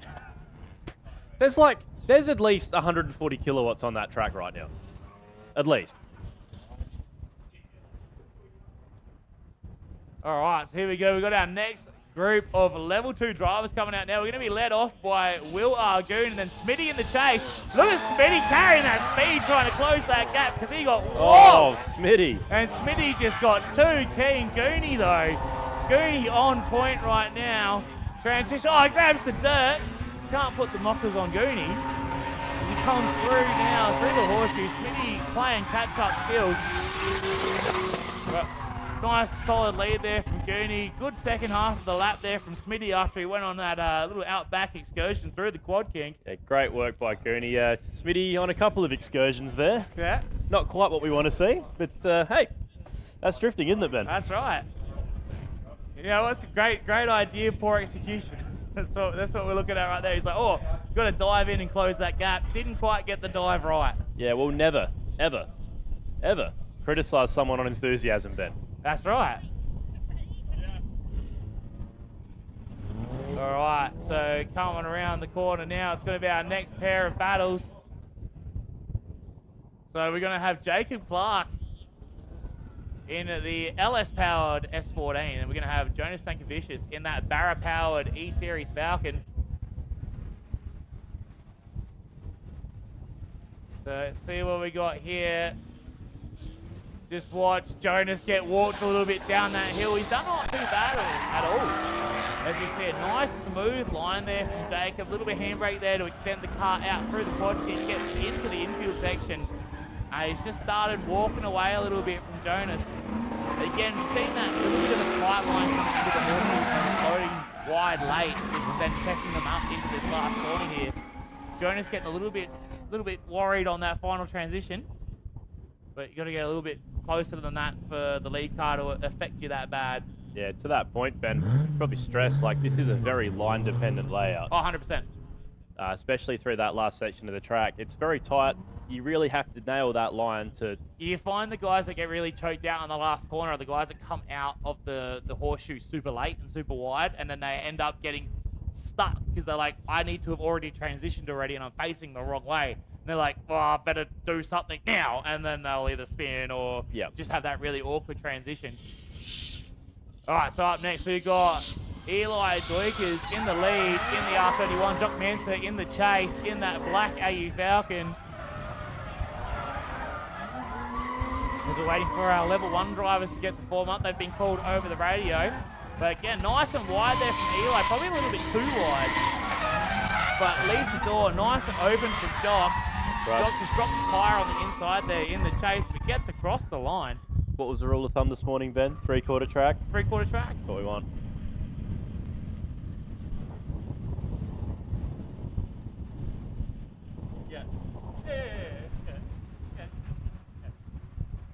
Sorry, Jack up here with the Pro Rides just asking me because he's using my wheels as steers, or was using them as steers.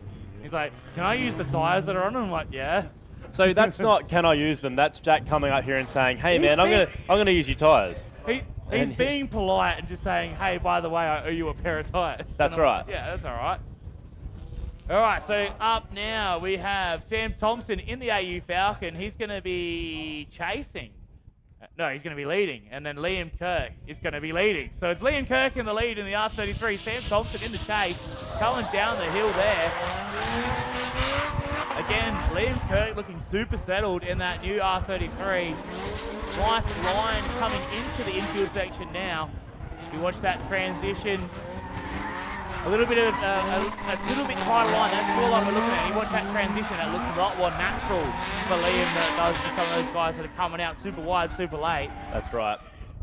And Sam Thompson doing a decent job there in the chase. Really, really rewards, just like we were saying, that nice line and that smooth driving. And that's what's going to get you through this course. That's what's going to get you a good score ultimately at the end of the day. Yeah. And I'm looking around. 1, 2, 3, 4, 5. There's like 7 screens in this room alone. Yeah, and a server. That's why it's so hot. It is hot in here. Like I'd say. And I'm in here and I radiate heat. I'd say body barometer / temperature. I'd say we're working at about 27. 70%. Mid to high 20s. 70% humidity. I'm 100% humid all the time. All right, we got Smitty in the lead, Goonie in the chase. The R34 four-door again. Oh, look at the angle there from Smitty. Goonie's behind him because Smitty is so He's following him anyway. He's done well though, the old Goonmeister in the chase, and Smitty doing a good job now in the second half of this lap. Just leaves that door open enough for Goonie to slot the front of that AU Falcon into across the line. Goonie, serious commitment. Goonmeister.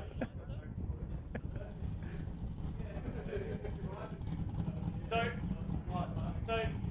Will makes he's got like food spot.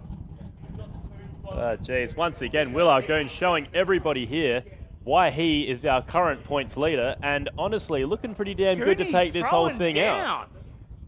And this is the layout he was more worried about with gearing. Like the layout tomorrow, he reckons it should be better. But then also you've got to get a container ship through the section that the cars are driving. So where the cars are driving through now, our level 2 drivers, they're driving currently reverse through tomorrow's layout. We're going to be coming through that tight technical section going the other way tomorrow. So he's got to get the AU through that. But here we go. We've got Jonas Stankovic now in the lead with Jacob Clark in chase. Oh, Jonas is dropping a tyre, having to reinitiate. Jacob doing a good job reading that and not crashing into the back of Jonas. We watch the transition into the horseshoe. Nice solid job there from Jonas. And Jacob really putting a lot of faith into Jonas there, getting right up close and personal through the midfield section. From what we've been seeing from Jacob, you'd have to imagine he's qualifying pretty high. Yeah. He's been super consistent this whole time. I don't reckon I've seen many mistakes from him. Of course, if you guys want to keep up to date on where the scores are going, you can head over to driftingsa.com.au/live. And it's not like live as in like the second the judges are typing it in, it comes up, but it's refreshed pretty regularly. So if you want to keep an eye on where your favourite driver is, or if you're driving out here today, you want to look at the scoreboard, driftingsa.com.au/live. It's also where you can watch the broadcast as well, the live stream.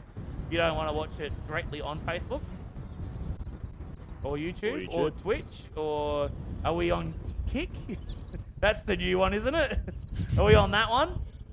Are we on Live League? Whoa, we really hope not. We're on streetfire.net though. All right, here we go. So in the lead, we've got Jock Manson now. And Eli Duke is giving chase in the R31 Skyline. Less R31s than they use out here today. I never thought I'd see that. You never thought you'd see the day. Well, the AU became the new R31. And Eli all over the back of Jock there. Had to get the nose out, drops back into the last corner. But he was pushing Jock around the horseshoe there.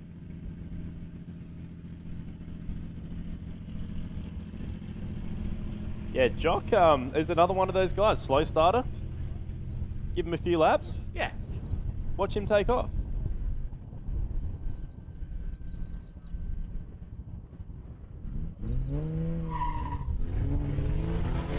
All right, and is this going to be our last L2? I do believe this will be the last of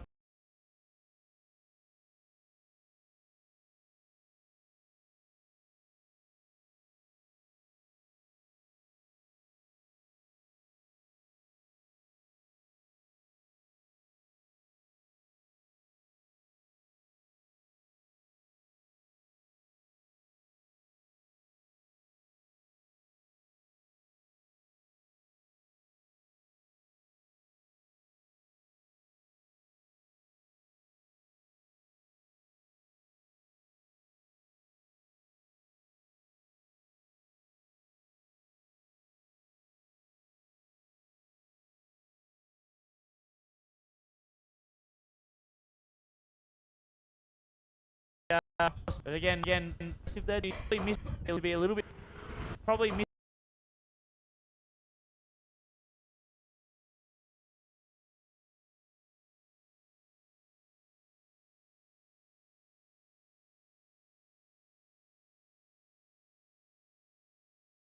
the judges. That's exactly right. You need to show that you are doing the better job. Then we got our pro rides coming around again, led by none other than your brother Jackson Snell on your tyres.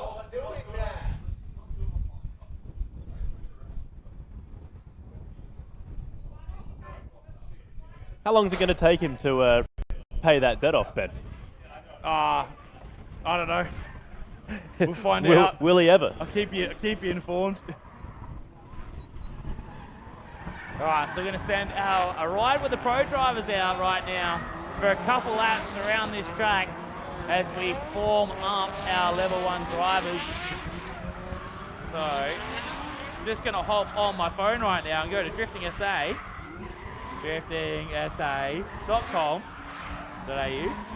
/live. Hit enter. I'm going to have a look at where these scores are, and we're going to see who's the high qualifiers and who's doing what. There's live stream right now, live results. Here we go. Everything you never need in one convenient location. So we're going to scroll down to our L1 class. So currently, it's Luke Beers for another qualifier. So we're battling Mark Steady with Mark getting going. Currently, right now, we're going to be watching Hayden Houlihan and Aiden Scott. So Hayden currently sitting in 4th, Aiden Scott sitting in 13th. So we should be seeing Hayden out in front. Hayden just needs to solidify that score to get him through into that top 8. And Aiden's looking to pull something big out of the hat here to try and wow the judges and get himself that extra amount of points to get himself into the top. And we have seen it done before. We saw someone come from 16th all the way into the top 8. That was Zach Brockman. Yep. On the reverse over the hill layout, which we'll be doing tomorrow. But solid lead run there from Hayden Houlihan. Hayden Scott just falling away a little bit throughout the lap. Good line and angle emulation, but yeah, just falling away. Needed to probably sacrifice something to get that car right back up onto the door of Hayden Houlihan. Bit of the opposite of what we saw last time, where he was a little bit too keen to get close to the lead car. Yeah, that's right. Needs to find that middle ground.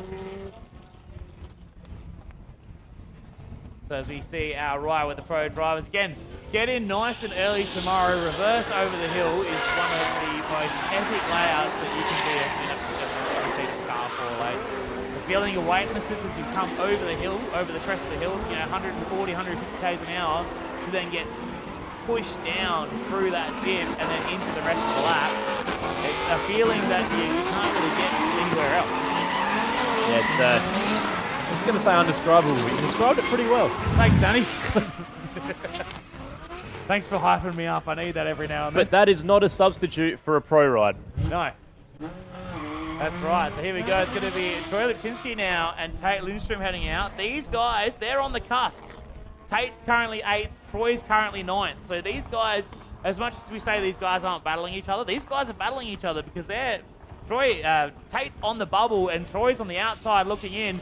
So he is going to be trying to put on an absolute show. Look at the dive! Oh.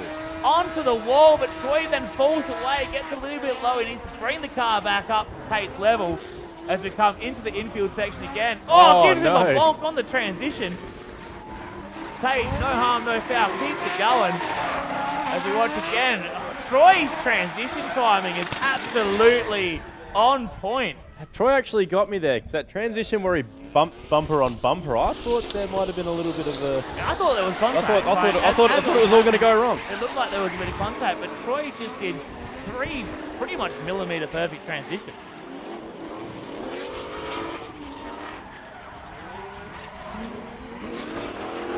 Our judges are just having a look on the live stream replay to just clarify a couple of little things. It's not the replay on the live stream, it's they're watching the live stream with a slight delay so they can go back and turn around and have a look at what just happened. Yeah, exactly. I can get another even closer perspective of the events that just went down. That's it. More perspectives gives you a better, clearer opinion of what's going on, because we're sitting all the way up here on the front straight.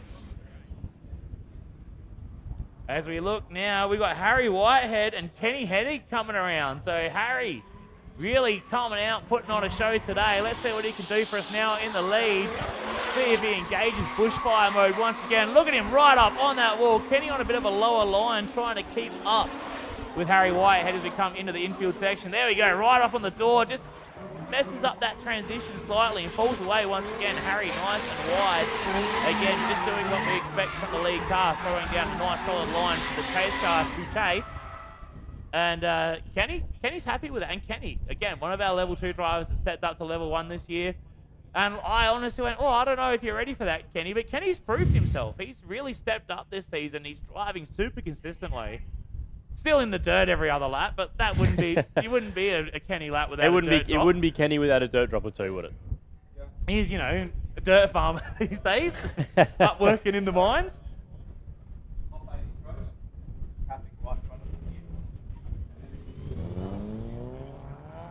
All right, so here we go. Up next, couple of SR boys. We've got Tyson Alexander and Sean Power coming around here. Sean in the lead, Tyson giving chase, coming down the hill here. Again, these guys 7th and 10th. So again, right on the cusp of whether they're going to be in the top 8 or not. Oh, Tyson just getting too keen there. Right up on the door, the judge is like, this looks all right. And then next thing you know, around you go. So it's not even the commentator's curse that time. Yeah, it's good to see those guys doing it for once. It's the judge's curse. Didn't know that was a thing. That's all it takes. Unfortunate for Tyson Alexander, but hey, look. Maybe I can accept more $50 payments and get more rolls of duct tape up here. Got 3 judges. $50 a head.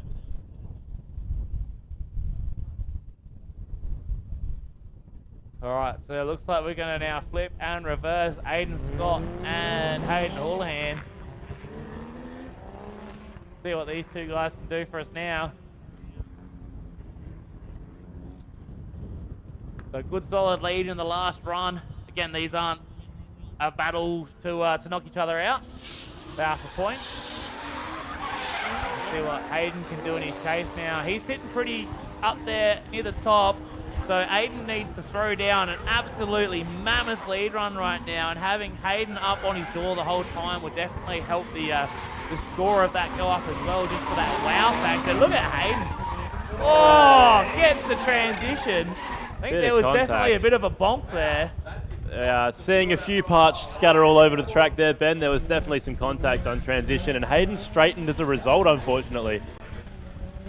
I want to see what that front of that R32 looks like as he comes around, because I don't know. I want to look at the S13 part of the R32. He's going a long way. I can't see him.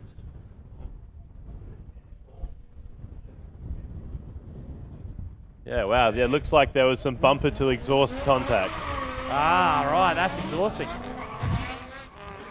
Actually, I was speaking. Apparently, someone rear-ended Eli this morning as well in his exhaust pipes. Who was it? Jacob Clark. Rear-ended or transitioned or rear-ended the R31 of Eli and popped an exhaust through the radiator. We got Troy Lipczynski now with Tate Lindstrom again. These guys right on the cusp of making it into the top 8. Troy again gets the blaze on. Tate gets a little bit lost behind him coming out of the bowl, but now right up on the door as he comes through into the last corner. A little bit of a timid transition there. Both guys dropping the dirt, or dropping into the dirt through the last corner as well. Yeah, Troy's been doing that. He has been doing that. He's been doing that often, from what I've noticed, Ben. So is it Troy Hennig now? Well, it's going to be. Is he going to end up on the lunchtime cleanup list for tomorrow? It's going to be Troy. It's going to be Troy the broom pilot. Do we have a second cleanup list? Because there's for after the battles today, Stewie. Are we doing some track? We're going to be doing some track cleanup tonight, aren't we? Tomorrow morning, early start. That is not a list you want to be on. It's the tomorrow morning list. Set the alarm. Set the alarm and pick up a shovel because you've been dirt dropping all day, son.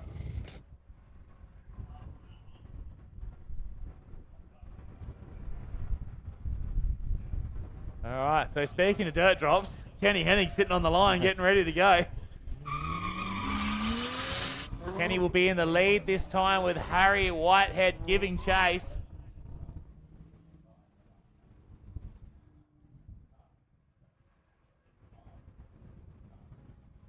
As they come around now, so Kenny Hennig in the Scott's tyres, R32 four-door being chased down by Harry Whitehead in that white S15 with the barrel back to both cars.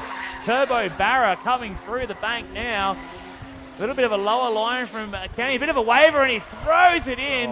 Gets on the handbrake because he knew that was coming around. So he did a great job to grab the handbrake, a bit of awareness there, get the car off the track instead of just spinning in front of Harry and possibly having a collision there. Also good to see Kenny staying off the power in the dirt. It's not going to save him. He's on the list. He's on the list. Is it too late to wipe him? Yeah, don't. Stewie gave him a golf. Stewie gave him a golf clap for that. So.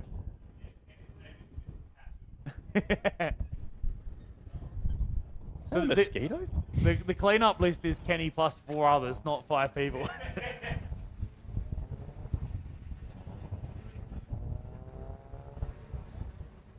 All right, here we go. As Josh Rogers put it before, the streetcar matchup. We got Sean Power and then Tyson Alexander. So Tyson in the red S14, Sean Power in the grey S13. Going down the hill. Nice, getting up onto the wall from Tyson Alexander there. Cranks the angle now coming into the infield section.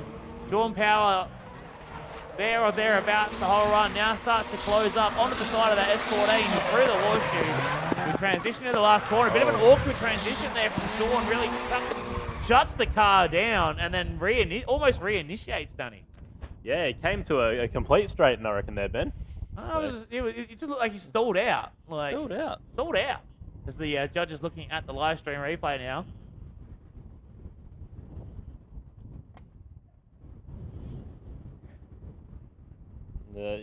Looking on the replay, it's hard to say what went wrong there. It all went wrong, Danny. It all went wrong. It all went wrong. It was there and then it wasn't there. That's right. I had it until I didn't. It's usually how it goes. I had it and then I didn't. So we got some more L1 drivers coming out. So this will be the second half of our L1 top 16, which is also still a quali battle. So if you want to look at the points, go to driftingsa.com/live.com.au/live. Keep up to date on the scores as they get dropped in. That's our third currently in championship points, Roberts. That's right. And then also known as Scoro. And then we got Amiello in the lead lane. So Maelo currently sitting in 6th with 102 points. Scotty Roberts in 11th with 95.6. So there's not a lot of a spread between this this midfield as well. Pretty much from Tim Rasmussen in 12th through to Maelo in 6th. There's only 10-point spread. These guys get up to 30 points per run. So there's definitely room for these guys to come in and score some more points and shoot themselves further up into the higher part of the bracket.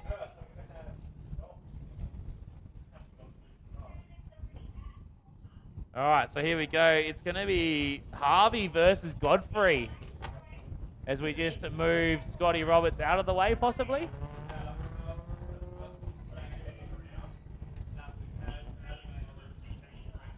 Oh, you mean when he did the skid out the front, he broke something? Is that what that big... What a surprise. Is that what that big bang was?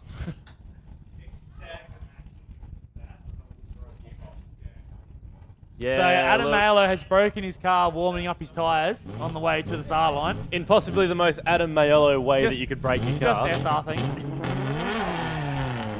Oh, boy. All right, so here we go. It's going to be Matt Harvey and Jamie Godfrey now coming around. Couple of real comp spec S13s coming onto the... so there's a battle of Acosta right now. Did you say Acosta? Is that right there? Acosta? Both cars, are they both running your K-frames as well, Stewie? So the weak point is the K-frame, not the chassis rail. How much Bisalloy is in both of those cars put together? There's a lot of Bisalloy in both of these cars right now. This is a Bisalloy battle. Matt Harvey doing a great job there in the lead. Jamie's car held together for a lap. Can we all just appreciate that for a second? That's a great work, David. The man from Seacliff has done. He drove all the way from someone. Is that what you said? He come all the way from Seacliff. Hey, he's travelled. Have you been to Seacliff?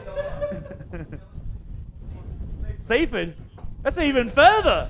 That's even further. I don't even know where Seacliff is. Seacliff's near Brighton. Is it? Seacliff's near Brighton. You could assume it's coastal.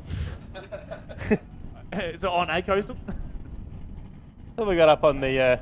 We got Snedden versus Viersma. So, of course, Mark Snedden having a multitude of car issues. Mark could be on the borderline of not being able to make it unless he gets two, like, really, really, really good runs. But it's still doable. But Viersma currently our number one. Eli's lost, yeah. Yeah, I think Eli got called to form up and he's decided that's the racetrack.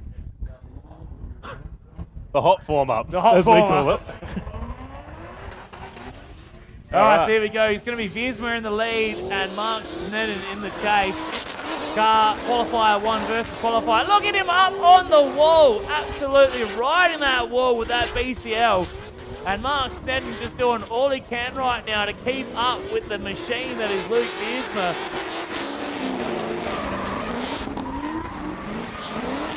But a great job there from Mark Snedden keeping pace with Luke Viersma. You can see he had to sacrifice a bit of line, a bit of angle there, Danny, but he kept up. Did a good job. And if you have to do that to keep up, Ben, that's perfectly okay by us. That's right. So in the briefing, the judges will talk about what is a priority. Like, do we want to see proximity more? Do we want to see matching angle? Do we want to see good line? Usually, if you want to sacrifice something, the judges will tell you the first thing they want you to sacrifice, whether it's line first or angle first. Generally, proximity is what everyone wants to see in the chase because that's what looks the coolest. That's right. That's what gets the fans excited. That's right. No one wants to watch a battle where two people are doing a lead run 6 cars apart. That's exactly right. That's a snooze fest, Ben. That's what we call that. That's right. So here we go. It's going to be Tom Hemmings versus Tim Rasmussen now coming around. Hemmings in the chameleon hammer painted. Come on. And then the matte black machine of Tim Rasmussen in the chase. Look at Hemmings again right up on the wall. Every single lap that car has been running the wall. Tim Rasmussen a bit lower and now it closes down again. Tim Rasmussen sacrificing a lot of line right now to keep up onto the side of Tom Hemmings. Hemmings finishing. Hemmings finishes. Oh! Ladies and gentlemen. Oh, that is some massive news. Huge if true. Huge if true. Adam Maelo is going to drive a non-SR powered car. And he's probably going to love it. Adam Maelo is going to be introduced to talk. Oh, no, he talks a lot. So, wicked battle there. It's great seeing Hemmings absolutely dialed with these lead runs. Like, they are absolutely fantastic. Is that two-time DCA national champion Dale Campaign I see out there on the awning? It is. He's with Lyndon Reynolds, so there's at least 150 years of drifting experience standing up there. I thought you were going to say 100. No, Lindo had a break, remember? and about 5,000 conspiracy theories. All right, so here we go. Jamie Godfrey now in the lead. Matt Harvey chasing him down. This is part 2 of the Battle of Bissaloy. Again, great job there from Jamie. The car's staying together throughout the lap as Matt Harvey just pacing himself a little bit, wants to close in where he feels a little bit more comfortable, sitting right on the rear quarter panel of Jamie as we transition into the last quarter. Matt Harvey just finishing it off with an exclamation point as Jamie really cuts it off at the soonest possible chance. Yeah, that's not what you really want to go doing. Like, get over that line smoothly, you know? Yeah, I'm just going to, oh, there's the finish line, better stop. You know, you don't want to, in any motorsport, slowing down too promptly after the finish line. I remember doing DCA Mount Gambier when we were doing the layout both ways, and I got rear-ended by Tori Onus in the K70 because I've come across the finish line and buttoned off and he rear-ends me. And he goes, "Why did you slow down?" I'm like, "Because the road ends there and there's a car park." So anyway, we've got Mark Sneddon now and Luke Viersma. So this will be interesting to see how Viersma copes with Mark's car, because Mark's been running a little bit slower, a little bit less angle. Like, the car obviously doesn't have as much power. He's been fighting some gremlins. So let's see if Viersma plays it safe or if he gets aggressive. He got aggressive and he had to back off. But just watch how quickly Luke Viersma just reels in Mark Sneddon. Not even a corner, and he's already all over the back of Mark. Mark super wide, drops the tyre on the outside. And then Viersma, you can just hear him, he's barely even on the throttle.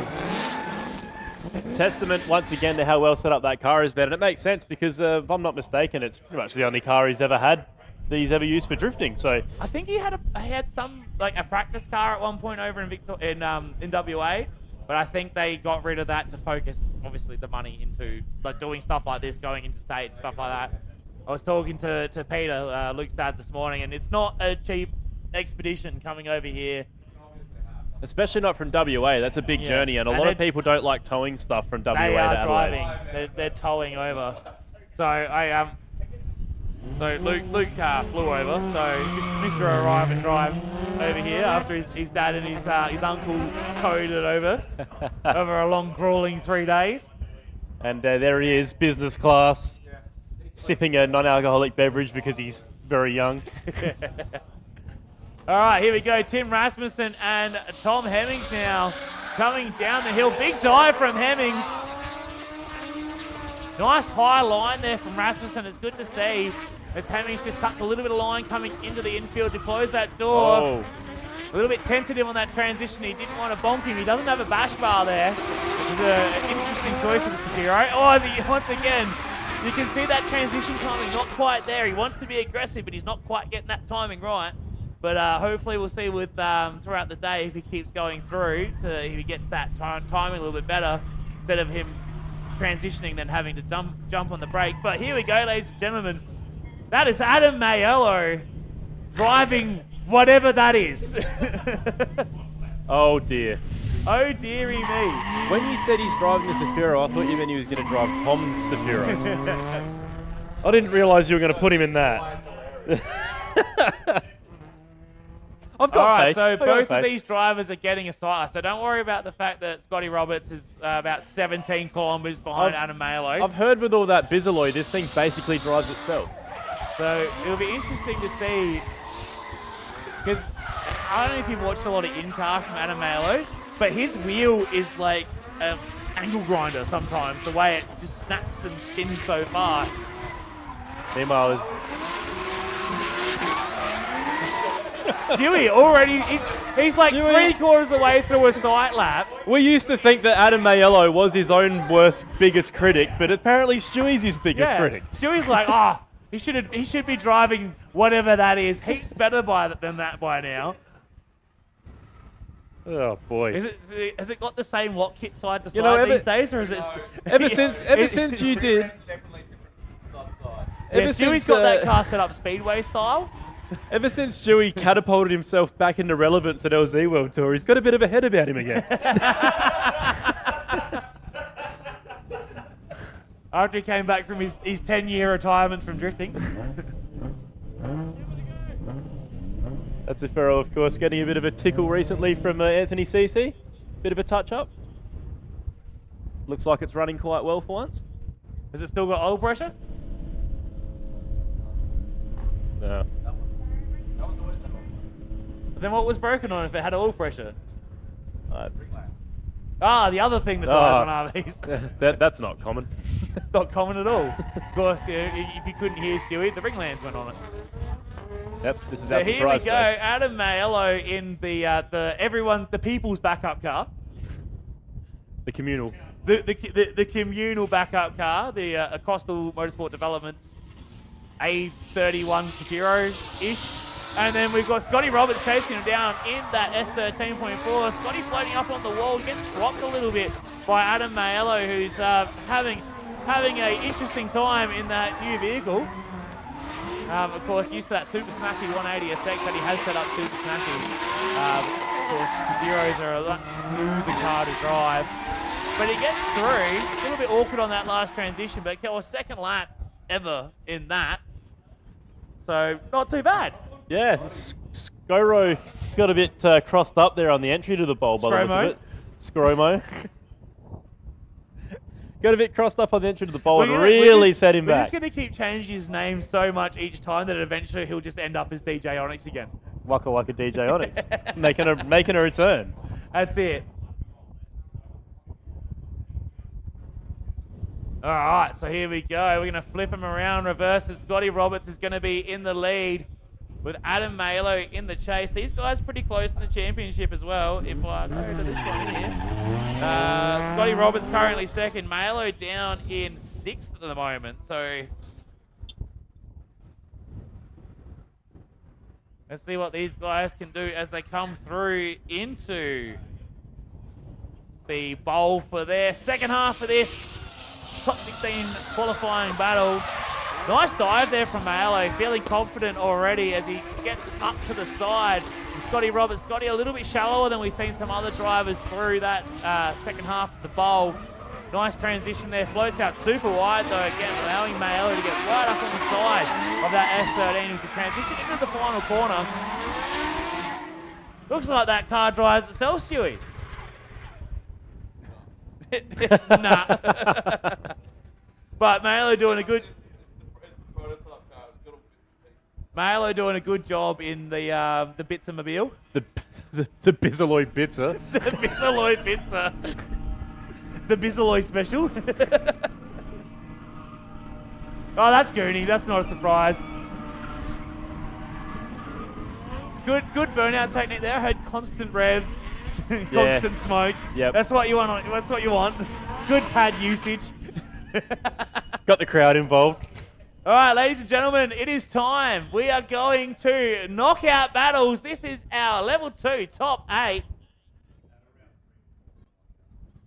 Battle round 3's for points. Well, they knocked 8 cars out, but it's not one-on-one. It's points. People got knocked out in the top 16 too, Ethan. All right.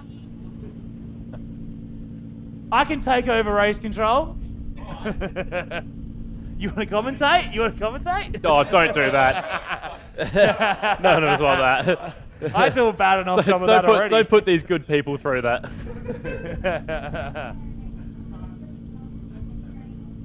All right, so this is our top 8 of our level 2. Now we are going 1-on-1. On Uno. Formula 1. So, of course, that is Eli Doikers and Nick McKernan. I'm just going back to driftingsa.com.au/live so we can get the up-to-date results of where they are sitting in the standings. Eli currently second, the higher qualifier 2. So, Eli in the lead, Nick McKernan giving chase, coming down the hill. This is where each battle actually matters compared to the other battle. We need to look at both of the battles in an overall view to see who gets the win. But Eli doing a great job so far on the chase. Big dive there from Nick McKernan, coming through the sweeper now, through the horseshoe into the final transition. Eli doing a real good job, like with that last transition seems to be somewhere where he's doing really well, where a lot of people are struggling. He's getting over early enough that he can get to the outside and then drive through that last corner instead of just chucking it in and hoping for the best. Yeah, that's right. So we got those little minute technical details ironed out in the last part that's helping him through.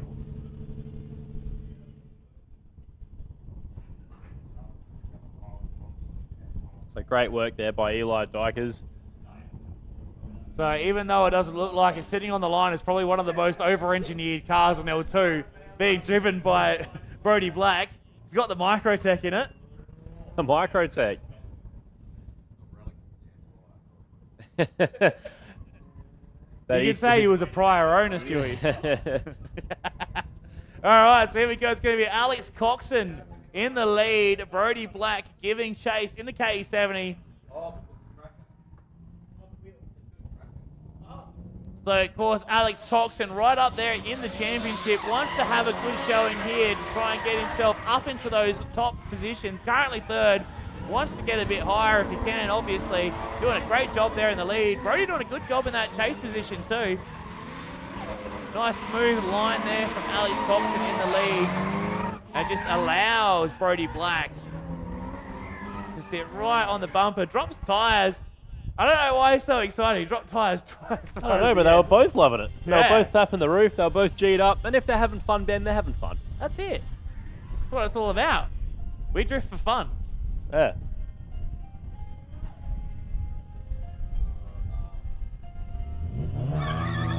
Cool. So they can...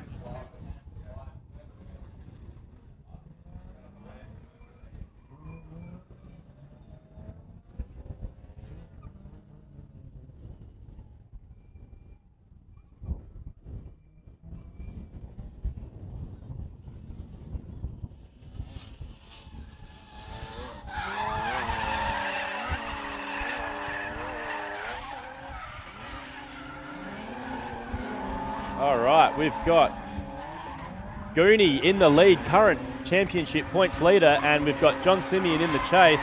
John doing a pretty good job there, staying up to the door of that massive AU Falcon. Goonie, great line through that last corner. He seems to have lined out the kinks on that one too, Ben. Yeah, Gooney really getting a little bit more comfortable as we go along.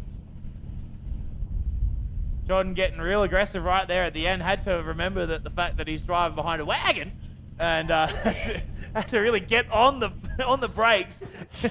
Wagon. Look at it. It's an AU Falcon. Look at it. Jeez, you're reaching into the meme history now, aren't you? That's that's the meme that started it all. Look at it. Look at it. It's a wagon. Gee whiz, that's a blast from the past, Ben. All right, so up next we've got Jacob Clark, our other championship contender right now. Currently second, 2 points behind Will Argoon. And he's got Liam Kirk for company now, coming in through the pace zone. See if Liam can get the jump out, not get walked too bad. He's right on the rear bumper of that S14 coming down the hill. Couple of non-JDM powered JDM vehicles coming through the quad kick now. Jacob Clark, the fluoro wheels ablaze on the S14. Liam Kirk trying to get right up on the door through the horseshoe. Now transitioning into the last corner. Liam Kirk just getting a bit crossed up there. Didn't spin, but it was a bit awkward there, Danny. Yeah, he kept it together though. Got to the end. Just got a little bit choked up.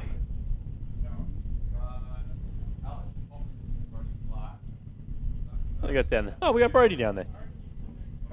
Hi, Brody. Hi, Brody. Hi, Brody. I think you messaged me before. I've been ignoring my phone. Oh. SR doing SR things. Adam broke a rocker. Adam did a rocker.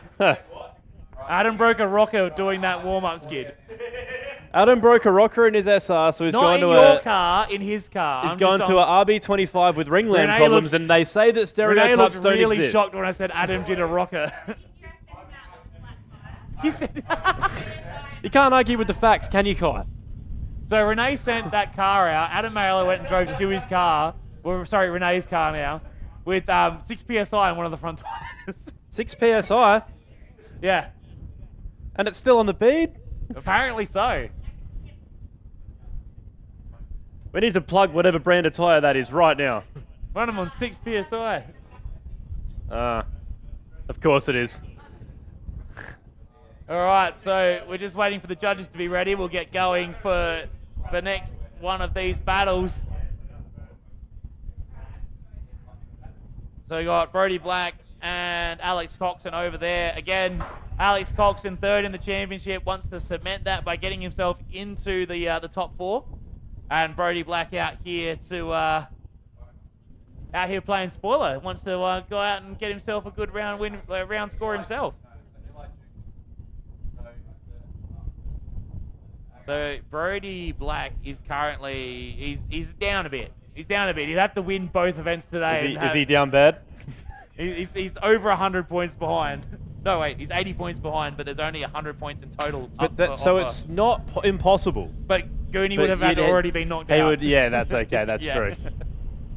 And even then, I don't know. I think Goonie just rocking up will get enough points to. I think it's top 16. They especially considering his qualifying effort so far, I'd say that it's looking pretty good for him. Yeah. So currently, our top 3 in the championship are first, third, and fourth in qualifying. So that's showing that the cream really rises to the top when it comes to our level 2. And these are the guys that we will be expecting probably to be doing the jump up to L1 next year. Yeah, you'd think so. Yeah. Given the quality of driving that we've seen from these guys, we're going to have more L2 products invading L1. L1's getting big. Yeah. It's getting very, very big. Yeah, we get a lot of ebb and flow through L1. Like, we'll get guys that rock up, maybe only do one round and then take a break. Whereas our L2 guys seem to be the most committed. We always see them rocking up every time, getting out, getting laps in, getting that seat time. So this is now going to be the second half of the battle between Brody Black and Alex Coxon. Again, our top 3 in the championship, all in separate battles, so there's a good chance that they can all make it through to the top 4. As you come through the quad kink now, nice. Oh, Brody Black dropping a tyre. Alex Coxon just reacts, but keeps the car sideways. As we transition into the horseshoe now, Brody Black doing a great job so far in the lead. Fans that tyre drop through the quad kink, and Alex Coxon just getting a little bit caught up in that transition, drops off across the line. But now this is where it actually matters. We're going to have a winner and a loser out of that, Danny. That's right, and it's going to be one of these guys that gets knocked out. They're both real competitors in this competition, so it's going to be a big loss. Yeah. As the judges just trying to deal with the spreadsheet. The dreaded spreadsheet. The dreaded spreadsheet that kind of updates sometimes, unless you don't want it to, then it does. No, when you don't want it to update is when it updates.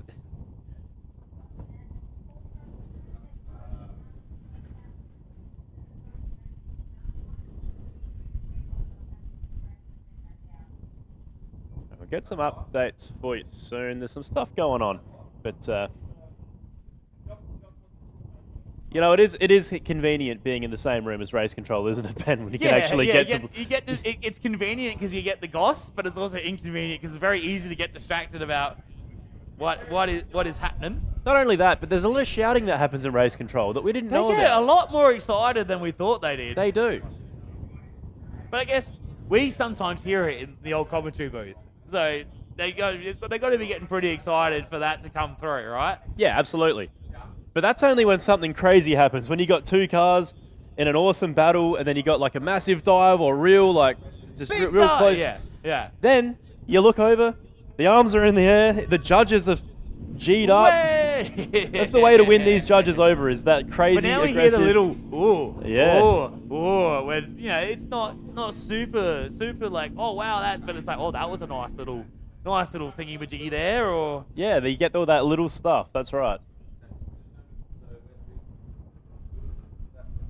So we're just trying to get the spreadsheet tabulated because Stewie likes using formulas in his spreadsheets and they sometimes don't formulate. So I'm just gonna say it's a good time right now just to quickly thank our sponsors, of course, this weekend. So Tunes by CC, Coastal Steering Systems, Car Toys, Limex Building. Of course, Woody's back this weekend, so we're getting some sponsorship from Limex Building. get your, he does like second fix and fixing stuff at your house. So if something's broken, call Woody at Limex. He'll probably fix it for you. Big thanks to Scott's Tyres as well, long-time sponsor, as well as a long-time sponsor, Shannon's Insurance. Of course, our L1 sponsors here this weekend, Shockworks. Thanks to Chris and the Shockworks crew for always supporting us and putting some really good coilovers in lots of drift cars. Big thanks to Sleeker Spares, TRS Insulation, and now I roll back around to Tunes by CC. So thanks again. And let's not stress, thanks again to our volunteers this weekend. These guys, they come out, they 40-degree heat yesterday, and they're setting up the track. That's exactly right. They'll get up early. They'll do anything that needs to be done. We've got a guy standing out there on some damn scaffolding, Ben. Yeah, also, big thank you to all the guys, normally in the pink vest, but I'm actually looking at media over there in orange vest. Should be pink, mate. But yeah, big thanks to all of the media guys, the live stream guys.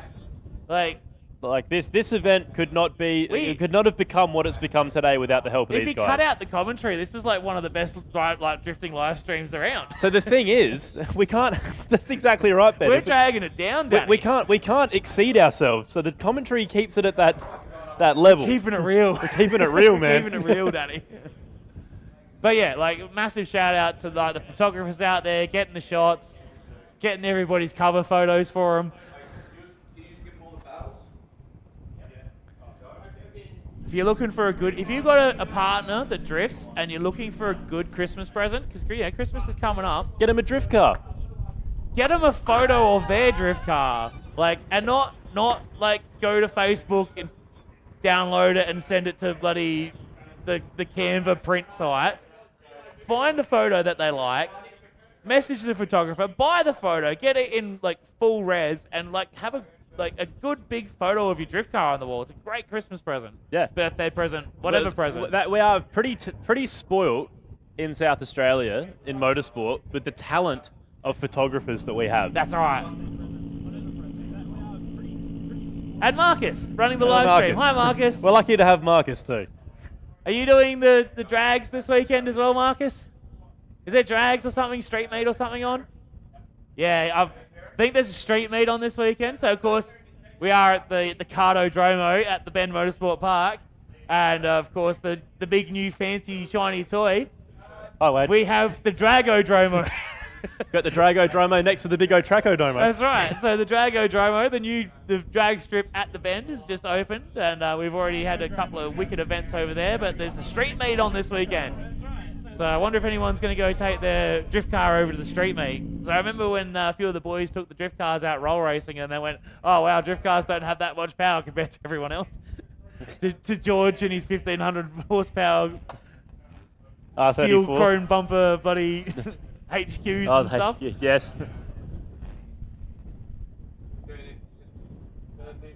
So, yeah. Roll racing. If you want a 400 kilowatt car to feel slow, take a roll racing. Yeah. That's exactly right. If you want all the fun of drag racing without the skill of hooking up off the line, go roll racing. Go race. King Chiefs just can't 60 foot. Yeah, that's right. Where you can spend $80,000 on building a car and get absolutely gapped by some guy with King on his license plate. Or he's got a number plate that ends in 747. And remember, you have to drive through a Macca's drive-through on the way home. Or it's not a street car. That's right. That is the rule. If you didn't drive through a McDonald's... On the way there or the way back? On the way. It's got to be on the way home, and you've got to have your time slip there as well, right? Macca's receipt, time slip. Streetcar, McDonald's, streetcar. Yeah. Perfect. So again, big thank you to... Ow! I just banged my knee. Anyway, big thank you to all of our sponsors, to the officials, to the live stream crew. They're getting the shot right now. Look at that. Look at the equipment, Ben. Jeez. What do you think Look at that transponder on the shoulder. We've got wireless technology, Danny. We've got wireless headsets right now. We have living in the future. We have really entered the 21st century, haven't we? If you really want, you can hear me getting out of breath walking down the stairs to do the top 8 introduction.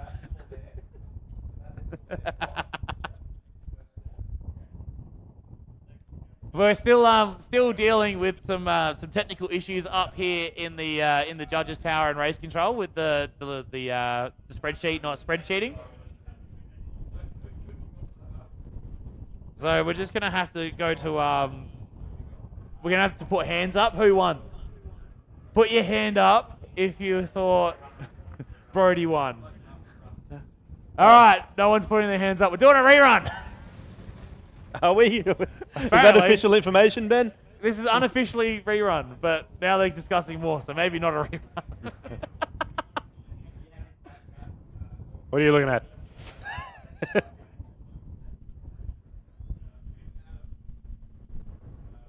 So yeah, don't forget as well, ladies and gentlemen, we will be back here tomorrow for round 5. This is a double header weekend. That's right. So they're competing. This is an entire round today, competing for 50 points. That's L2. L1's more than 50. Because the scoring's different. But anyway, there's fact of the matter is, 2 rounds. There's a winner today. There's a winner tomorrow. And then there's a winner overall that we will figure out from today, tomorrow, and the other 3 ones we already done. That's right. But one of them doesn't count. But only if you rocked up for it. Something you championship. don't get a drop round if you don't rocked up. Because we like to make things convoluted here with anything that's run by Stewie. something championship implications. Yeah. Look at the way he rotates the car. Look, actually, we got a battle going on right now. We got Nick McKernan in the lead. We got Eli Dukas in the chase, coming through the quad king. Nice solid lead run there from Nick so far. Eli shadowing him. Doing a great job there. Just falls back a little bit, watching, cut a little bit of line there to get right up on the door. A little bit of angle out there too. Oh, just messes that transition slightly. Pulls away across the line. So that's the second half of that battle, Danny. That's right. For those of you that may have forgotten over that 5 to 10 minutes of downtime.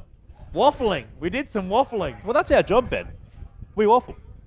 Not professionally. It's more of an amateur. It's not our job. That's what we volunteer for. Is to waffle. It's certainly not our primary income, and for good reason. All right. So we had a battle. Scores may or may not have been put into the computer, well, they've been put into the system. Whether the system understands that that's happened. Maybe they just have to refresh it again. Refresh the thing. Just keep hitting. It's like when you sit there and refreshing your newsfeed on Facebook on your phone. What's the control F? No, I don't know. No, to refresh a tab. We're not trying to open Task Manager, F5. Ethan. There's no other thing. Yeah, just keep hitting F5. All right, so we've got John Simeon and Will Argoon coming through the pace zone. Like, we don't know when we're going to have downtime. We've had an issue. Oh, you mean just sitting on track? Yeah, if you want. If you want. Yeah, don't just sit around track. All right, so here we go. It's going to be John Simeon in the lead. Will Argoon in the chase. Let's see what happens through the quad kink here. A little bit of straighten from Gooney, just a little later on the initiation. And right now, John Simeon doing a good job in the lead, and Will Argoon all over him in the chase. Simeon super wide there, and allows Will Argoon just to close back up on the door, gets the nose out of it through the last corner. Across the line they go.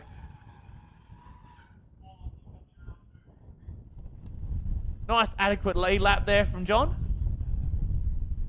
Normally I would like to give him a bit of stick, but that was not bad.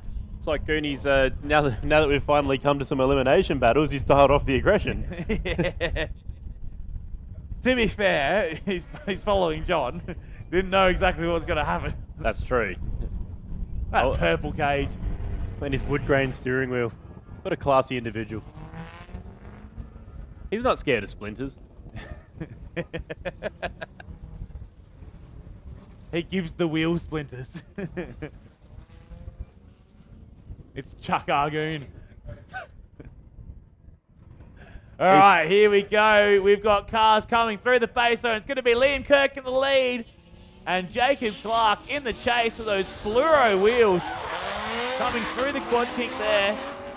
You can see that extra concrete being put to use there as Liam really, really tight there. Jacob almost hitting him as he comes through with a lot more speed.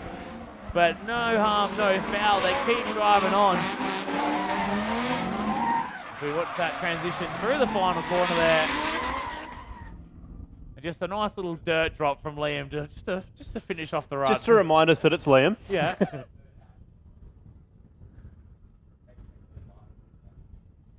So nice solid lap there. Again, like I think you can see, like with now it's being elimination, you don't have that safety net.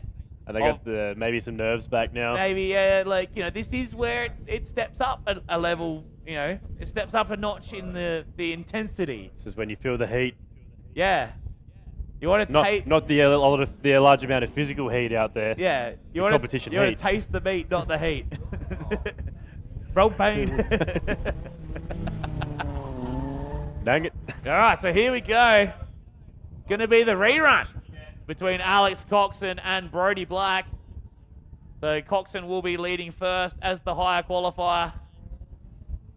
And Brody Black will be chasing him down in the prior build. 1J, is it 1J, 2J, 1.5J? It's some sort of J inside a K70.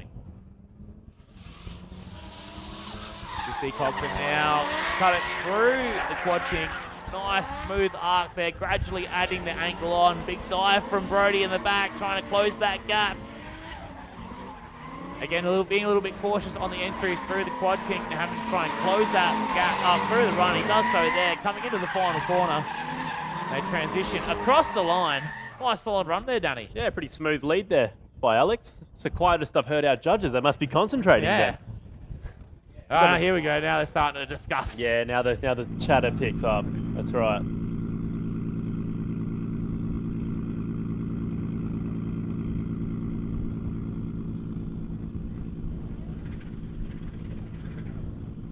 Yeah, both of those guys very happy with that run again. Brody's happy with every run. He's just a naturally amped up person, I feel. He's just hyped about drifting, and that's what we love to see. That's like the golden retriever energy, man. So Brody, of course, is a like a long time volunteer. He's been out. He's always been helping behind the scenes. This is the first year we've seen him step into like more of a driver role and coming out doing L2, and he's starting to really flourish. Yeah. And then Landon drives his car and wins him best of the rest.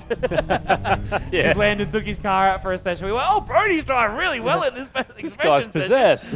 He's driving really well. It turns out it was Landon. First of all, that's illegal.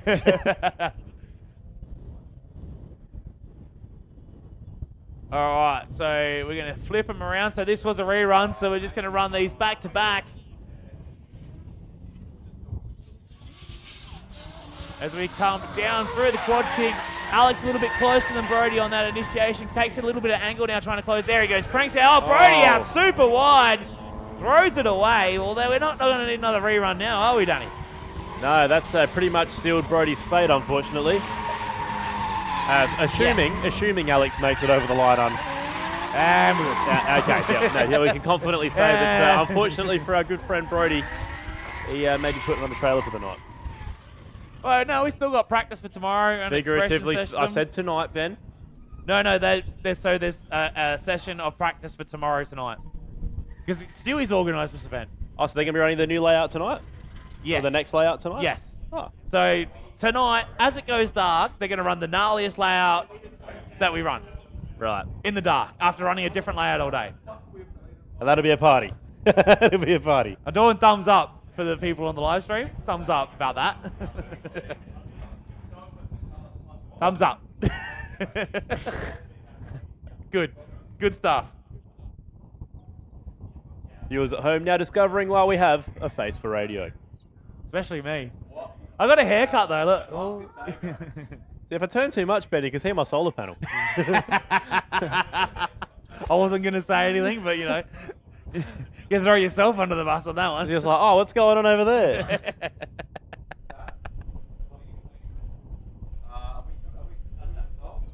Are we on time? Are we doing intros or are we not doing intros? Now.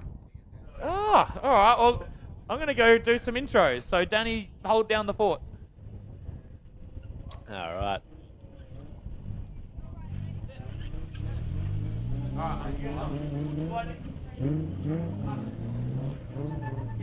So as Ben said, we'll be transitioning into our level 1 top 8 intros. So you'll see the top 8 for level 1 park up on the track in front of the pit wall here. and Ben. And Ben is going to stumble out onto the track and have a bit of a chat to our top 8 drivers. Give you a good opportunity to see the guys in person.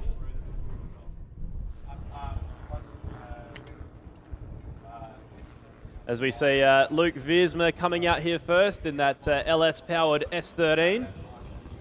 Luke, of course, a WA native, made the massive trip down here to Adelaide this weekend. Put on a show for you guys, followed by Sean Power from Victoria.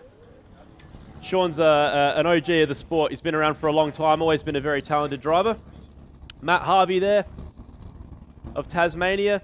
Tate, the first local lad to drive out for the top 8 introduction. Followed by Hayden Houlihan.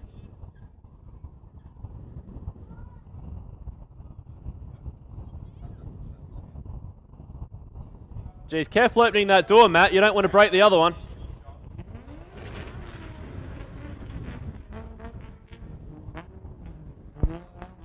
All right, so eyes peeled on the front straight there. We'll cross over to Ben in a moment for our top 8 level 1 introduction.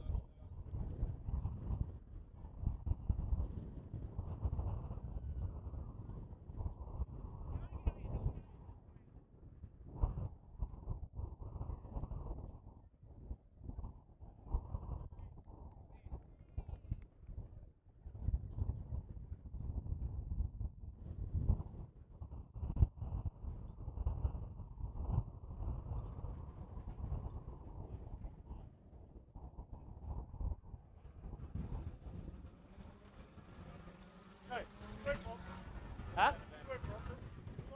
Hello. Thank you for welcome to. Hello. Hey.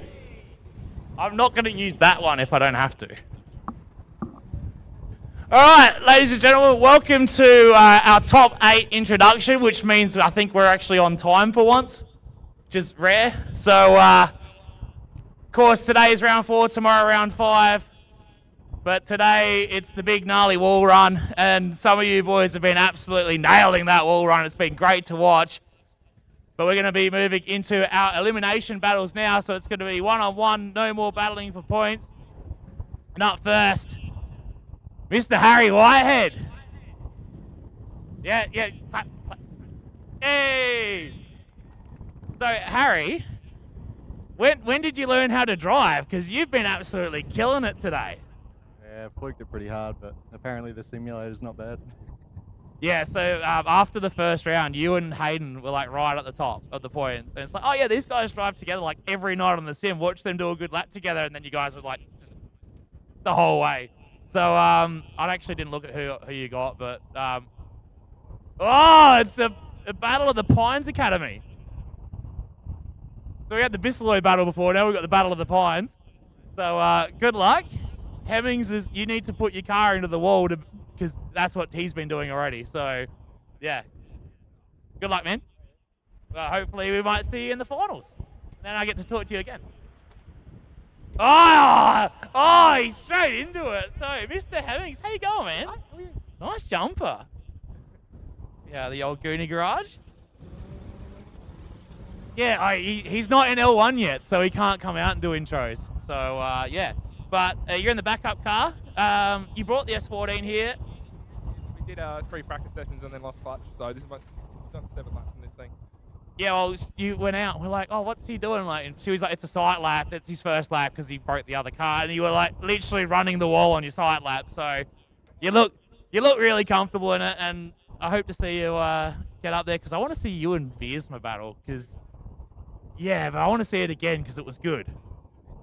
Yeah, all right, good luck, man. Hopefully we'll see you in the finals.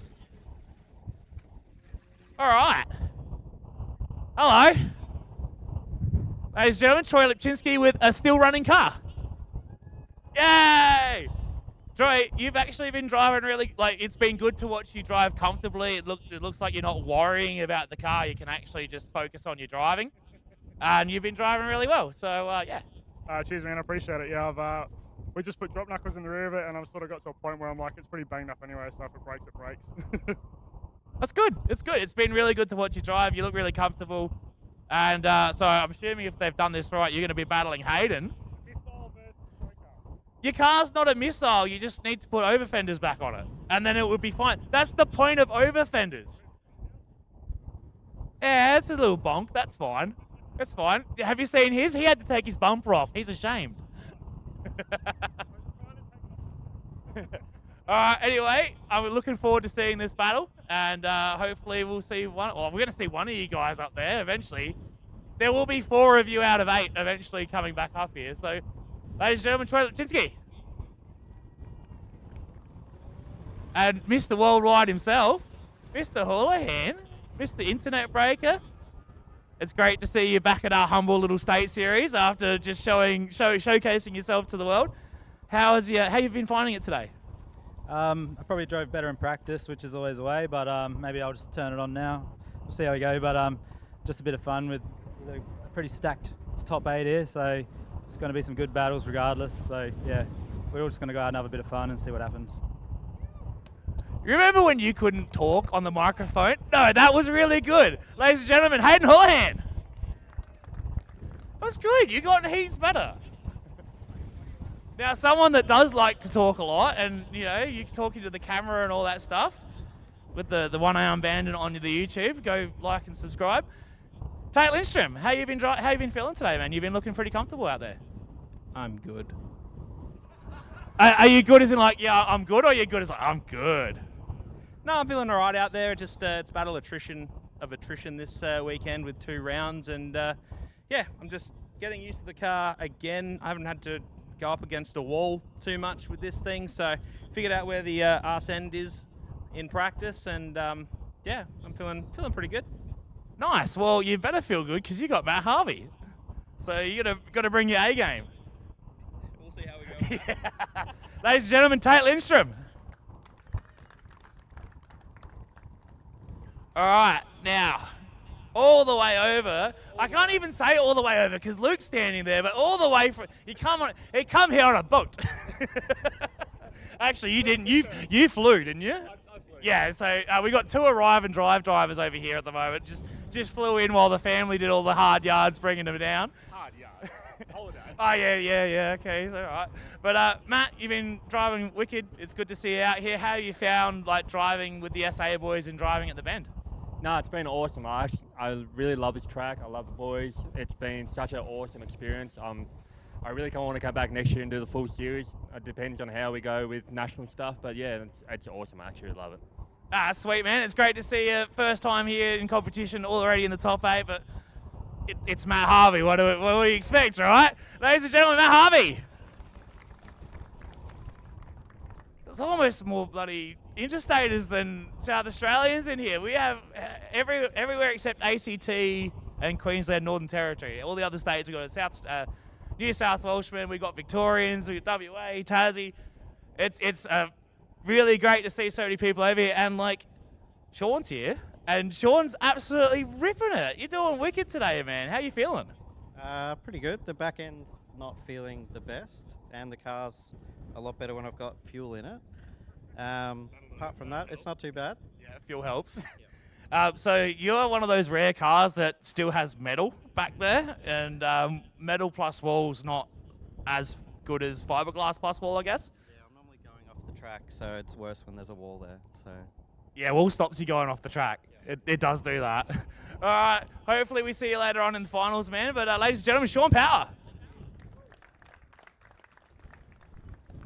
All right, as we come around here, last but definitely not least at all the way from WA. You've been over here all year supporting the state series. It's great to see you've come over. Now Matt's come over. Like, we're getting a lot of interest. Obviously, watching your runs today so far have just been mind-blowing. Like, on the wall every lap. Just doing Luke Viersma things. How are you feeling today, man? Yeah, feeling pretty good overall. We've had a couple little mistakes here and there, but that's just when we're pushing limits. But yeah, I'm feeling good. I'm looking forward to this weekend, battling some new faces and some old faces. Matt Harvey in the finals at World Time Attack, so be good to run that back one more time, and we'll see how it goes. But yeah, have fun. Yeah, good. Yeah, we might see a finals rematch with radials instead of semis and see how it goes, eh? All right, ladies and gentlemen, Luke Viersma. All right, so our top 8 drivers are now going to whack their helmets on. They're going to line themselves up. Actually, you're all this way. They're going to put their helmets on. They're going to line themselves up, and we're going to get underway with knockout competition battles here at round four of the Drifting SA State Series. And we got another day of this to go as well. So get yourselves ready, get buckled in. We are going to have an absolute show for the rest of the day.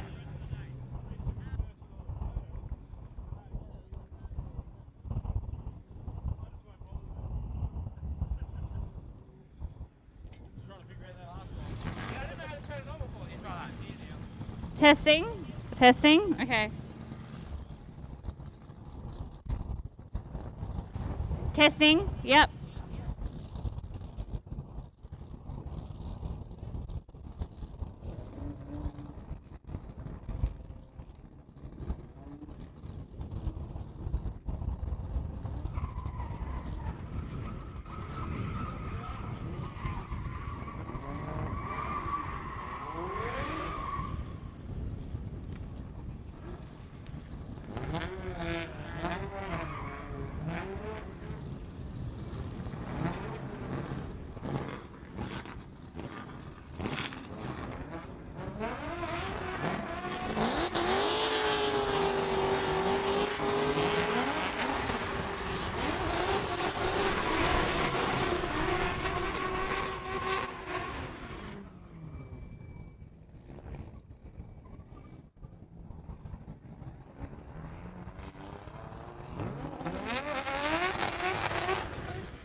Hello.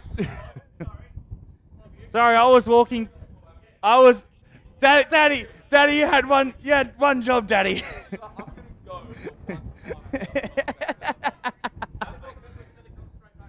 Well, that was a battle between Luke Visler and Sean Power. You would have seen what happened, but we didn't, so hope it was good. You know, it's funny, Ben, we can sit up here, do a perfect job all day, then as soon as we make one little mistake. It's like, Danny, it's like being in a drift comp. You can drive well all day, you make one little mistake, you get knocked out. I like how you censored yourself as you said that. Yeah. Oh.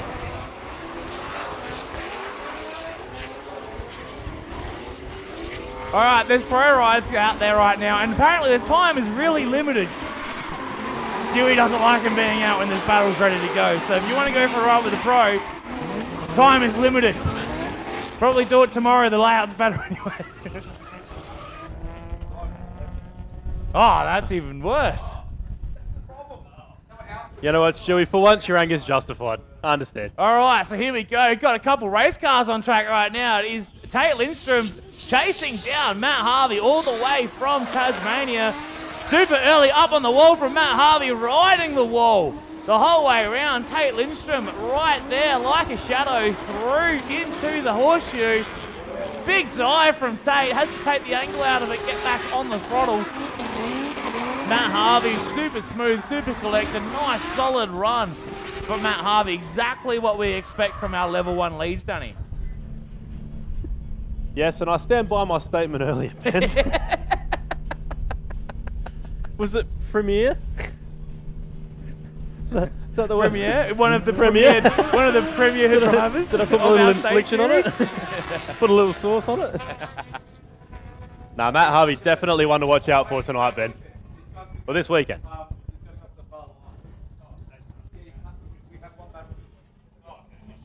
All right, here we go. It's going to be Hayden Houlihan leading Troy Lichinsky down the hill. Big dive from Troy. Hayden nice and high on the wall. Troy matching him. Great chase so far from Troy Lichinsky. Really all over the back of Hayden Houlihan. Respects him enough to not take off that pristine rear bar and then gets right back in the pocket again. Falls back to that transition. Not quite timed right there. Cuts the corner across the line. Again, exactly the lead we're expecting to see. Up high on the wall. Nice and smooth otherwise. It's the chasers is what is going to win you battles here today, Daddy. That's what's going to decide the outcome. 100%.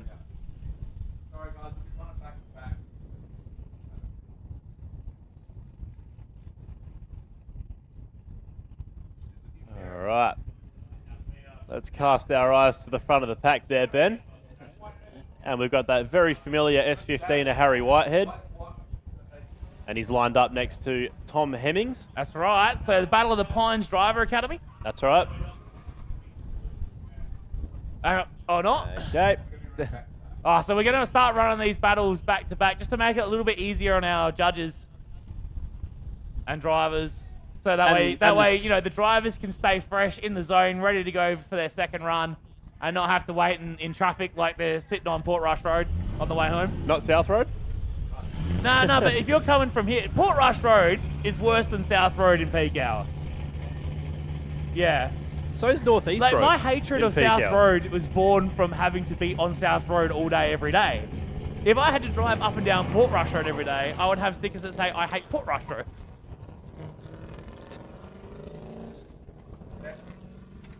All right, so we have got Luke Biersma and Sean Power now. Sean will be in the lead. Luke Biersma in the chase. Probably the two polar opposite ends of the spectrum of our L1 cars here today. You've got Sean Power in the street car, and then you've got Luke Biersma in basically the best prep car in the series. And you can't argue that. No, it's not really debatable. It's a pretty amazing car. That's it. For Sean Power, he's a pretty amazing driver. Did a great job in the lead there. Luke Sean Powers, he's just made the list. That's not the first time doing he's done that either, going flying off the corner there. But Luke Biersma there actually probably left a little bit more room than I would have thought. I thought he would have maybe tried to put a bit more of a stamp on that. Maybe obviously, just, I was walking upstairs when the first run happened, so I didn't actually see if Sean made a mistake or something. But it definitely looked like it was a not tentative, but calculated. Look, it looked like he felt like he didn't need to push super hard for that one. Well, we were talking to his dad earlier, and he was making a point that consistency wins. That's right. They're not looking to push the issue too much. They're looking to kind of take that Dale campaign-esque approach to being there, being consistent, and just as he said, letting the cream rise to the top. That's right. Like a good friend, Dale is always there. All right, so here we go. This is the second half of the battle between Matt Harvey and Tate Lindstrom. So Tate Lindstrom will now be in the lead with Matt Harvey chasing him down. They're two very similar, livery style cars, just with the different colors. It looks really cool. As we see now, Tate Lindstrom now throws it up the wall. Matt Harvey just a little bit further back now, closing that gap up. You see Tate just wind a bit of angle off as we transition into the horseshoe. Matt Harvey measured on his chase. Now we're going to see him close that door. Cuts across, leaves a little bit of room for that transition. Nice mimic there from Matt Harvey across the line. And Tate is drifting where he shouldn't be drifting, Ben. He is playing with fire. Yeah, but he's staying on the track, which is that is true. But drifting where you're not supposed to drift is the bit that comes before the going off the track Yeah. where you're not supposed to go Yeah. off the track. Yeah, exactly. If you go off That's the the track, precursor. If you drift and go off the track at the point you're not supposed to be drifting, that's much worse than just drifting at the point you're not supposed to be drifting.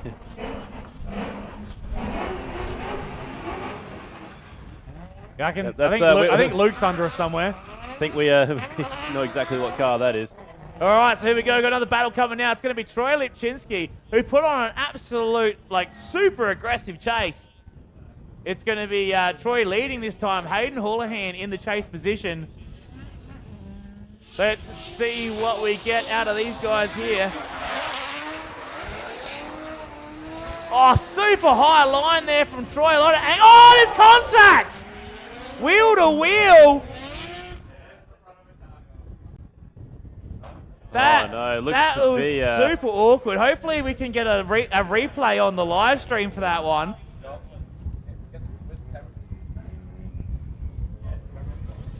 So, big contact there between Troy Lipczynski and Hayden Houlihan. And Danny, I get to say this. Championship implications for this one, Danny. This could have championship implications, This is championship implications. I was so excited to say the phrase so that I couldn't say it. Oh, the day finally came and he whiffed it. But,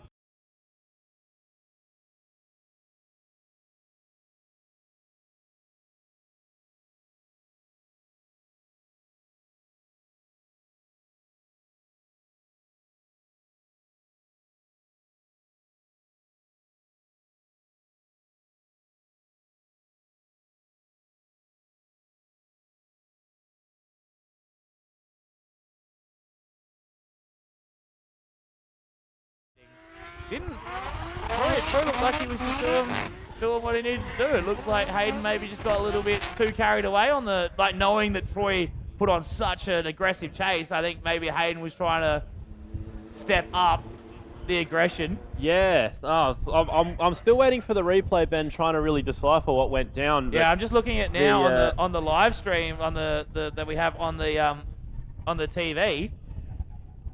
It looks like, thankfully, the damage to Hayden's car isn't too bad. It is driving. Yeah. It doesn't look like it's making any puddles. He's going back. So, he's not going into the pits. He's giving it a feel out, seeing if anything steering-wise is broken. It looks okay. Troy's taking his helmet off, which is naughty. Don't do that, Troy. Leave your helmet on while you're driving.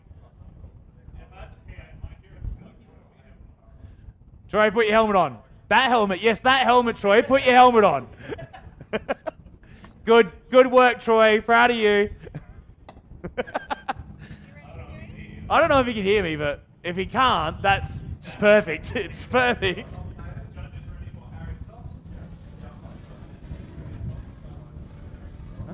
All right, I'm with Matt Harvey from Tasmania.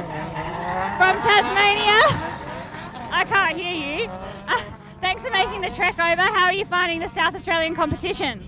Yeah, no, awesome drivers. It's such a tough level competition, especially on street rails. It makes it like prime drifting experience. So, love it. I'm going to come back next year. Looks like it's your home track. Well, all the best for the top four. Can't wait to keep seeing you nail it. Thank you very much. Have a good weekend.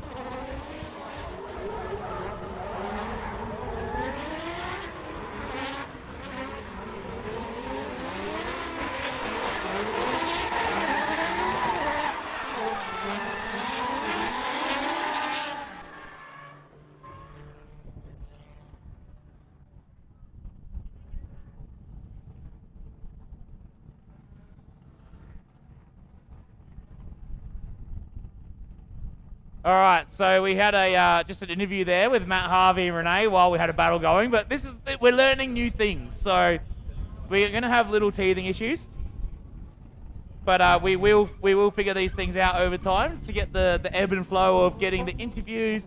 Like we had the thing integrating pro rides into the battles. Like you got to figure out what's going on where. Well, last time I was up here doing this job with you, Ben, we didn't have driver interviews. Yeah, that's the stuff that we're adding on to we want to be the premier live stream of drifting, and we have the reception here, so we can pump out good quality bandwidth. We don't have the stutters and stuff. All we need to work on is actually making the product good. So here we go. We're going to have the second half of this battle now. It's going to be Harry Whitehead and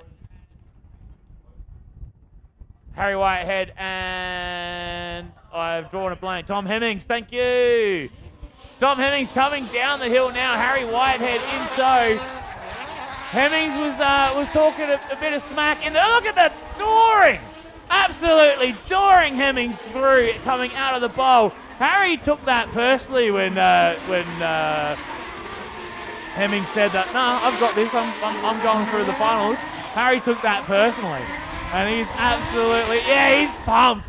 He should be pumped. He was all over Tom Hemmings. He's almost cut him off. All right, so we're going to have Renee down on the track now with Troy Lipczynski. Hi, I'm here with Troy Lipczynski. I hear you've made it to the top 4. Great to see you back up there, Troy. How's the car feeling? Yeah, car's feeling really good. It's I just wanted to come here and have a bit of fun this weekend, so being in the top 4 again is amazing. It was a really good battle with Hayden. Just unfortunately we had a bit of contact, but hate to lose one like that. But it was still good fun in the run. How are you finding the bowl layout? It's pretty daunting to come down the hill flat out and transition to a concrete wall, especially when you're sort of like trying to learn where the tail lights are. Like, am I going to ruin this thing? But no, it's good. It's enjoyable. Oh, keep up the great work. So what speed do you reckon you're doing? I reckon we're initiating about 80 k's an hour, so probably like 60, 70 k's an hour around the bowl. I reckon it's faster. It looks, I think you have to have a big pair of balls to just throw it at the wall at what looks like 100 k's or over. Yeah, maybe. Anyway, all the best. See you soon. Thank you.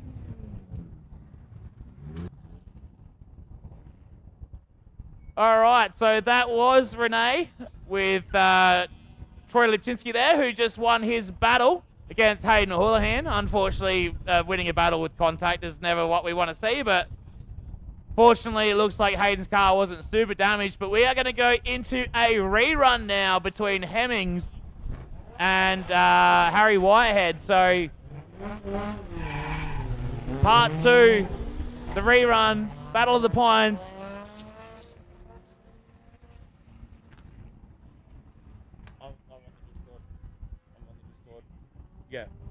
Yeah. All right, so here we go. It's Harry Whitehead in the lead. Hemmings in the chase. Big dive from Hemmings into the wall. Oh, that's hard to tell, but Harry's kept his foot in it. Harry has kept his foot in it. There is bits of S15. Oh, he's shut it down. I think it looks like he might have a flat tyre, Ben. Maybe he's debeaded when he's hit the wall or something. But Harry has shut it down. It looks like that wheel may be sitting on a weird angle as well. Oh, yeah. He's broken the wheel. Looking on the live stream, that they shattered that wheel. Now, the real question is did Harry put it in the wall himself, or did Hemmings put Harry in the wall? So we're watching the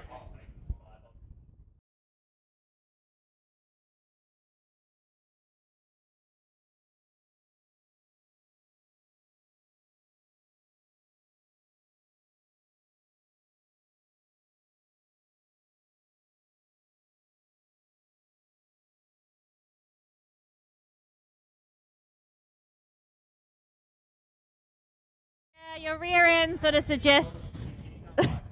Yeah, I would definitely push him pretty hard there, so, oh well, it is what it is. Well, nothing a bit of a, duct tape can't fix. Yeah, friggin' hope. Keep driving hard. All right, that was Renee with Harry Whitehead there. Yeah. So they're just jumping out the car now. So was there contact is the question. It's hard to tell, but because from our angle, obviously, we looked straight on. Yeah, you can't tell because Harry's car's already covered in tyre marks all over the side of it. So yeah, we need maybe a better angle to determine whether there was contact. But Hemmings did come in hot, so I mean there was definitely Harry's car on the wall contact. That's right. So Renee's down with both the drivers. Maybe we can get Renee to have a chat and ask them what happened down there. So, yeah, if we can get Renee to ask Harry what's going on.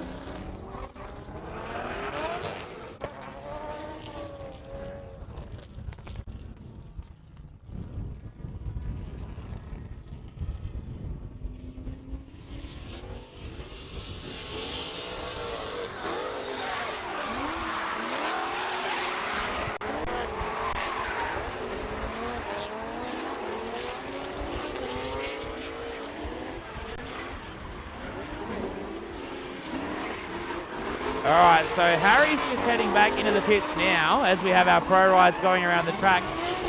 So Harry can change his wheel. Is that what's going on?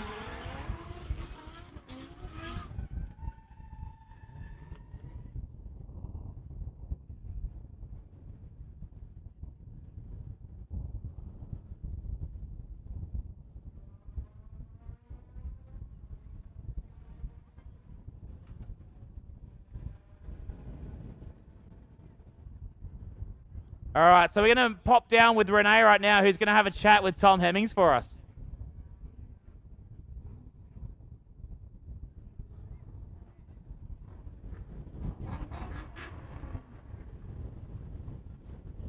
Eventually, Renee will have a chat with Hemmings. I think she's just being on the phone to figure out if she's having a chat with Hemmings. So here we go, Renee and Tom. Okay, I'm here with Tom Hemmings and his rearranged Zafiro. It was looking very pretty, as was the other car. Tell us what's going on with your cars today. Well, this one, we've just had a bit of a collision with old Harry in the wall, but we should be all right, I think. I hope so. Those bloody noisy drifters. Why are you in the Cephii but not the S14? We did our 3 practices with it, and then we lost clutch on the way out to our quality battles, like as in the form-up. So we just quickly got this thing ready, and here we are. How blessed are you to have not one but 2 beautiful cars now? It's a lot of hard work. Tell us a bit about your journey with this car and the S14. This one has been with us since we started 7 or 8 years ago. Sat in the shed for 5 years while we built the S14. Got it back for this season, and then also building the S14 up to come back and get it ready for next season, so we can sort of sit this one in the shed. But I'm not sure, it's not really working out. Well, I think the 2-car plan works well for you. I love seeing you out there, so you just need some reliability. So I think always having 2 cars. Otherwise, you're also always welcome to apparently borrow my Cephii, but... Yeah, well, this thing is just a workhorse. It hasn't let me down all year, really. It's been great. Well, all the best. Let's wait for your second run partner to come back. I don't know how Harry's going. Has anyone seen him, his wheel back on? Has the rear end fallen off? You know, we need someone to check on him, but we'll wait patiently here. And fingers crossed. Back to the commentators. Thanks, Renee. So yeah, Renee there with Tom Hemmings. The Pines rematch got a little bit hairy, a little bit Harry. Well, as luck would have it, Harry is a hairy man. He is a very hairy man. So Harry's over there changing his wheel. Old Harry White car.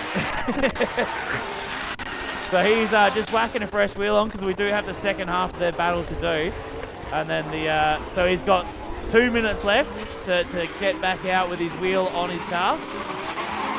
So we're going to pop up with a replay now of the drone footage on the live stream. So we're going to turn the judges around so they can have a look at the live stream there. And we'll have a drone shot of that collision there. An aerial view. An aerial view, there we go. So on the live stream now, we're just watching Harry cut through. Now the initiation coming down the hill. Yeah, on what I can see, it definitely looks like wall then car. But yeah, good use of the technology here. With our live stream crew having drone footage. The judges just saying it's amazing how far apart they are yet from over this side of the track, because we're looking almost perpendicular to that corner, Danny. Yeah, everything looks close from up here, and it's like everything looks far away on the other end of the track from up here. So it's really hard to get a perspective sometimes from up here of what's actually going on. But thankfully for our live little replay system. Beautiful.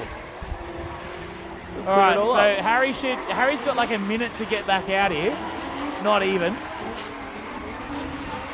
So as we just see our SA Pro Rides crew just doing a few more laps.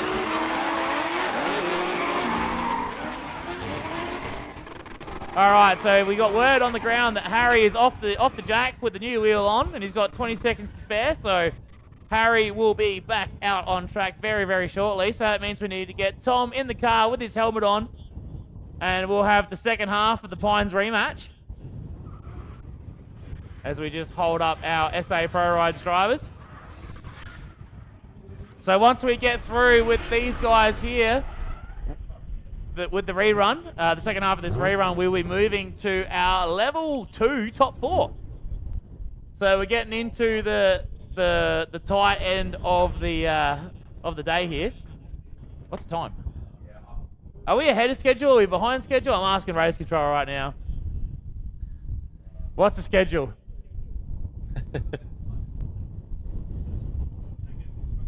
Oh, so we're on time. That's good. Happy days.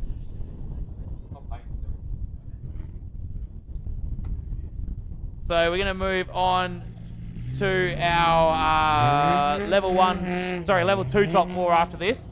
But first of all, we need to get the second half of this battle underway. So it is the Gambier locals. Actually, is Harry from Gambier or is he Millicent? Can't remember. He's Millicent. Yeah. Anyway, down that way, the Pines area. So we're going to have the rematch here of Harry Whitehead, the second run of Harry Whitehead and Tom Hemmings. We saw a big contact with the wall in the first run. Thankfully, Harry's car is made of fiberglass, so we don't have to worry about the back falling off because the back did the thing and it fell off. That's right. You can't fall off twice. That's right. All right, so here we go. It's going to be Tom Hemmings in the lead, Harry Whitehead in the chase. Let's see what Tom can do for us now. Super high up on the wall, and Harry right there pushing him around. Right on the door, the transition right on the door again, gives him a bump. Too much, Harry, too much. And that looks like it's really decided Tom's car in. Yeah.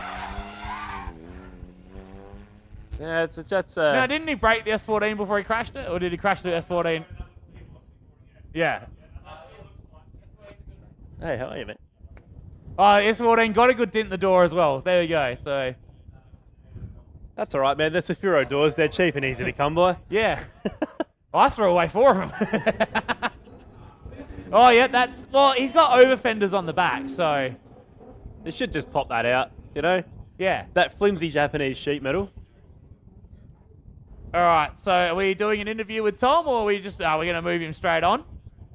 So we had a chat with Tom before, so we won't be doing his winner's interview. So we're going to send the Pro Ride guys out for another run. So time is running out if you want to go for a ride in a Pro car around today's layout, because we are in the final moments. We're into the top 4.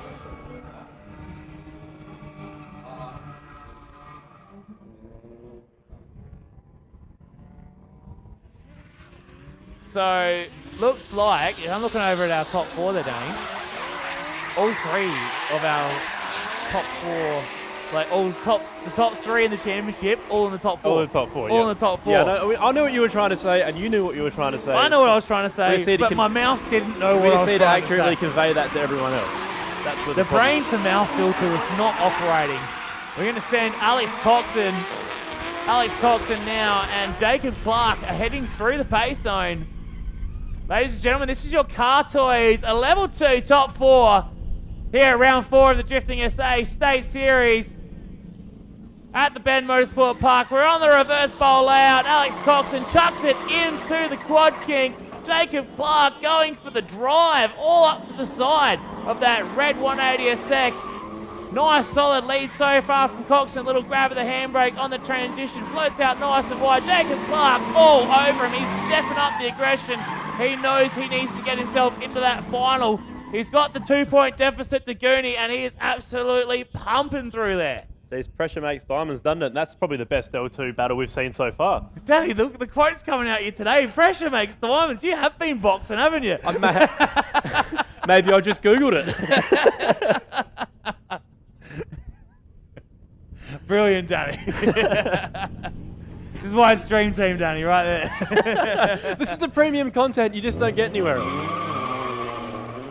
All right, so up next is going to be Will Argoon and Nick McKernan. Race control's not doing a good job of race control. All right, Goonie's got crossed up in the pace zone. Dropping tyres where he's not supposed to be drifting. But here we go. Nick McKernan in the 33. Nice smooth line there. Look at Nick McKernan pushing up beside Walter, the black AU wagon, and then Nick McKernan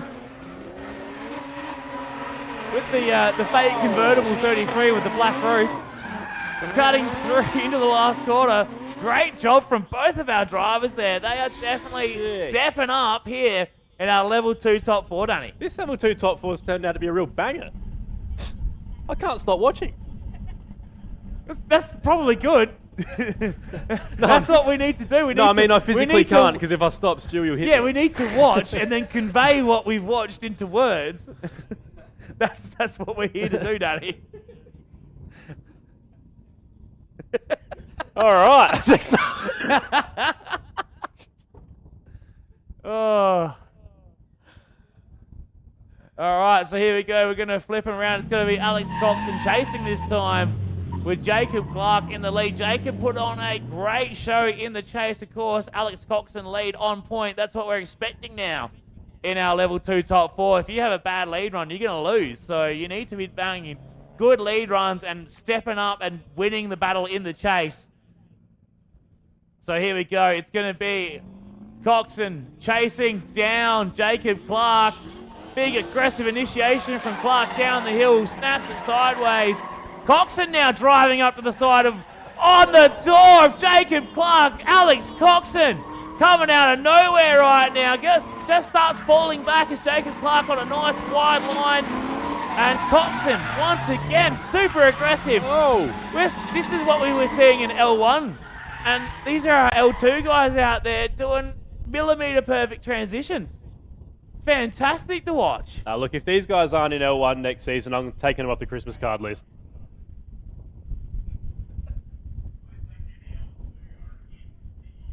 These are guys that are showing us that they really have what it takes, Ben. That's right. Like we said, it used to be just being consistent enough to string laps together would get you wins in L2. You can't do that no more. You got to start throwing down level 1 level runs to win level 2. MC Snell. Ben Vici levels. R.I.P. All right, so Nick McKernan now will be leading in the 33, being chased down by Big Walter. Will Argoon in the black AU wagon. Another graduate of the Pines Driver Training Academy coming down the hill now. Big dive from Goonie. Nick McKernan. Oh, Goonie's off! Championship implication once again, Danny. Goonie with the big tyre drop chasing down Nick McKernan. Of course, he was probably on the right line to be chasing Nick, but the car's 17 kilometres. Oh, Goonie shuts it down. Goonie's done it again. The dream is over for Will Argoon. It's done. He's T5's probably done T5 things right now. He's probably clutch kicked second and snapped the input shaft. Oh, he's probably just snapped the clutch cable. Oh, he's debeated a tyre. Oh, no.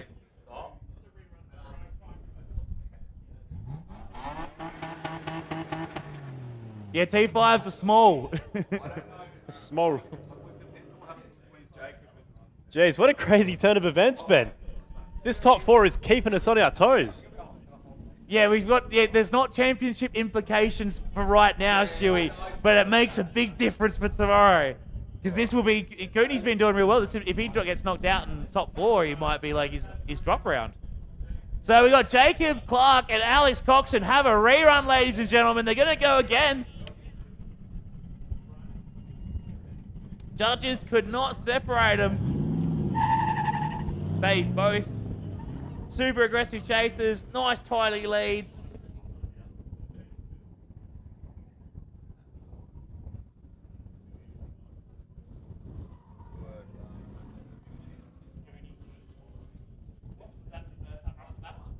Okay, so we have a rerun coming up. Alex Coxon in the lead. Yeah, Jacob Clark in the chase in the S14. Coxon Oh, a little bit of a lazy transition into that corner there. Looks like Jacob actually gave him a little bit of a hurry along there, Danny. Gave him a little nudge. Let's keep going. Pick up the pace. There we go. So that was Alex Coxon once again in the lead. Jacob Clark giving chase. We've got ourselves a couple of fierce competitors here, Ben. That's right. Couple of S chassis rising to the top in the sea of AU Falcons. Would you call the S chassis the premier chassis? It's the drifter's choice, Danny. For years. I can't believe it's not Sylvia.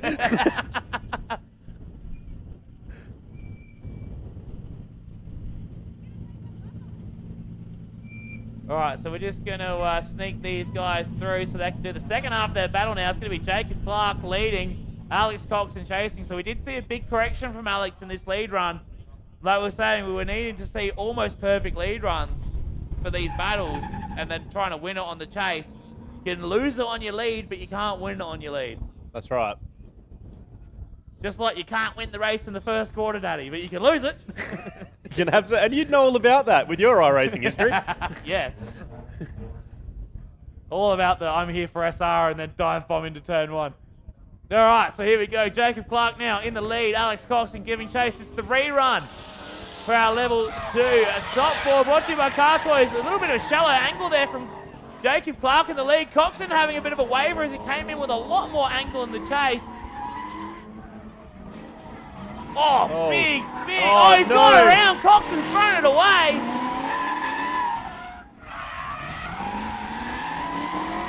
Oh, and he would be absolutely spewing, Ben, after the effort to get there. Absolutely spewing, but looks like we're going to go to an interview now with Nick McKernan and Renee. I'm with Nick McKernan, and I hear that he has made it to the finals. Congratulations, Nick. Thank you very much. And I also hear that you've been driving only a year. Have you got any tips to people who want to start drifting and then enter competition like you have? Don't buy somebody else's car with all their problems. Sorry, can you repeat? We had noisy drifters. Don't buy someone else's car with all their problems. And so has this been a reliable car for you?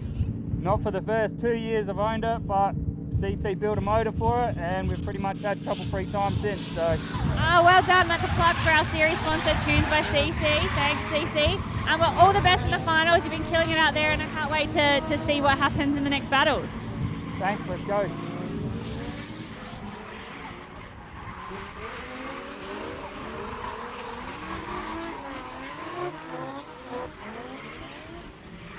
All right, as we see a few of our Rise with the Pro drivers getting around there.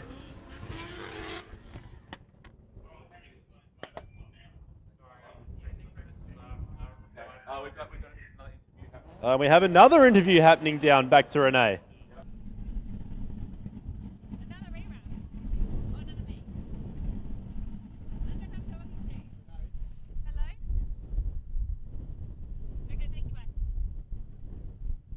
Sorry for the delay there. I just actually had to find out the winner. So Alex and Jacob, you both looked so impressive out there. Alex, you were really pushing Jacob along, but I'm sure you saw the mistake there. So unfortunately, it's Jacob through to the finals. So Alex, I'll get you back, go back to the pits now. But Jacob, I'll just have a quick chat to you. Don't run away from me.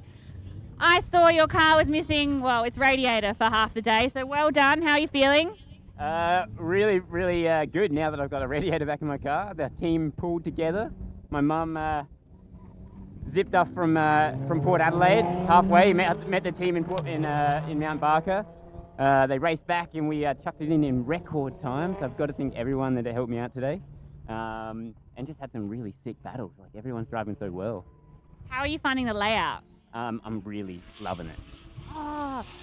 The added 1 meter. Oh, thank you to the concreters that put the concrete out there. And I'm really jealous. It looks like such a fun layout. I wish I could have driven it. But I'm so excited to see you in the finals. So excited that you brought a radiator, got it all sorted, and we'll see you out there in a second. You can't wait. All right, thank you, Renee. Just having a chat there with Jacob Clark, who's got himself through to the finals for L2. Now, do we have a result? That was Nick McKernan went through as well, right? So championship implications, Danny. Our number 1 championship driver knocked out in the top 4. Number 2 through to the finals. Jeez, there you go. That's as championship implication as it gets, Ben. That's right. You can't have a much more championship implicated than that. You fell right into my trap. Implicated. All right, so we got our pro rides heading right there. I can see Landon in Brody's car. Yeah, no, Landon's out there thrashing it. So we're just getting out. Oh, there we go. So it's going to be Luke. Look, Troy's in the top. Troy's going to blow off his over fenders coming out warming up his tyres. Oh, wait. Oh, wait, he already did. Oh, wait, he already did that. You can't lose them twice, Troy. Come on, man. Not once, not twice, but thrice. You're rubbing off on me, Ben. Ooh. All right, so here we go. So it looks like it's going to be Lippy versus Luke and Matt versus Matt.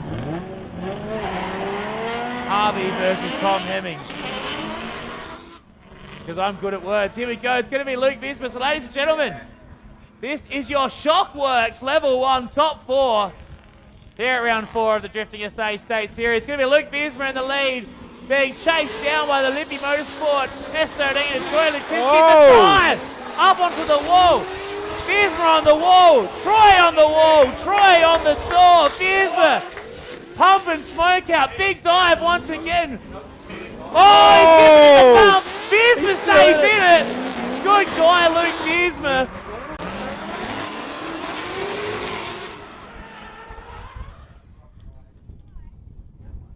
Wow, what a... Where do you even start with that, Ben? My God. The interesting thing was it looked like when Troy popped out of that smoke line, he looked kind of shallow, which is, I think, what the judges are now looking at the live stream.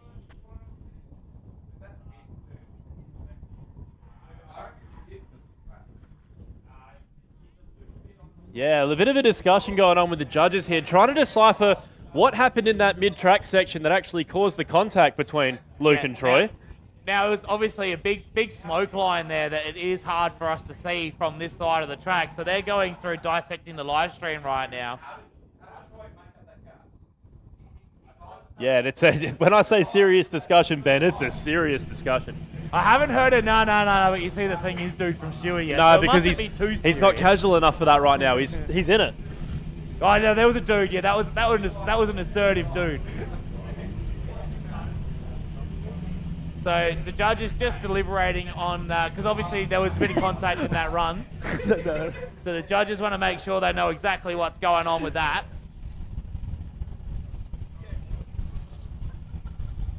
So don't forget as well, there is a sausage sizzle going on. I don't know if it's still going. It should be still going. We're here till like 7:30. So sausage sizzle, bacon and egg muffins. They're going to be here all weekend. All money raised goes to kids in needs. Something about Car 401. I don't know who Car 401 is. Galars and a Falcon. Oh, they might be like a bash, like a variety bash car or something. Well, unless they mean that there's physically Galars and a Falcon out there, then I'd say you're probably right. Yeah, then they have worse problems than a sausage sizzle. But Maybe they did give us a sausage, so I will plug them again. No, they're not just cooking Galars and making sausages out of them. It's a delicacy. In a Falcon. Oh, they're here till 5 tonight. And we love them because Sorry, it's 5:57. They've gone already. We absolutely. There's no sausage sizzle until tomorrow. The sausage sizzle is closed. But they are doing bacon and egg muffins tomorrow in the morning. To get yourself a bacon and egg muffin, we have our SA Pro Rides got around now. Dominic Todd, Landon Kennedy, Mr. Pro Rides himself, Davey Clark, and Dan Fryer there. I need a friend like Brody that just goes, here's the keys to my K70 drift car, go drive it as much as you want. Yeah. And to Landon of all people. Yeah. So there's still a lot of deliberation going on because obviously there was contact in that run. So it makes a big difference about whether Troy closed in real fast because Troy cut the track or Troy closed in real fast because Luke was too wide. Yep. It's basically what we're hearing there is they're trying to determine whether Luke made a weird arc through the corner, went in too deep and then slowed up, or whether Troy's cut the corner to gain track proximity and then overcooked it on the transition. So that's what they're trying to determine now. So we're going to send the pro rides again, keep that track flow going while we're deliberating.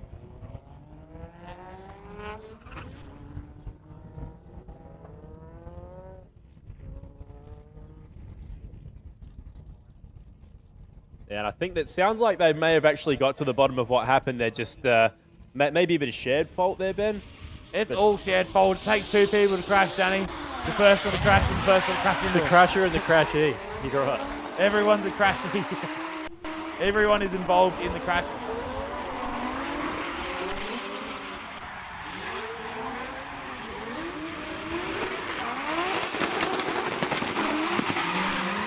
Now, right with the pro, it's not too late to get down there and get involved in that. Oh, here we go. We've got cars leaving the line. It's going to be Troy Lachinsky in the lead. And Luke Wiersma in the chase. 2S13 Sylvia's done two very different ways. Troy, big entry into the bowl, huge angle there on that Scando. Luke dropping off a little bit, sacrificing a bit of line there to try and make up that gap.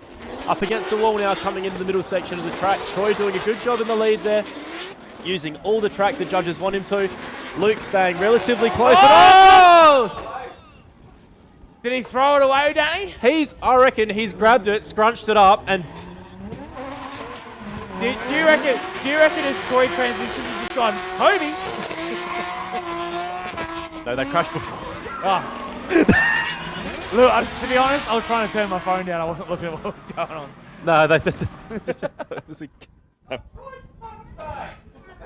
Why is everyone going? Troy's on the list. Not only has Troy thrown his night away battles-wise, but now he's got to pick up a broom.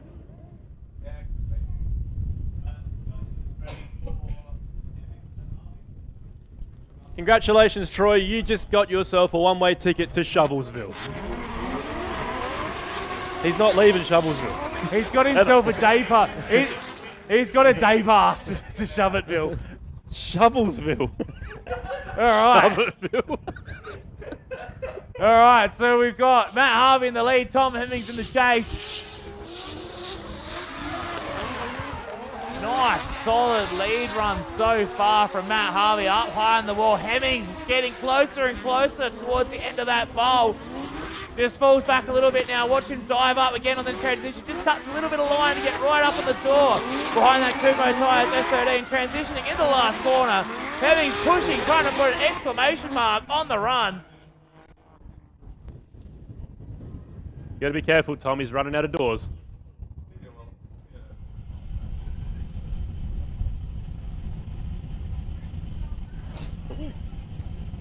I'll push that storyline. A world time attack repeat, Stewie reckons. Yeah, we were talking about that in the top 8 introduction, Danny. Yeah. Yeah. And I was listening to that. It was a rematch, but this time it will be on radials if they both go to the final. Yeah. It was Wiersma versus Harvey in the final world time attack. Got ourselves a good old-fashioned radial rematch, Ben. Rematch radial.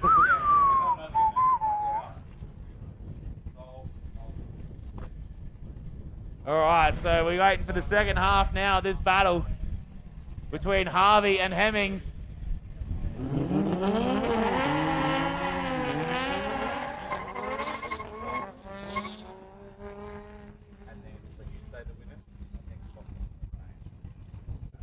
All right, so here we go. It's going to be Hemmings in the lead. Matt Harvey giving chase.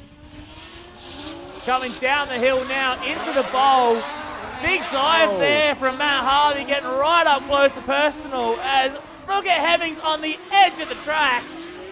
Hemmings gives him a nudge. Big bump. As we come through, Hemmings drops a tyre again on the outside. These guys are elbows out racing right now as Hemmings crosses the line. Harvey in tow. What a battle there. We're going to go now to Renee with our winner of the other battle, which is Luke Wiersma.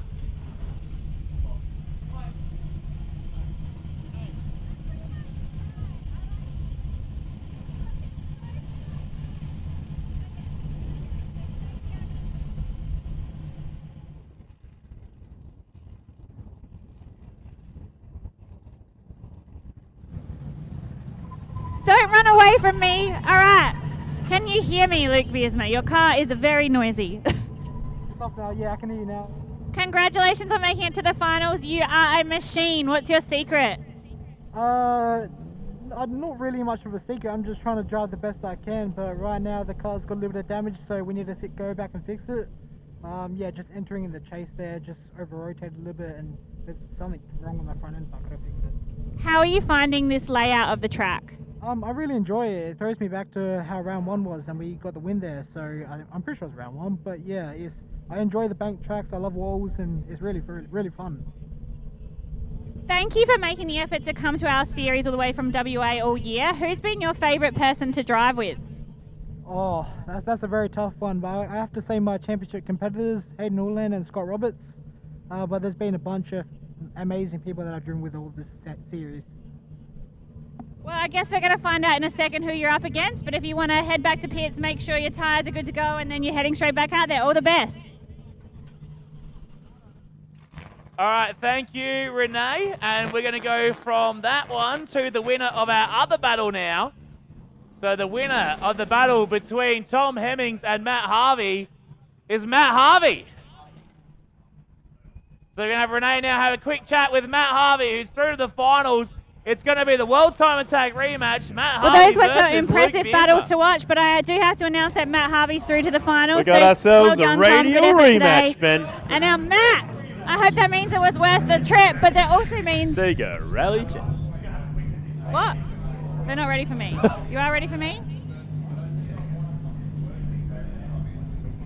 I'm allowed to speak? Sorry, I can't speak sign language. All right, Matt Harvey, well done making it through to the finals. Hope it was worth the trek over from Tassie, and that means you're up against the WA guys, so no South Australians. No, that's a bit sad, but yeah, no, it's a battle between me and WA, which is the same as what World Time Attack was. Let's see if we can get revenge and we can be on top this time. So are you liking the track enough to come back next year? Definitely, yeah, we're definitely going to be back next year for sure. You've been putting on a great show, so I'm sure the crowd will be definitely happy to have you back, and all the best for the finals. Thank you very much, appreciate it.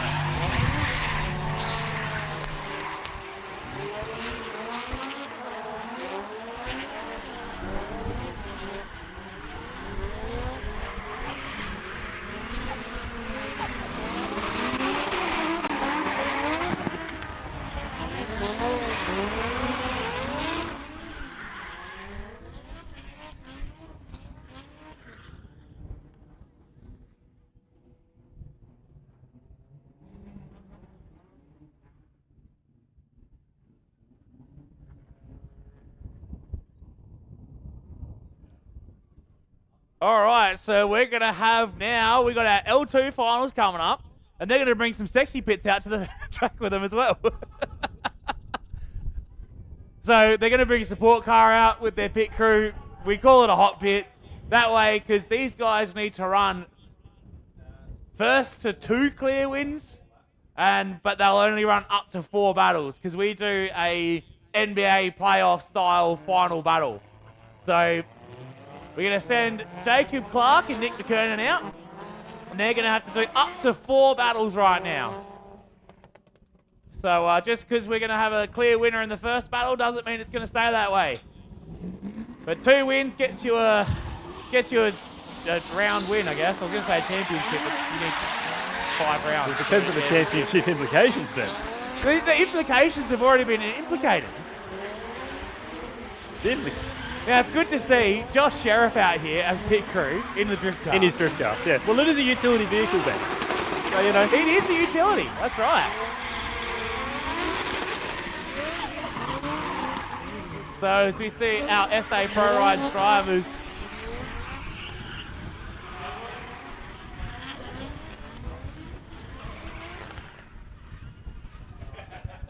You're a machine. It's the most efficient dart smoking I've ever experienced. Do you not get smoko at work, so you got to like sneak? All right, ladies and gentlemen, here we go. This is the first battle of the Car Toys Level 2 final here at round 4. The first half of the double header this weekend. We're not even halfway through all the drifting action this weekend, Danny. It's insane. We have an entire second day, Ben. We have another day and my throat's already sore from yelling too much. I didn't think you raised your voice once. Here we go. It's Jacob Clark in the lead, tucking in the quad kick. Nick McKernan absolutely throwing down right now, getting right up on the door as they cut into the infield section now through the horseshoe. Nice lead run there from Jacob Clark, exactly what we'd expect and ask for. And McKernan doing a great job, just falling back a little bit. Not quite closing the door as we saw right at the start there, but a good run from both drivers, Danny. Yeah, fantastic effort from these guys. As you can expect, the Level 2 competition, it's risen to a point where it's that damn good. Of course these finals are going to be great. Oh, absolutely insane. Like, we are expecting pinpoint lead runs.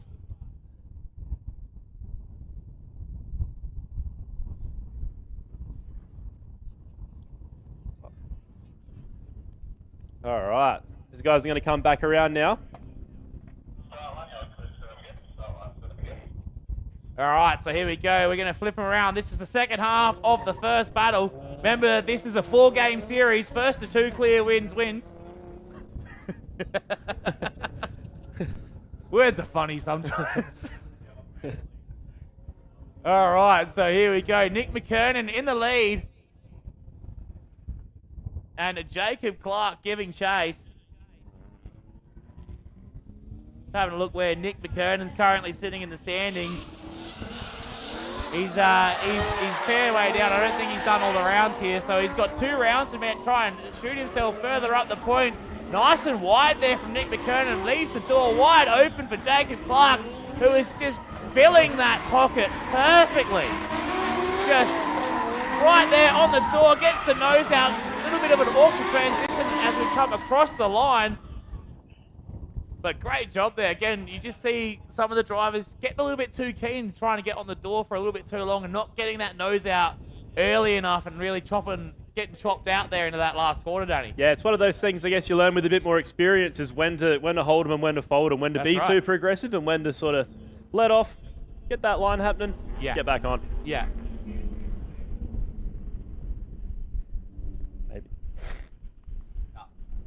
So there we go. That was the first battle. Now we're doing at least one more, Danny. At least? At least, because someone's got to win twice. So we got at least one more battle, possibly 2, possibly 3.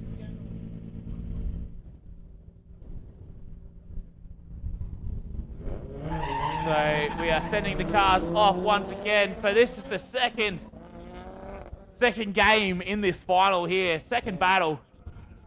Jacob Clark being the higher qualifier will lead again. Nick McKernan giving chase.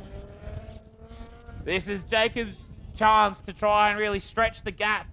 He's going to pop past Will Argoon with Will being knocked out in the top 4 as we see now coming down the hill. Nice smooth arc there from Jacob Clark. A little bit tighter than we saw Nick through there.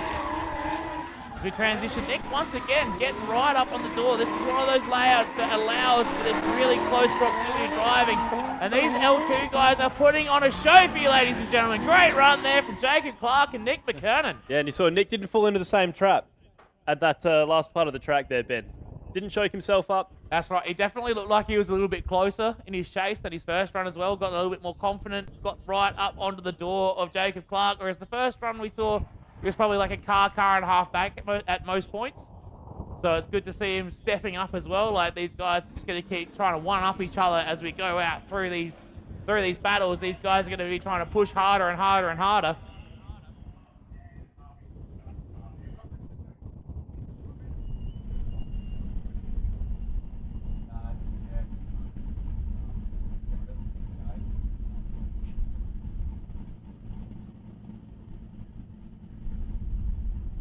All right, so we're just waiting on now to go for our second half of this second battle.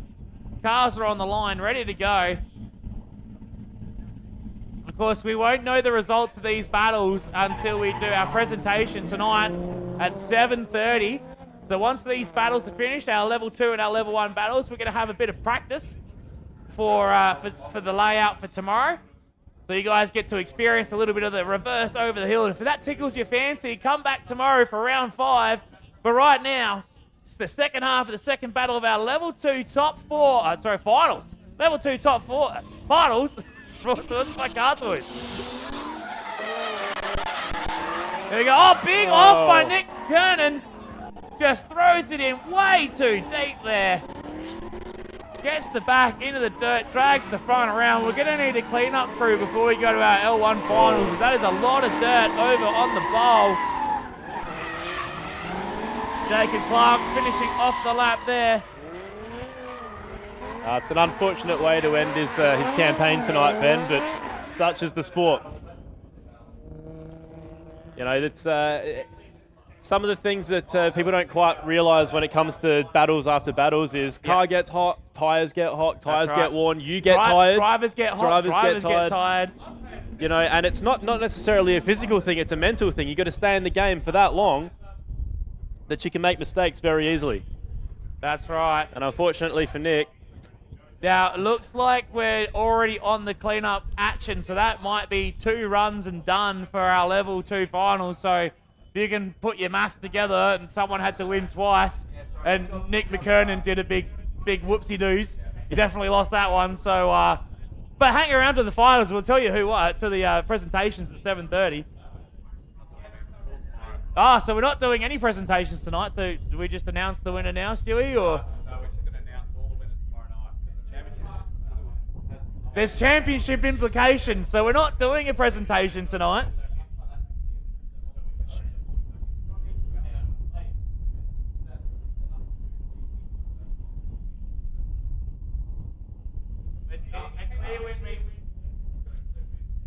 A clear win just means not a rerun. We've got 11 points today. What's it over?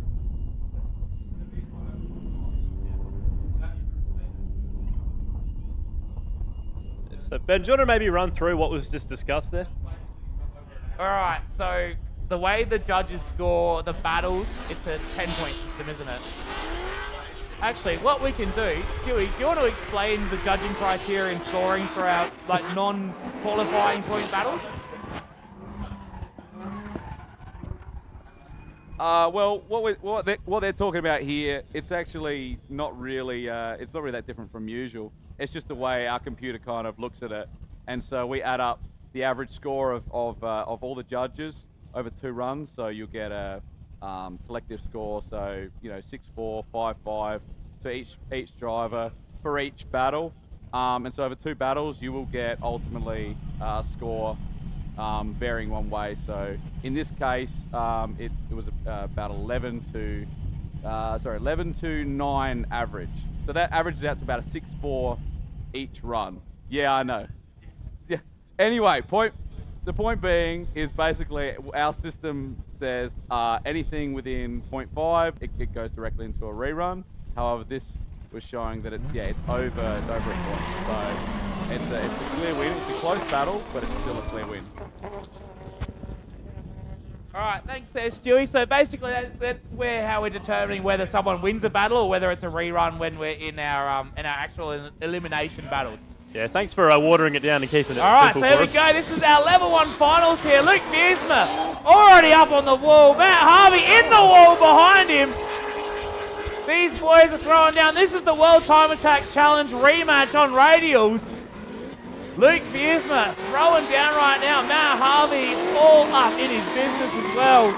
2 of the best setup cars in the country right now. Throwing it down for you guys and girls here at the South Australian Drift Series, round 4 here at the Ben Motorsport Park, Danny.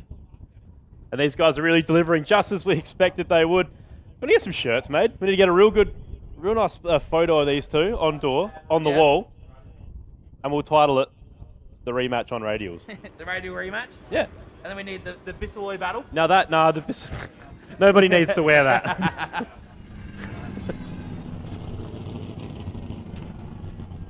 So we're going to send these guys as soon as the judges are ready.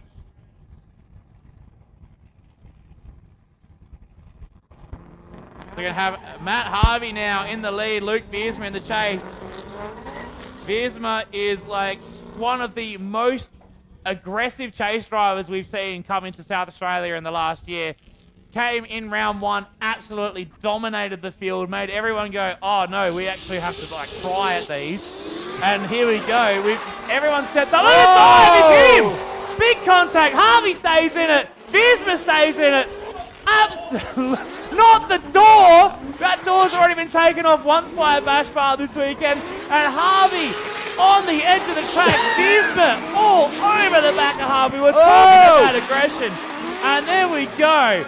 Visma absolutely pumping into the side of Matt Harvey in that run.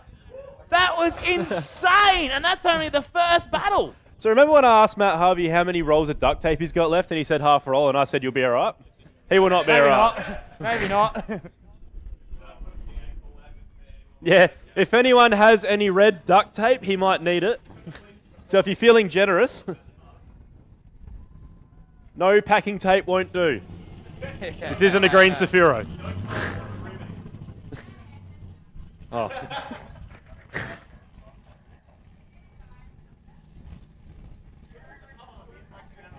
All right, so we're got the cars lined up. So we got at least one more battle. I don't know who won that, Danny. I don't. That was nuts. That is ridiculous. We are making the judges earn their paycheck today. The judges With battles get to like eat, that. but we've got microphones in front of us. How are we supposed to eat? We don't, Ben. Remember that time we did? And everyone's like, why is the commentary eating so loudly? We weren't eating loudly. There was just a microphone there. Yeah, the microphones are right next to our face. Anyway, we're standing up. This is the second half of the battle now. the second battle in our final series. Visma in the lead, Harvey in the chase. Let's see the fireworks now as they come down. Visma super early on the wall. Once again, he's in the wall. Little bit of a correction. Harvey just drops down a little bit now, tucking in right to the side of that S13 in the chase now. Harvey just drops back now. Watch him close up onto the door. Falls into line. Transitions bumper to bumper. Diving across the door. Across the line. Danny, what a run. Unbelievable chase there at the end by Matt Harvey. We haven't seen a car get any closer than that today. That's insane.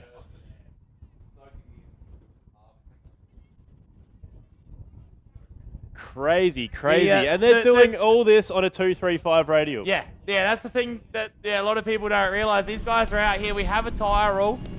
The South Australian series has a weight class to tyre size rule.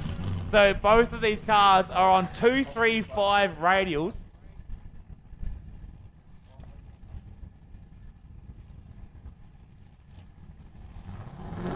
All right, so here we go once again. Matt Harvey with an absolutely stunner chase in that first run of this second battle. Now what's Visma going to reply with? Neutral Switzerland over here. As we come down the hill now, Matt Harvey in the lead, Visma in the chase. Watch Visma dive once again on the door, a little bit more tempered this time. Doesn't send Matt Harvey into the shadow realm, and again pushing him. You can see the BCL just popping out of the smoke line there as they transition into the horseshoe. Visma all over the back of Harvey. There's so much mechanical grip in both of these cars. Super fast. Visma gives him a tap across the line, wheel-to-wheel contact. Harvey stayed on his door through there. Visma said, look, I can do that too. Visma's sitting in the car on the radio going, somebody's closer. And I've also been informed by Stewie that this is an Acostal versus Wisefab battle.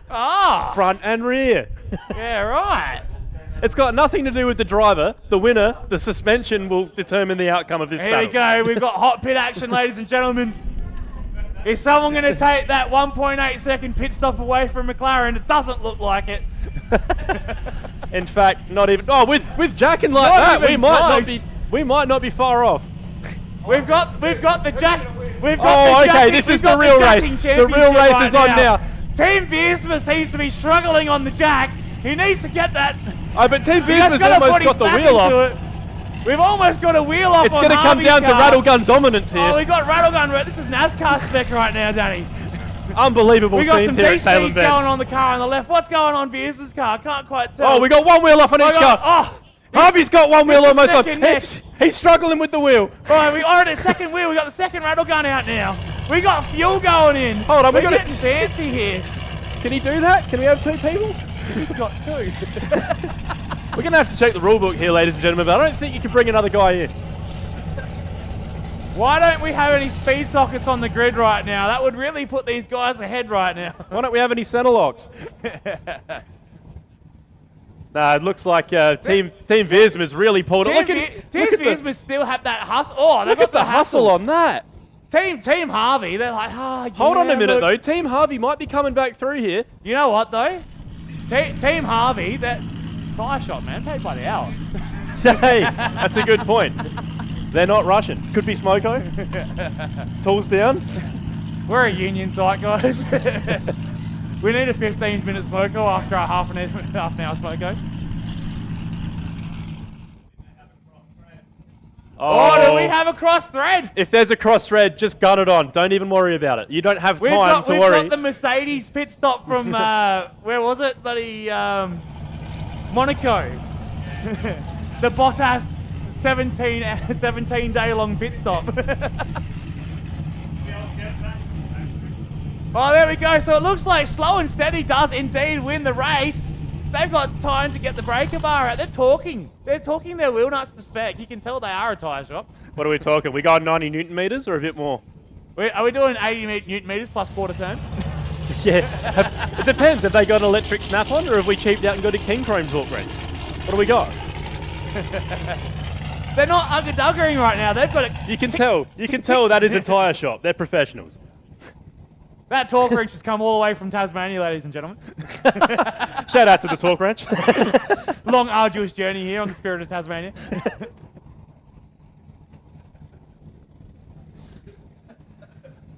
All right, so it does look like we are pretty much complete with our pit stops, which means Danny, we're going to a third battle. Should we give Team Harvey 5 more championship points for that?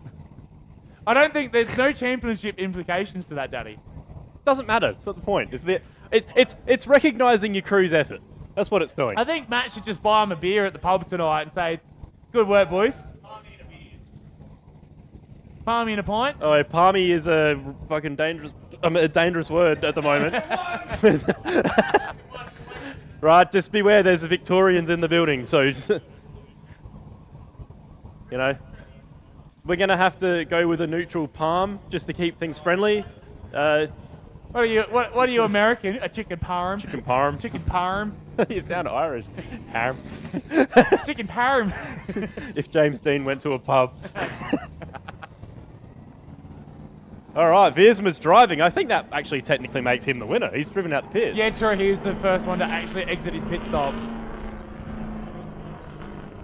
Oh, I thought they would have their tyre pressure set and ready to go, to be honest. Yeah, that look, sloppy workmanship there from Team Kumo. That's shoddy planning for this job.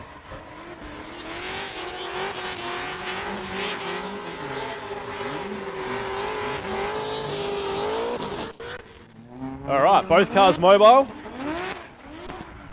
Harvey looking torqued and tyre pressured. He's ready to go. Just realised Matt Harvey's a sunroof car. It's not on tilt.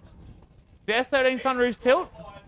Remove his 5 extra championship points. Oh, they only retract. That is a terrible sunroof design. Yeah, S13. Tilt is all that matters.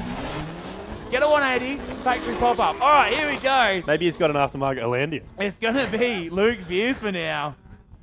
Leading out in our third round here, our third battle through the pace zone. Viersma in the lead. Matt Harvey giving chase, coming down the hill into the bowl for the third time here in the finals. Viersma right up, tags the wall. Harvey pushing right into the pocket there as they come into the infield section, transition into the horseshoe.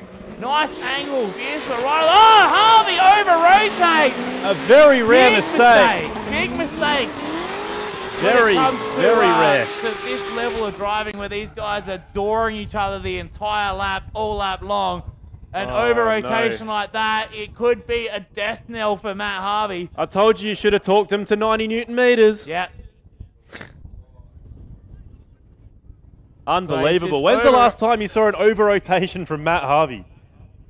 Never happens. Never seen it. Not once in my life. Nah, doesn't happen. You can see 360 degrees. You'd never over-rotate. And we'll see that over-rotation in 360 degrees soon. That's right. On Luke Viersma's Instagram page. So here we go, Matt Harvey versus Luke Viersma. We're going to need a massive mistake from Luke Viersma right now to tie this battle back up. But you know he's not going to play it safe. Viersma's going to be pushing all the way along. Matt Harvey, big flick down the hill. They transition up into the bowl super early from... Look at him. Look at Viersma all over Matt Harvey. Just locked and loaded. Just sets it and forgets it. Right on the side. Sets his adaptive cruise control to 6 inches off the side of Matt Harvey's door and just gets going. What an absolute belter run there from Matt Harvey and Luke Viersma. Well, it's a shame Kane Scott didn't have crash mitigation. Kane Scott needs parking sensors on the front of his car. he can just drive by beat. Look at Viersma, he's loving it. He knows he's done the work. There you go, ladies and gentlemen. What a final there. I don't think are we not going to a fourth run? We're 3 and done. I'm looking over at the judges. Looks like 3 is what we need. 3's the magic number. And if we're not doing presentations tonight, we're just going to go straight into practice for tomorrow. But Stewie just said we're not doing presentations until tomorrow. It's in the schedule, but Stewie says we're not doing it. The schedule. The schedule is interpretive. The SA in the SA State Series actually stands for Stewie. It's the Stewie Acostal State Series. You can't spell Stewie without SA. That's right. So ladies and gentlemen, make some noise for your level 1 finalists as they make their way back into the pits. Luke Viersma and Matt Harvey. So we are going to go now. We're going to reset the track. I'm going to wait for these guys to drive past because they're very loud. Mainly Luke. Yeah, it's just Luke. Just Luke. So we're going to reset the track. We're going to go to tomorrow's layout, which is reverse over the hill. So, ladies and gentlemen, if you're on the wall, you can no longer be on the wall. You have to be behind the wall. So the kids zone, we can't have kids standing on the wall because this section of track in front of us now is going to be a live hot track. Yeah, we're looking at you, Guy. Keep your kids off the wall. So, Guy, no babies on the wall. Good work, Guy. You should know the rules, Guy.